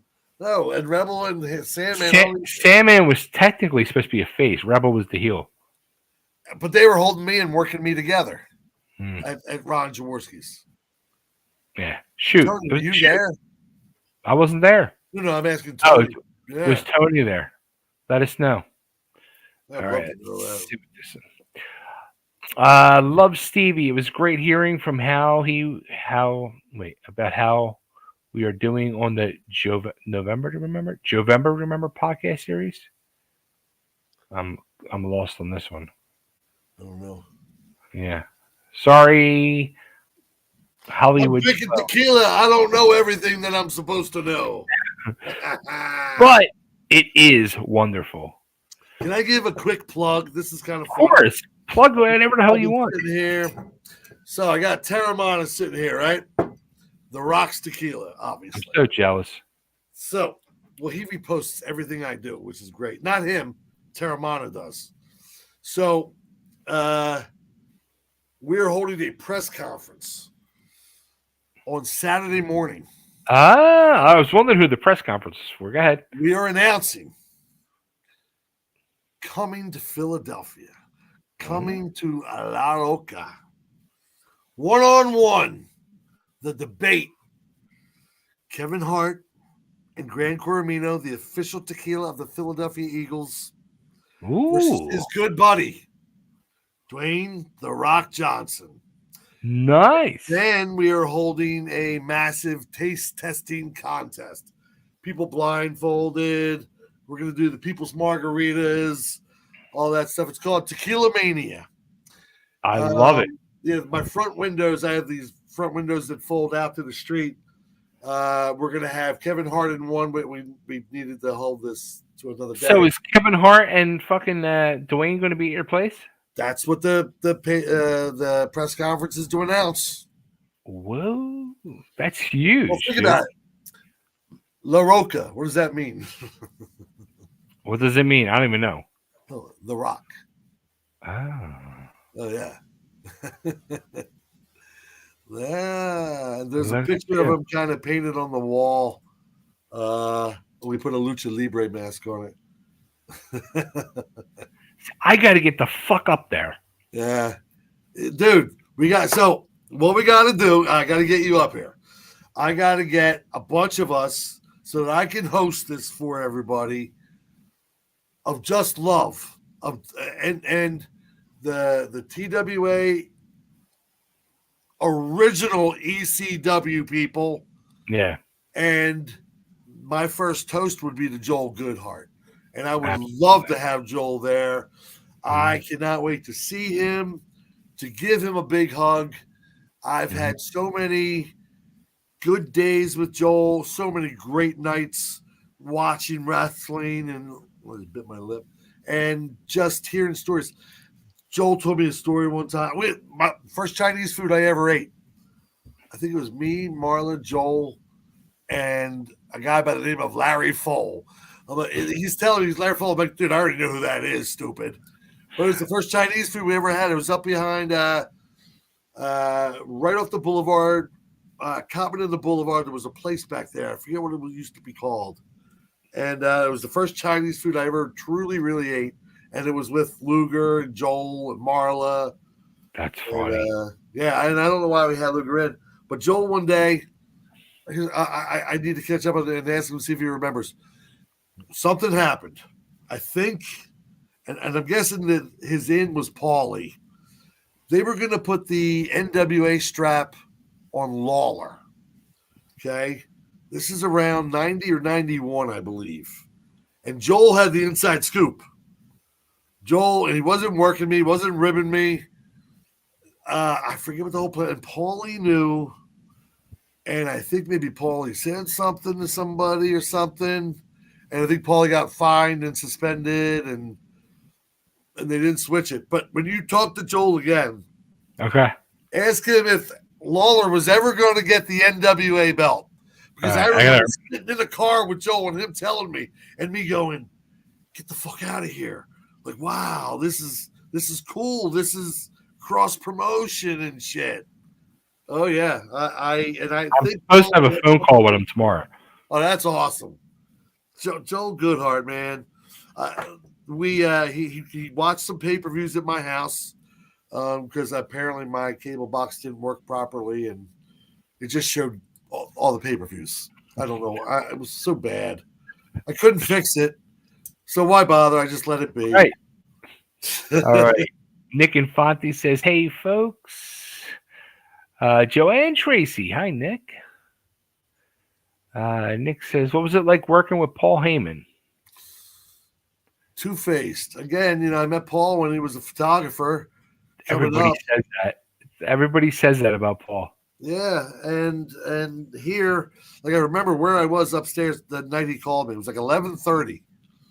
And I was kind of waiting for a call, but he called at like 11:30. He's like, "Dude, you're going to be my new DDP. You can talk. how good can you bump? And I'm sitting, and I didn't get to the part where I still need to work on my offense per se. You know what I mean? Right. To look good enough. Mm-hmm. So I felt that I had a great conversation with Paul. It went nowhere.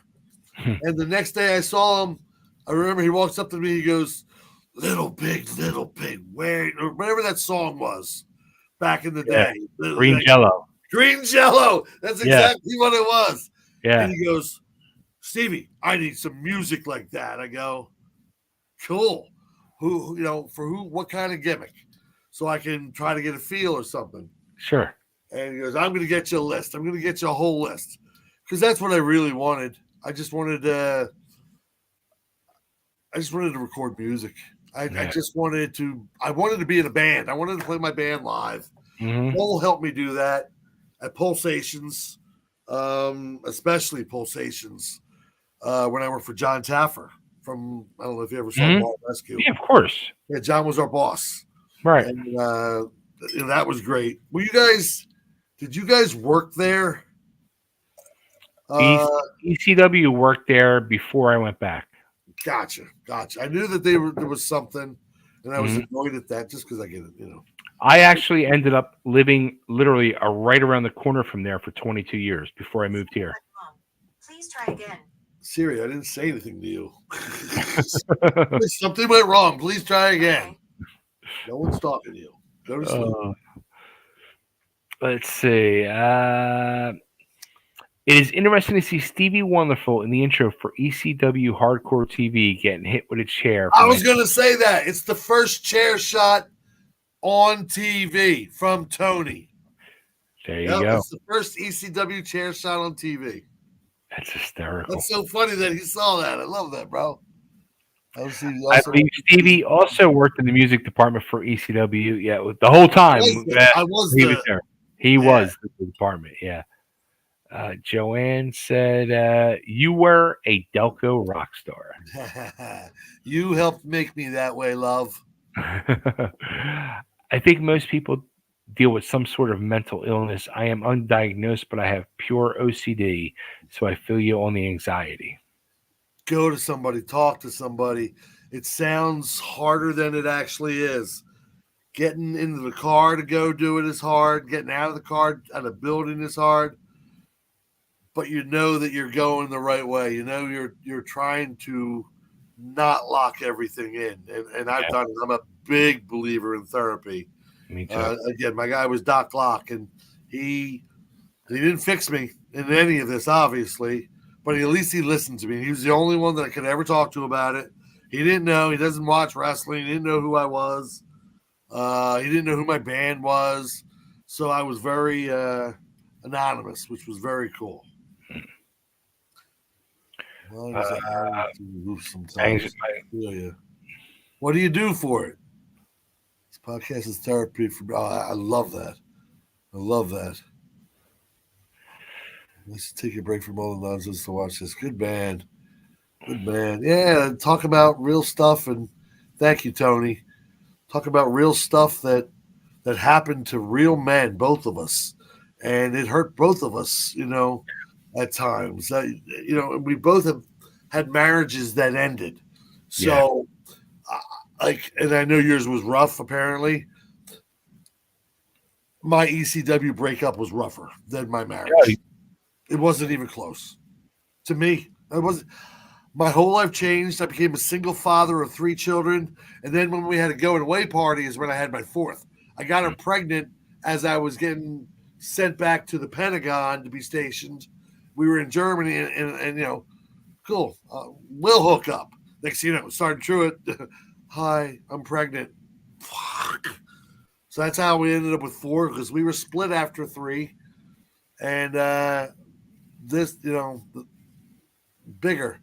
It's all mental illness. It's talk to somebody. Just talk to somebody. It just helps. It just helps. Stevie looks great. Yeah, you do, man. You absolutely do, dude. I'm an old man. What am I now? 62, 63. Are you really? Yeah. Yeah, and I get like 20,000 steps every day on my phone when I don't put it down. A lot of flights of stairs. I have crazy energy. Um, I try to survive. My family is everything to this day as it was back then. I can't do anything without my family. Uh, I can't function without my family. Oh. I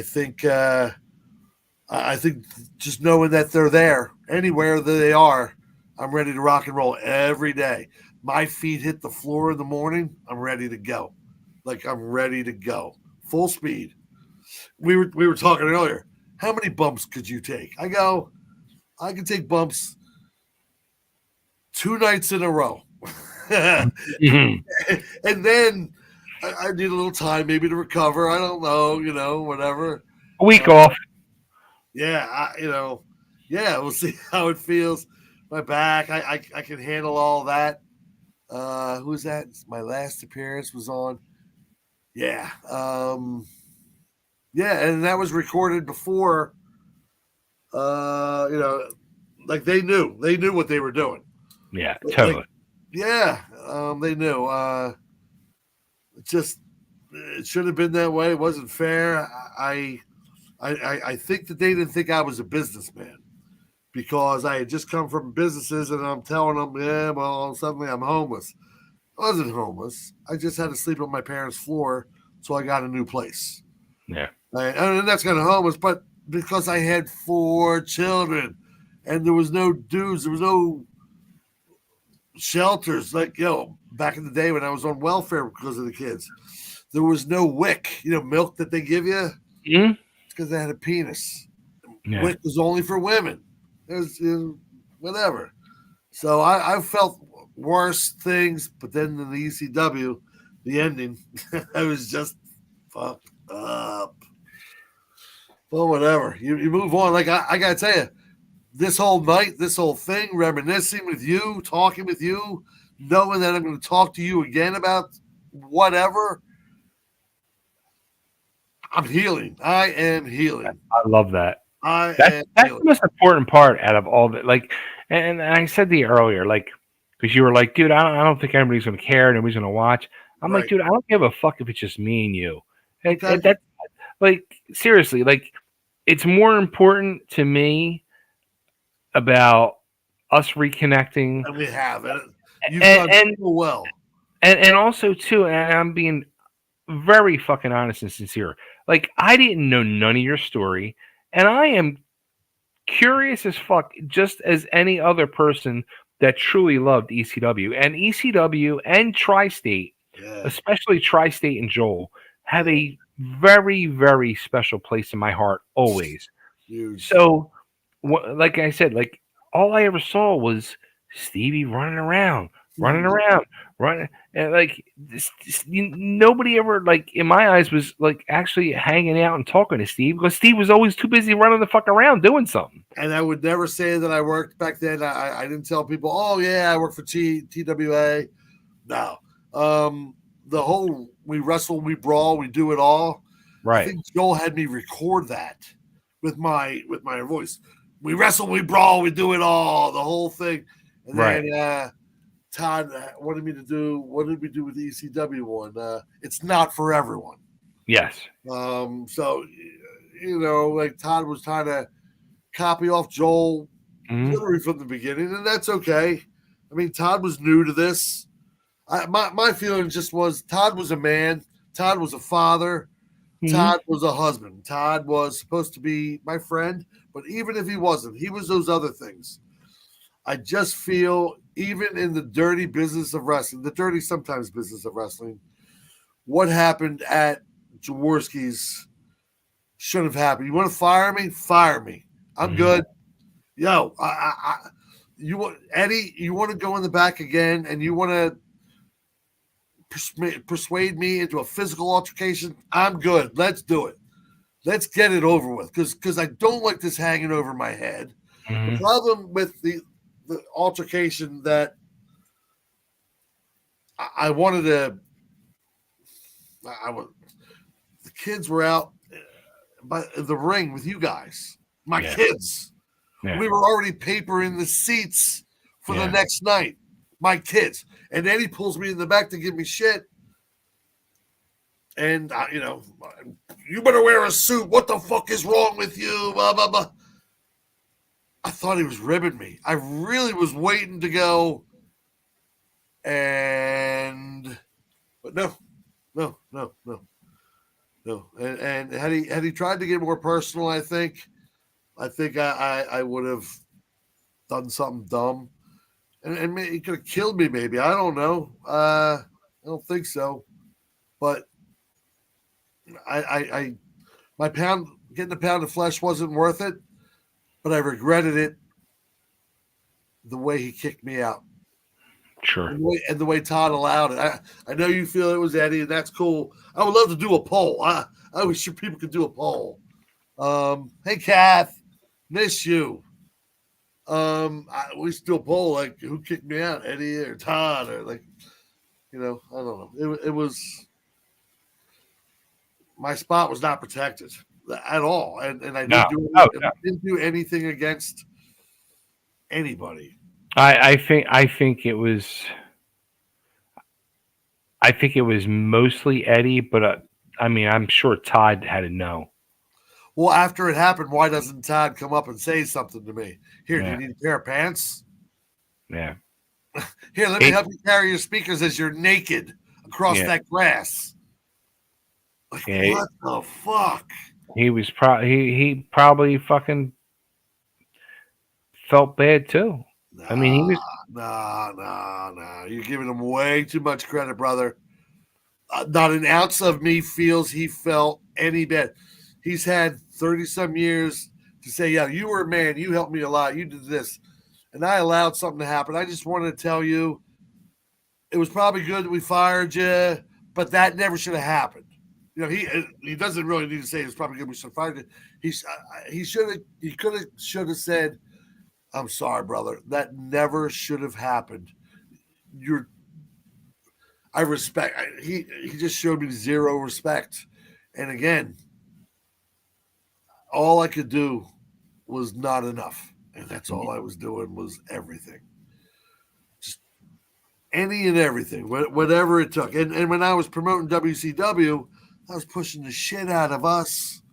You know what I mean? When I was on Preston and Steve with Jake and whatnot, when I was on who was the other show? Was it the Bella?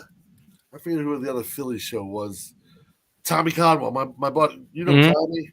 Yeah, of course. Yeah, so we did those shows, and I had I think we had Sting on that. I don't have regrets because the WCW run for me was great. Dusty Rhodes in the back asking me who I am because I'm wearing a suit and a tie, and he's looking at me going, is he a worker? Is he what is this guy? And couldn't have been nicer to me. And then Vader I thought he was going to fucking kill me. I thought he was going to kill me. And he was my favorite. And he was going to kill me. And Mick, Mick I stayed friends with for years. Sting, the only time I saw Sting ever was at WCW shows again. And I think he had gotten hurt, so he missed some, so he wasn't there. So I never saw, I was never in a room with him going, after we had a marvelous lunch, me, Gary Juster, Bruno Sammartino, and Sting. I'm a complete happy guy, bro. I made sure I didn't mark out.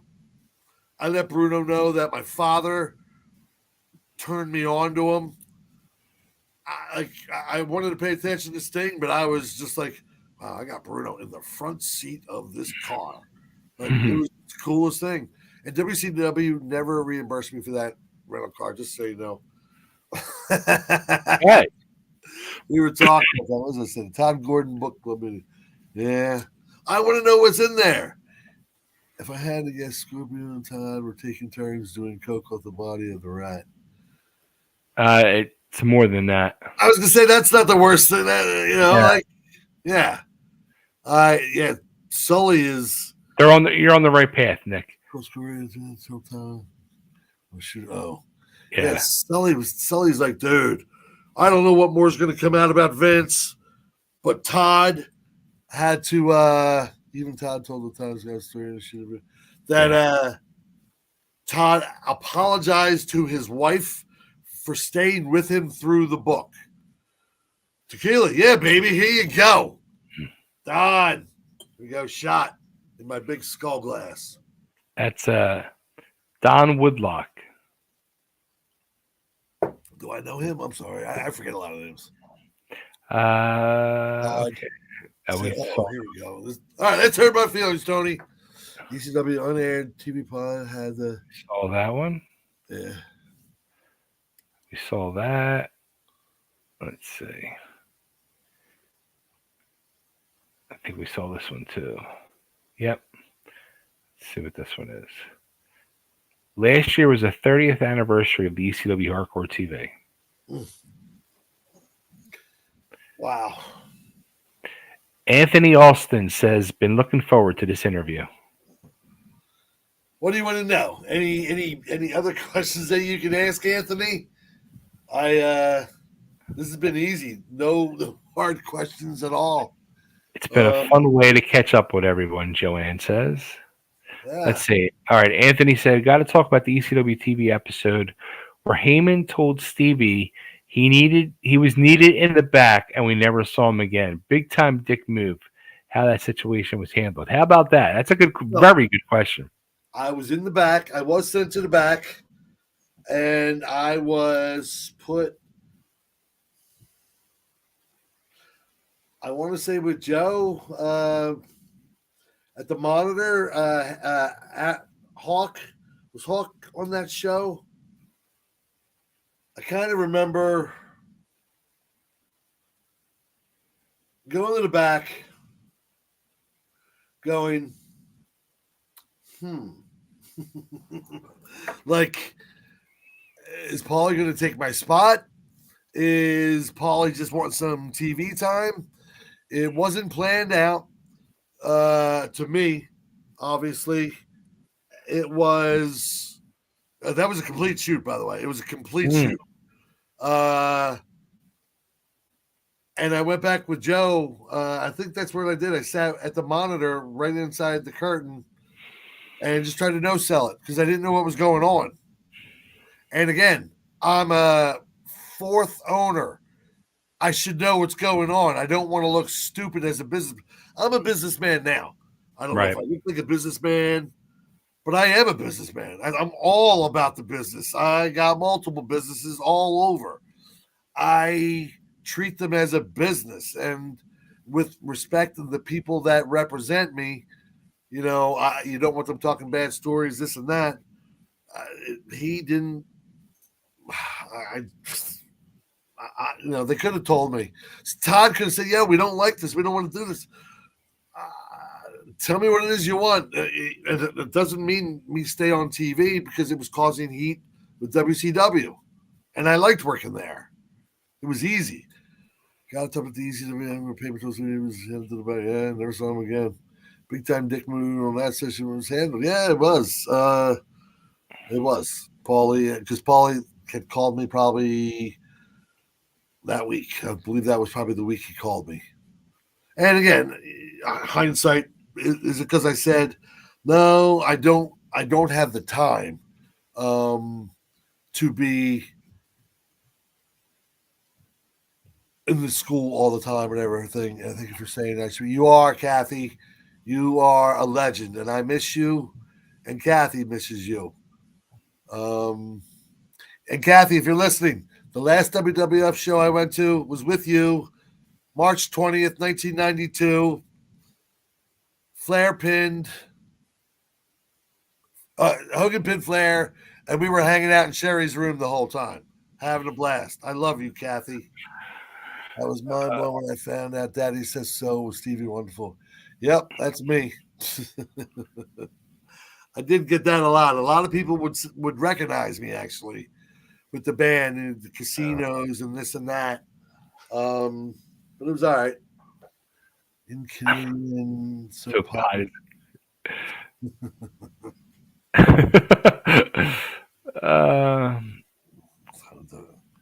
Joanne. You were part of the Brat Pack. Brat Pack that I loved. There were certain women that would just follow our band around. And I don't mean in a bad way. One of my funniest stories, Joanne, if you hear that, is we're playing at Whiskey Tango one night. And I think we were on break and we were searching. There might have been a smell of marijuana in the air and we were trying to find it. And all of a sudden you guys come pulling up. And I'm like, oh, my Delco girls are in the house. The Brat. Yeah, they would follow us and they would support me and my idiot band all the time, like anybody. If somebody had ripped off all my clothes, they would have yelled at them because I would have been ugly and fat. No one wanted to see that. But if I was in the ring and that happened, they would have had my back. Joanne, Brenda, I'm sorry. They had my back, man. Donna, yep, those girls. My band. I love the band. For the record, I thought Todd was full of crap. Yeah. I guess he also needs to sell books. You know what I mean? So whatever he writes in that book can be whatever. I mean, I can write a book.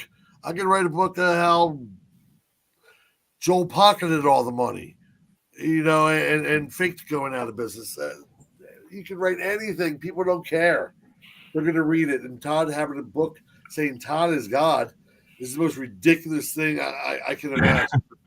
I used to think it was bad that I had a band called Daddy Says So, and my name is Daddy. Like, that's kind of pretentious. And I'm not even the lead singer. So that's really pretentious. But Todd is God. Wow, it's all good. It's all good. We need to get together. Yo, Kathy Fitz, how about a TWA/ECW Originals toast? Like all in person. Like, you got to give me enough time to get situated to get up there. Dude, I'm going to start looking for flights now. You're going to get a little time off. You haven't seen him. What does that say? You haven't seen him do shots? Yeah. Well, I've been seeing him do shots all night long. Dude, I drank over a bottle of tequila. Well, what she means, part of my gimmick, before Hack. How funny is this? Way before Hack. Miller Lite was one of my sponsors. I would take a bottle and just turn it upside down and just chug it during certain songs. And we get to the part of Rock and Roll All Night where I had to spit it out and start singing again. It was funny. So Hack, I know all his beers. Was he drunk the night that he came out and did that spot? With you? No, with you. With he hit you once and told you to powder. He was always at that point. He was like, he'd be walking into the dressing room with a cooler. How did the boys honestly feel about that? Not to his face. Some didn't like it. It's unsafe. The pure ones did not like it, but for that locker room, it worked for the most part. Sure. But also too, there was a few that went on record and said they worked with him sober and they worked with him fucked up, and they preferred him fucked up. Really? Yeah. It's funny. We're out at his friends one day, Ruben. We're at the pool, and I had written some music for him. He was still the surfer gimmick, and it was kind of like a flair thing. That's what he wanted. He wanted to come out to like some pomp and circumstance. This is all before the beer thing. He wanted to come out to pomp and circumstance, and I had this song. It was called Dreamcatcher, I think. And it wasn't edited enough, but it was a lot of keyboards and just blah, blah, blah bullshit. But he loved it. He goes, can we get it to like build up? I said, yeah, but is that what you really want? Like, you're a surfer. How about I play some Beach Boys riffs? You're a surfer. Right. Whatever. Right. let's see here.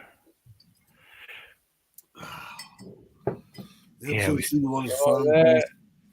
Yeah, we know. August would have in the final month of the Gilbert era in ECW. Yeah, and I was going in July.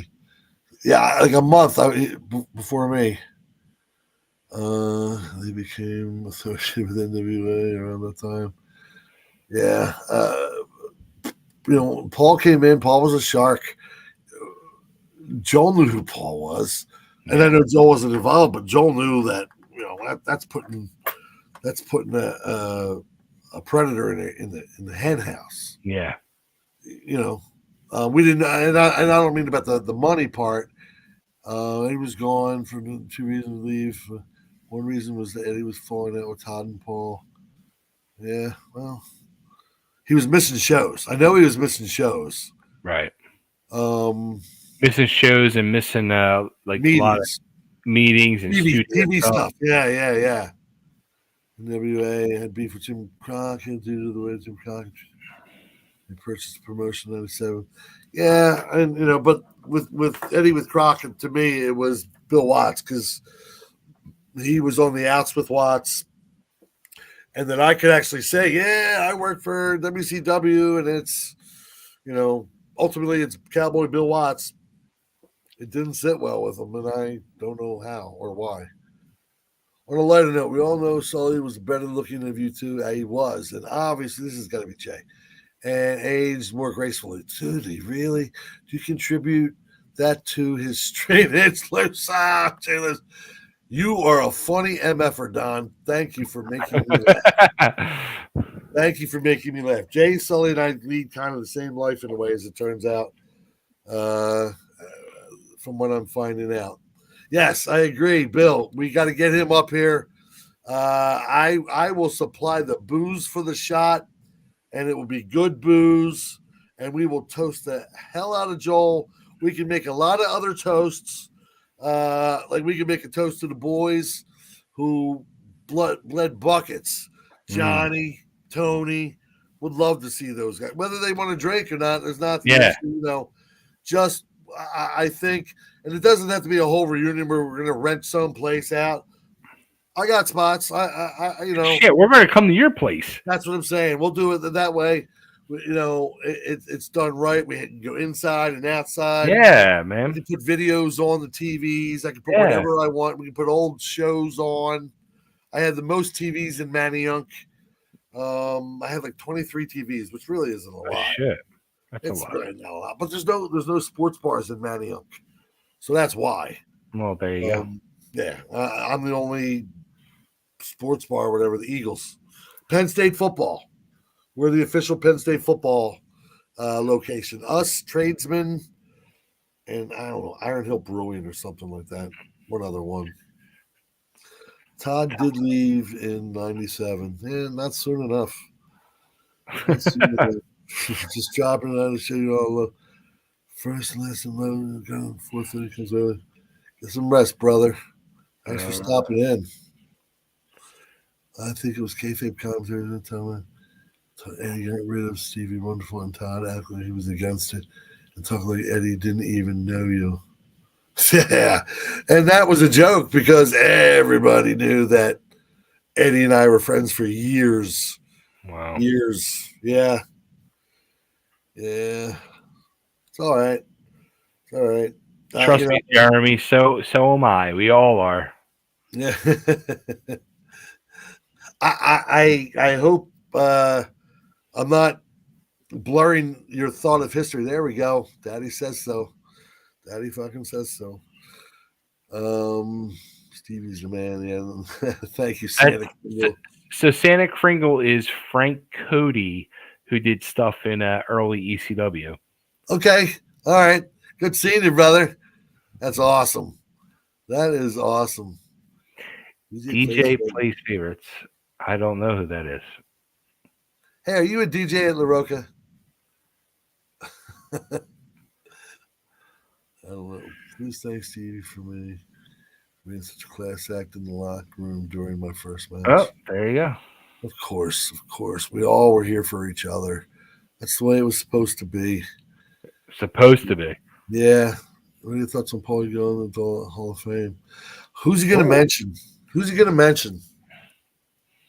Somebody said earlier on my Facebook page that Paulie has tried to actually distance himself from the whole ECW thing. Sure.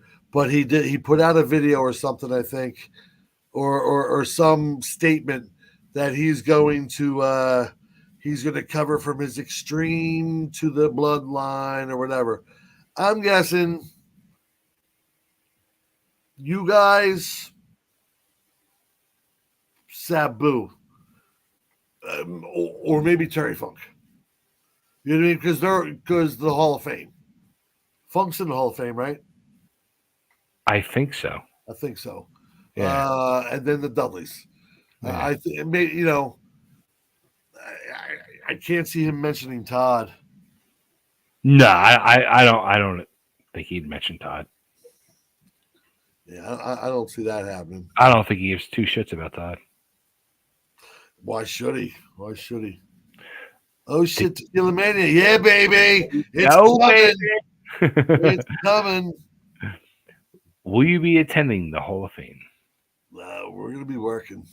We're gonna be doing your own Hall of Fame right there. Yeah, brother. We're gonna do lots of stuff. I want to book Stevie for a meet and greet if he's up to do so.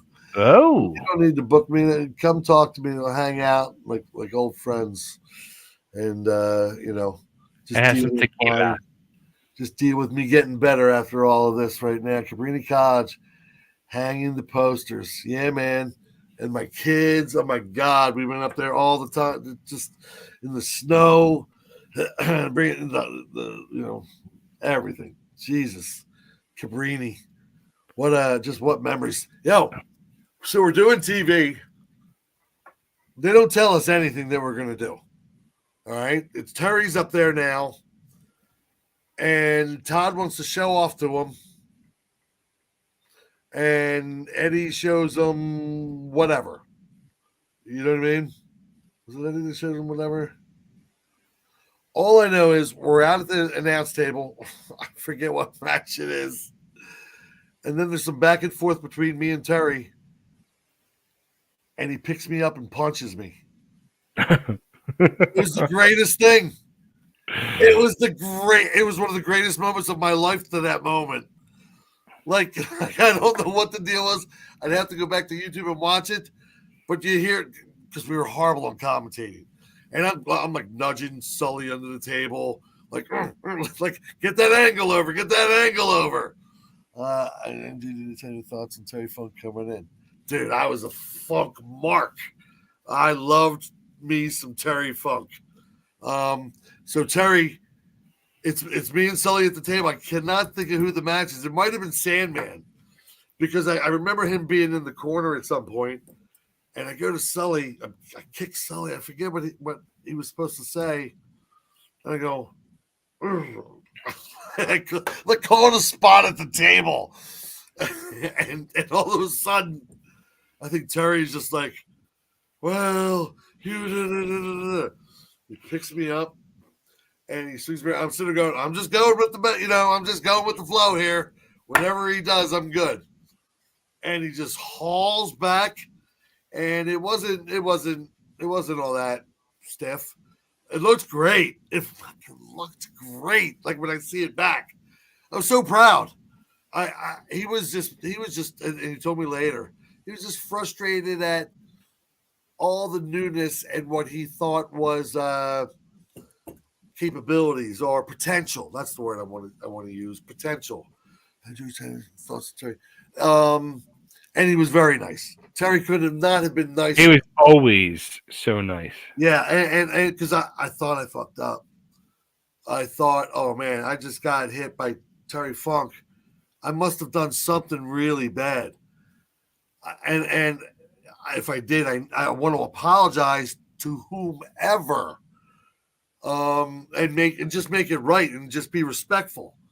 Because I got it. I mean, I understood. Some people didn't necessarily, but I understood that it was all about respect. I would have done anything. Terry said, "I'm going to cut your arm off." All right, if you say so, because it's going to go somewhere because you're a legend. You know what I mean? I don't remember why he punched me, but I'm very flattered that I'm the very first Terry Funk punch in ECW. Oh yeah, did Eddie and Funk have their beef with each other? No. Eddie wanted to go over on Terry for the King of Philadelphia. Did he actually? Who did Eddie go over? Mike? Who was the final? I don't remember. We had to go out. We had to buy trash cans. Yeah. We had to buy trash cans that day. Days buying trash cans and all that stuff.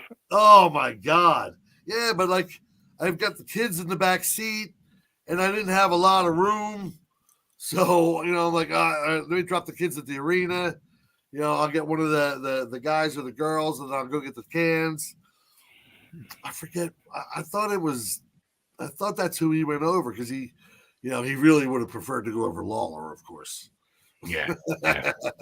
What was the name of the club on Delaware Avenue? I know. Oh my God! With the water. Was it the Aztec Club? Or that's exactly what it was. That's what it was? I was trying to think about that yesterday because we were doing this thing one afternoon and somebody was going to go in the water. Yeah. I thought it should be me. That would have been funny. It was me and Tony. I wasn't Mark. I think it was Sal. Would it have been Sal? It ended up being Snuka and fucking AJ. Yeah, I thought it was Jimmy. Yeah, but I didn't I never managed Jimmy. Mm. Huh. Yeah, and then it ended up being AJ from the Super Destroyers. Like it was AJ Petrucci. Yeah. Yep. Original assassin, or not? I don't know if he was an original. He was original something. Yeah. Super Destroyer. I'm hoping to get them guys on here soon. It's been like touch and go. AJ was driving a bus when he was working for us. He was driving a bus, and I think we used 2 different Super Destroyer number 2s over the early time. I think. No, I'm not sure. I'm not sure. I know AJ was the consistent. As far as I know, it was always Doug. Doug who? Doug Stahl. You're right. Now I know that name. I couldn't pull that name out of my ass. Big Doug Stahl, yeah. And he was there the whole time? As far as I know. Gotcha. The whole time I was there, yeah. AJ, I liked AJ, but AJ was the first one in Todd's ear. I believe that.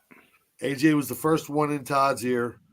Todd calls me up one day. Hey, you got to go out and get the Halloween theme music.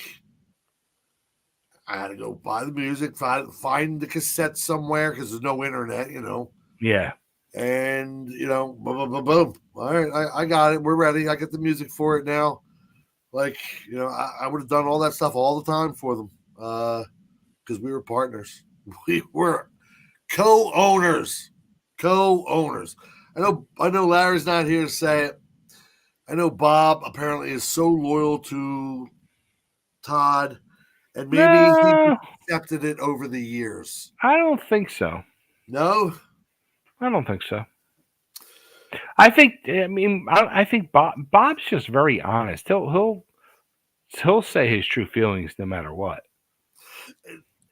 Because Bob actually, so when ECW closed up in 2001, I was promoting at the time.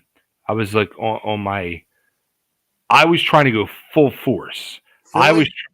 I was doing Philly and Delco and Chester County. I was trying to do a circuit like every week. Trying to do a show every week, and I was fucking bleeding my wallet bad fast. But Bob was like pitching in and trying to helped me, and Bob brought in Al Perez. We made Al Perez the champion, and yeah, we Yeah, Don Morocco was a Bob guy. yeah. Perez. I know he had a couple guys that were, Yeah. they'd stay at his place. Yeah. He'd put them up and everything like that. Yeah. Yeah, it saved money. I mean, Yeah, that's how we brought in Don. I managed Don for a good while. Remember, fuck, I got in trouble for it. Remember Dick Graham, Yeah. the old Prism announcer? Yeah. We're doing an interview. It's me and Don, and I snatch his toupee. I got to look that one up and see which video that is. But I have it. And it didn't come off.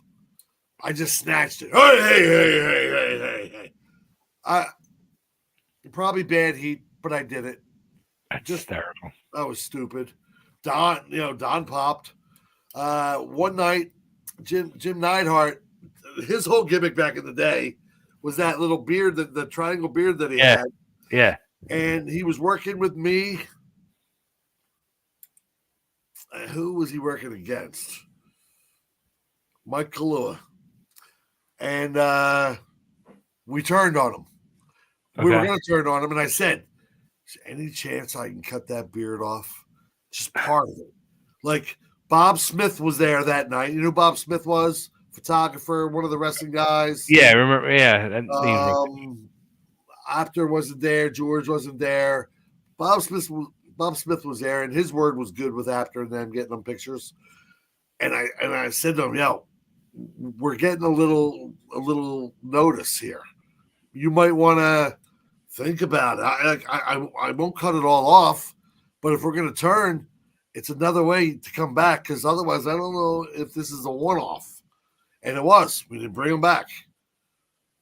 Why bother bringing him back? We turned on it. The booking was horrible. It didn't make any sense. Right. So, why spend that money? It was what it was. Hey, I got a question. TWA. Yes. I fancy myself, at least back in the day, as a friend of Joel's, and not so much a confidant with finishes, because if I didn't need to know, I didn't want to know. I love the business, but some things I needed to know because what was going on, ring announcer, music, yada yada yada. My guys working the security. Buddy versus Buddy. Okay.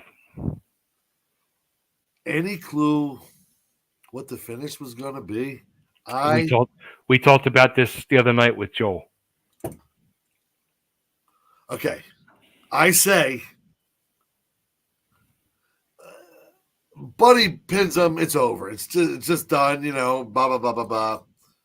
But Nature Boy wins. You can come back. Even if you just kill him or something. What was the plan? The plan initially, as this was all getting situated and booked, the initial plan was supposed to be Landell versus Flair, because that's when Flair was going through his time in between. They put the belt on Barrett. Yeah. But then when he signed with Vince, then it turned to Landell and Rogers. And Landell wanted to put Rogers over. Really? Well, I love Buddy, by the way. Buddy was one of my favorite people in TWA. Yeah. So that was the plan. They were going to put Buddy Rogers over, make him the champ, and Landell wanted Rogers to just squash and destroy him the whole match. And he was going to put him over. And then Buddy was going to come back next match and take the belt back. Gotcha. Yeah. Would have loved to see it. Would have loved to have been part of that. Yeah. That's one of my wrestling regrets. And if that was the finish, I want to see it in my mind. I need somebody to do it AI. You know what I mean? Put that match together. I loved Buddy Landell. He was a good guy to hang out with. He was was he crazy. could put the booze back, brother. Buddy, He sweet guy. when I was promoting, I was running this firehouse in Glen Olden, and I brought Buddy in, and he spent 4 days at my house. Nice. No, No. no. Two of those days he went missing. Of course. Yeah, That's yeah. not surprising. At the first night, I ended up like it got so out of hand. I left him at the bar, Wow. and I was living like in Glen Mills area at the time. We were at a bar in Aston. Yeah. Like 2:30 in the morning, person's knocking. I don't even know how he found my house. Person's knocking on my door. This was in 2001. Knocking on my door. I'm on my couch. I get up, and a fireman is at my front door at Buddy Landell, all fucked up. Buddy was a character, man. Absolute character. Buddy was a character. I enjoyed him so much. I don't know why. I mean, he was a good worker. Had a great look, obviously, with that. You know how the story goes. Wasted talent. Yeah. Yeah. You know, he could have. He had a good. You know what it was? He truly did have a good heart to him. He did. He really absolutely did. He was such a good guy. Yeah. We would hang out after, dude. It was a Sunday or whatever. I think we worked Market Street Live, and where you want to go? I'm like, go a couple places, bro. Like, what do you want?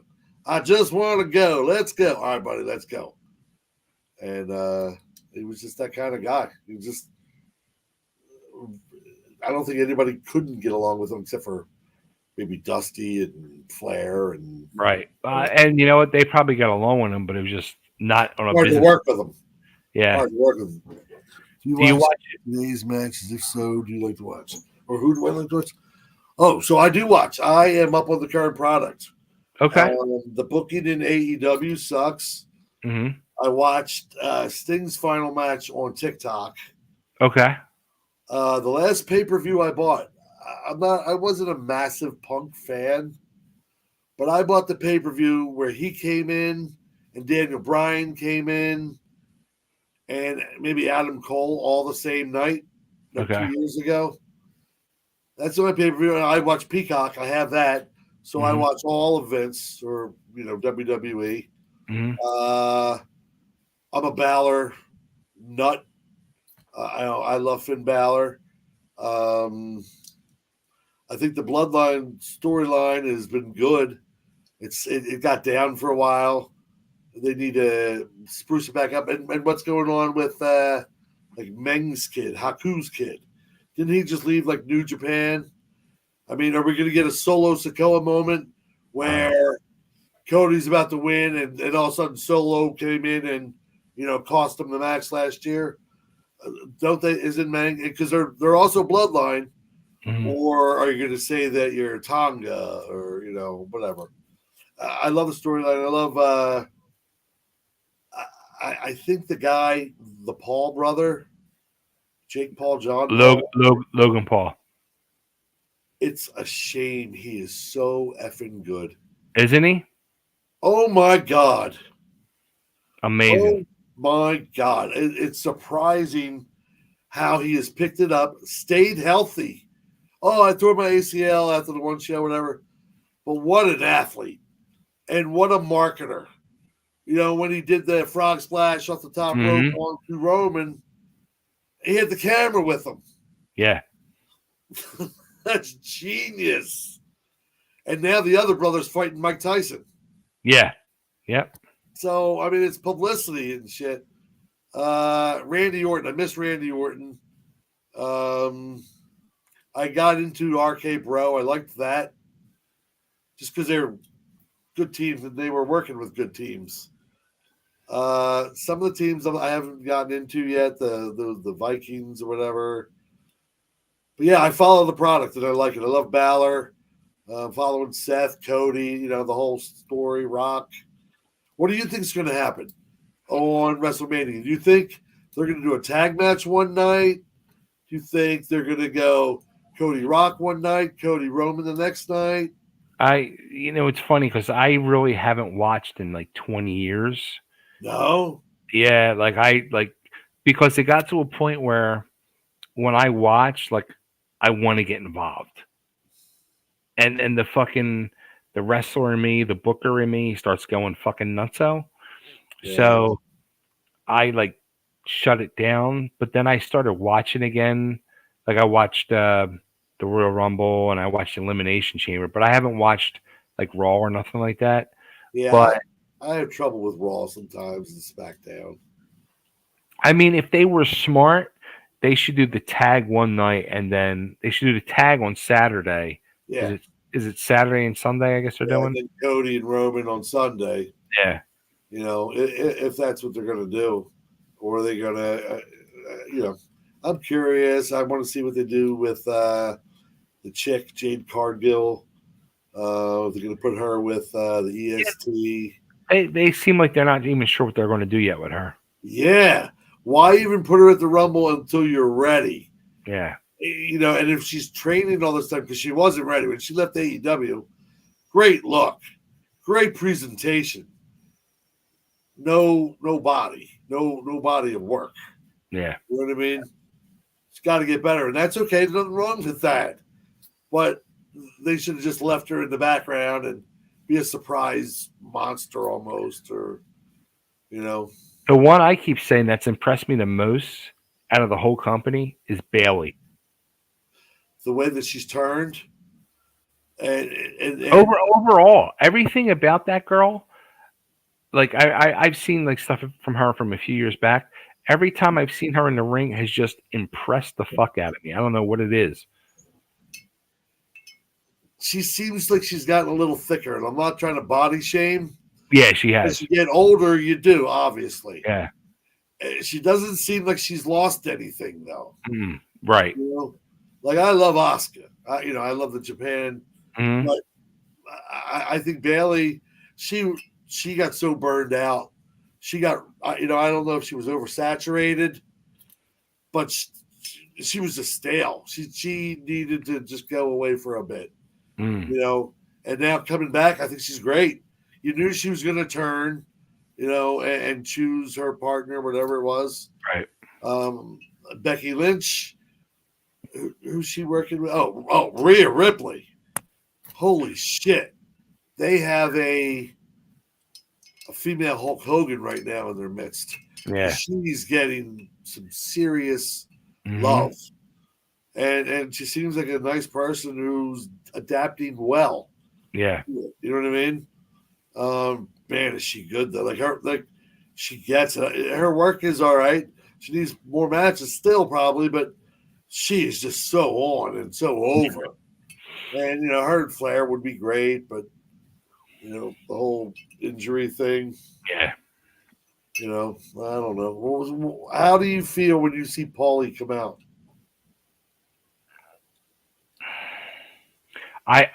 First off, the whole bloodline thing and Roman Reigns does absolutely zero for me, and I don't get it. I don't understand the hype, and I'm missing everything. I don't even his in-ring work. I don't. When does he work? Yeah, I don't know why they've had the belt on him for this long. I'm amazed. Just like Brock. You have an absentee champion. Yeah. No good. Yeah. No bueno. So on that note of no bueno, Steve, this has been fucking amazing, man. Chubby, this has been cathartic. I thank you, Dr. Chubby.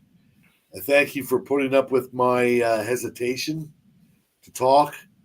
Even tonight, my hesitation. I know. You try to deflect at times and go in other directions. It's all right. Yeah, but I mean, this. I told my story like one guy asked, said, sent to the back, never seen from again. So to me, I knew that it was planned, and why are you still having me be? Why are you still having me being so loyal when you're getting ready to break my heart and not break my heart, quit me, fire me, whatever. Yeah. Again, I've never been fired except Mhm. for ECW. The Army upset me, but I knew I had to go. It wasn't their fault. Yeah. They didn't want me to go. They're not like, you suck, you gotta get. They're like, dude, we don't know what to do with you. Your kids have a medical issue. You're a great soldier, but you can't. You need civilian Yeah. life kind of for this. Yeah. And that, I felt not fired, but it is what it is. Chubby, this was amazing, my guy.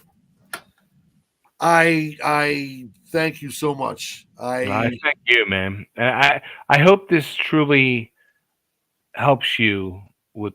Yeah, I know this is rough for You'll you. know. You know what I mean? I'm not going to know right now, obviously, because I'm only in a room Sure. with you. Yeah. All my kids are going to watch this probably. You know, some of my employees at different places are probably going to watch this, and they just see me as this intimidating, loud, energetic guy, and not intimidating in a bad way, just because I'm just so like it's like I have Red Bull in my veins. Thank you, even though I arrived late. Thank you for answering my questions. Thank you, Stevie Wonder, for all that you have done in the industry. Hey, man, thank you for watching the industry, because all I ever wanted to do was just be a part of it. I didn't know what part. I just wanted to have friends like Chubby, like Jay Sulli, like Kathy Fitz, like all those people. And this industry afforded me that. When I lost my family in the military, I didn't lose them. We're still in contact, but I don't get to see them. We Yeah. don't get to tell the stories as often as and have some of the silly stories that we have. So this has been amazing for me. I was so scared, straight up, brother. I've lost sleep. Last night I had trouble sleeping. I literally said to somebody yesterday, I said, I think I need to possibly not do this because I got the kind of like got this going on, and my hands shaking, like I don't know. And then all of a sudden you text me or you put something on Facebook. I'm like, shit. I wasn't really gonna do it. I wasn't gonna back out late. I just needed to say it for my mental health. And then you posted that and I laughed. And you've been making me laugh all week for a week and a half. So it's been such an amazing ride with you, my guy.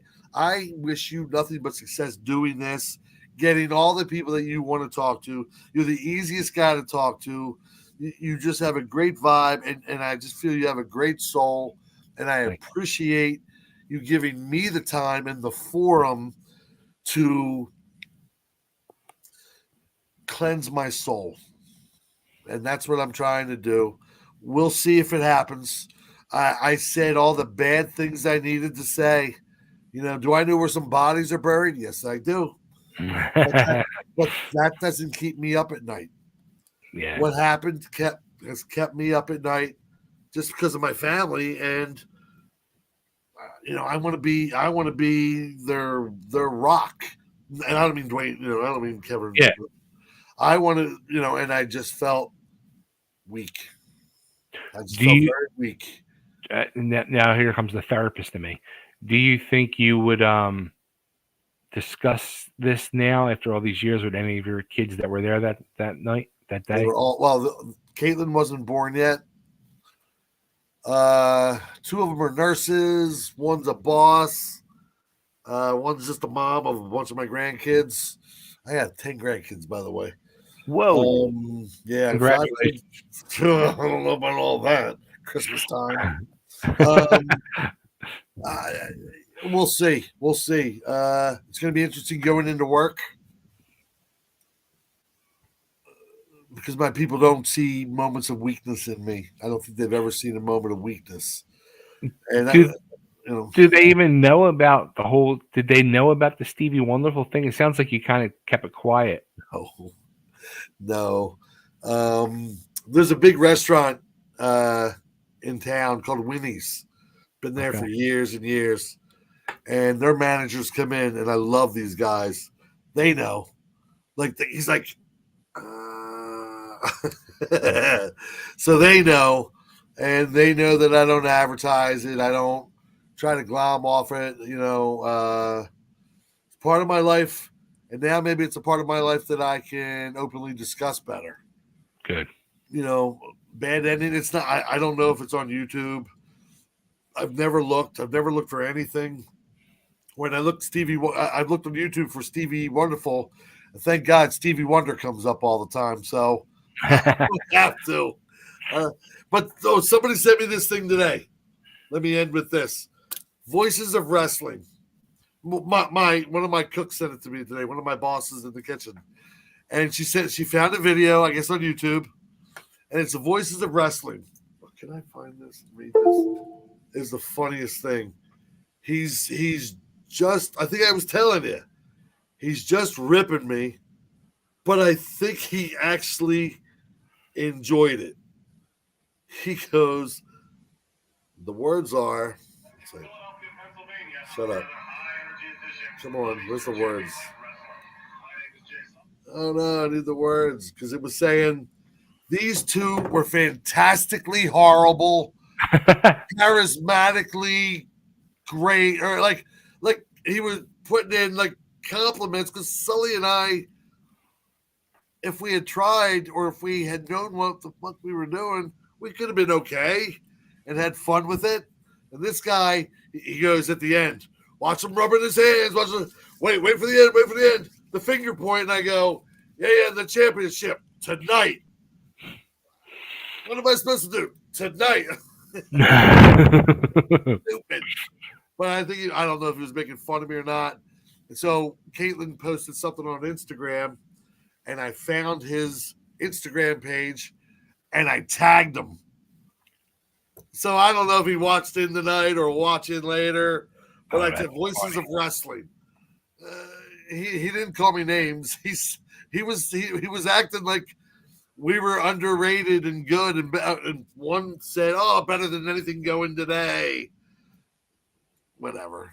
Just Sully being stupid. Flair. He said to me yesterday, "You used to call my answer machine and sound like Kevin Sullivan." Flair. I can't do it now. And then he would call back, Sting. Remember the Black Scorpion when it was old? Yeah. We were just leaning on each other's answering machines. Yeah, we were morons, college grad morons, whatever. Funny.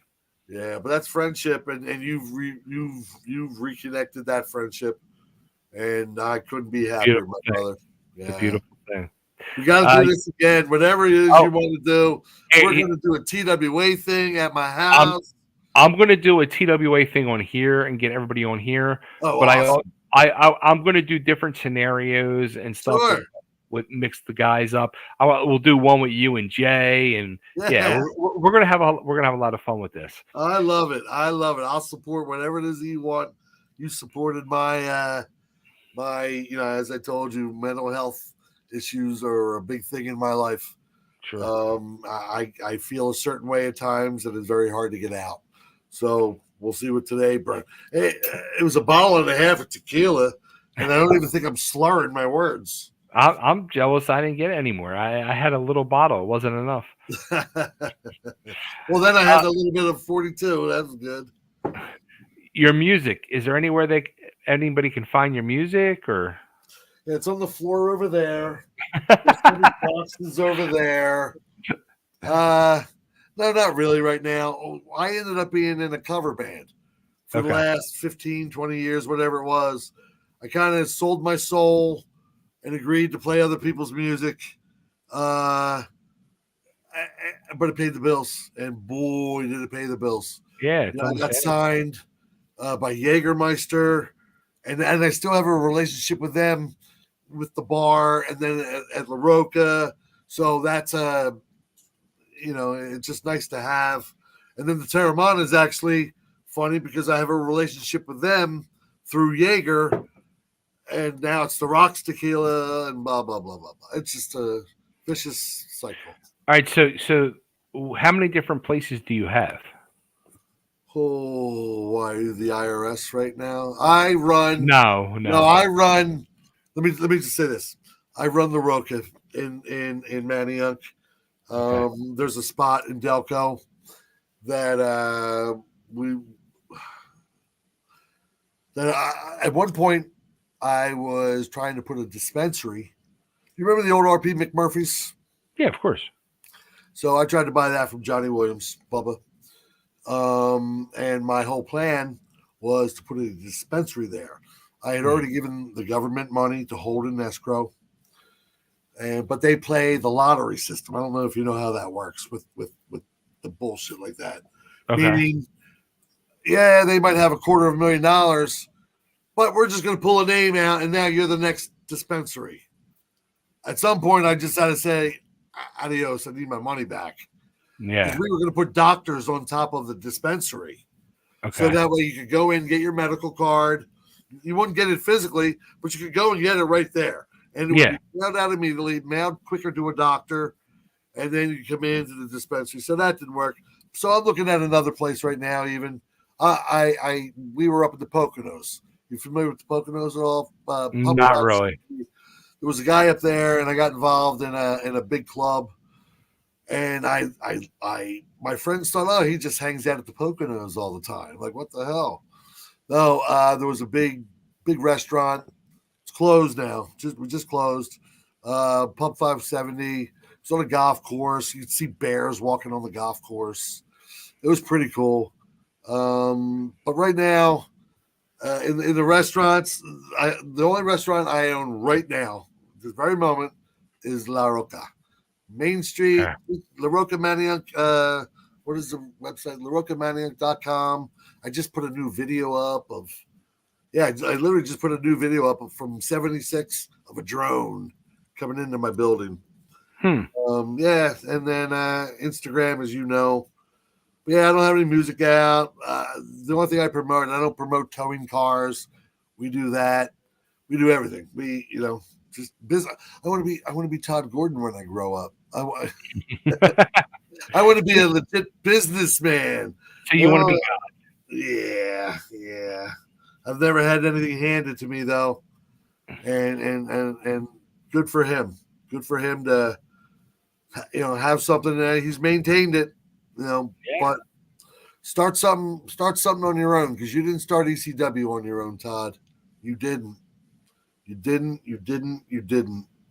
was me, Bob, and Larry, and you, and Todd. I mean, it was the four of us, and I know I kind of erased from history. Bothers me, but now I'll figure out how much it bothers me after tonight. And I'm not going to let it. I'm going to try not to. I'm sure I'll hear from Sully tomorrow. How you doing? I'll go, we'll see, bro. It's 12 hours or whatever.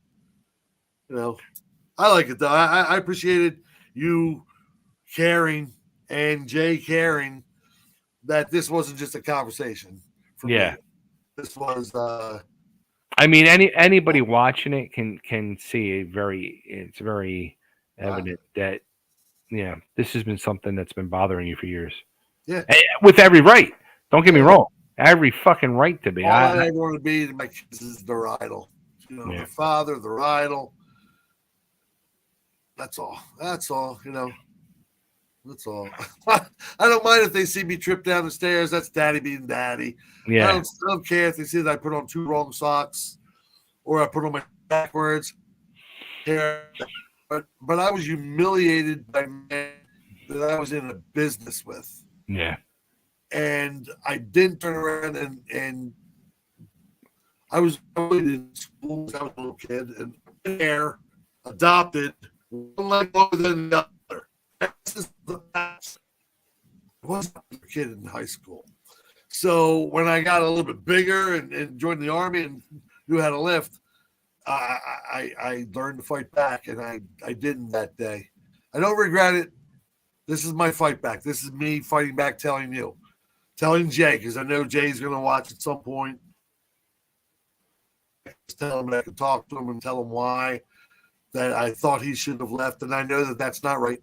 That, but I was just so upset and so manic. Sure. I was completely manic, and just I couldn't get out of bed.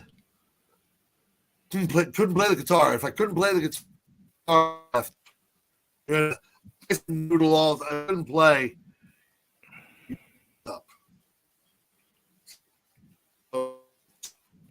Chubby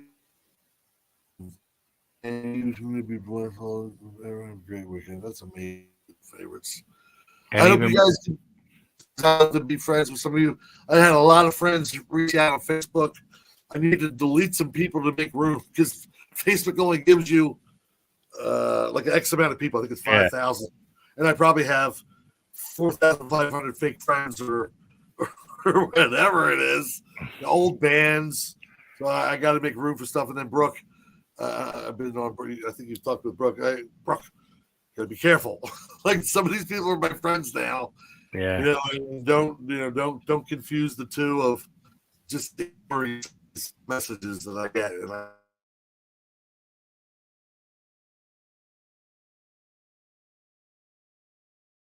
love you, and I'm so glad we I reconnected. love you. And I can't wait to get up there and fucking just give you a big fucking hug and have Dude, tequila. if you don't got a place to stay, right here. You have to Shea Daddy, baby. You and your fiance need a place to stay to come out so that we can do this little. We can always do a bigger reunion. I just want to keep this buzz going. Yeah. You know what I'm saying? Absolutely. And I just want to fucking let Joel know how much he means to so many of us. Yeah. Because he didn't get to hear it when he went out because the way he went out. But that's 30 years later and 32 years. Now to give him a hug and say thank you. Thank you for like seriously, just thank you for all of it. Mm-hmm. I never thought I'd get back into it after I left Austria and Germany. I was good with that. And then Joel and awesome. So yeah, we got to do this, brother. We got to do this. Absolutely. We're going to do it. I love it. Anything you need, you got my number. Any time of the day, reach out. Sometimes I'm slow getting back. I get that, but I'm here. Awesome. Just as if we were sitting on the same bench in the locker room and one of us had a question for the other one. How do we do this? Should we do? I'm here for you, and I know you're here for me. Absolutely. Love you, brother. Love you, bro. Have a great night. You too. I'll talk to you tomorrow. All right, brother. All right, man. Peace. All right, everybody. Thanks for tuning in. 5.5 hours with Stevie. Wonderful. It's freaking amazing. Thanks, everybody, for hanging out. That was a deep one. That was really a deep interview. Go down below. Make sure you hit the subscribe button. Plenty more interviews coming up. More watch-alongs of ECW TV and just tons of stuff coming along. So I'm exhausted. I'm tired. I'm going to bed. Have a great night, everybody. Talk to you soon. And pretty soon we'll be getting extreme.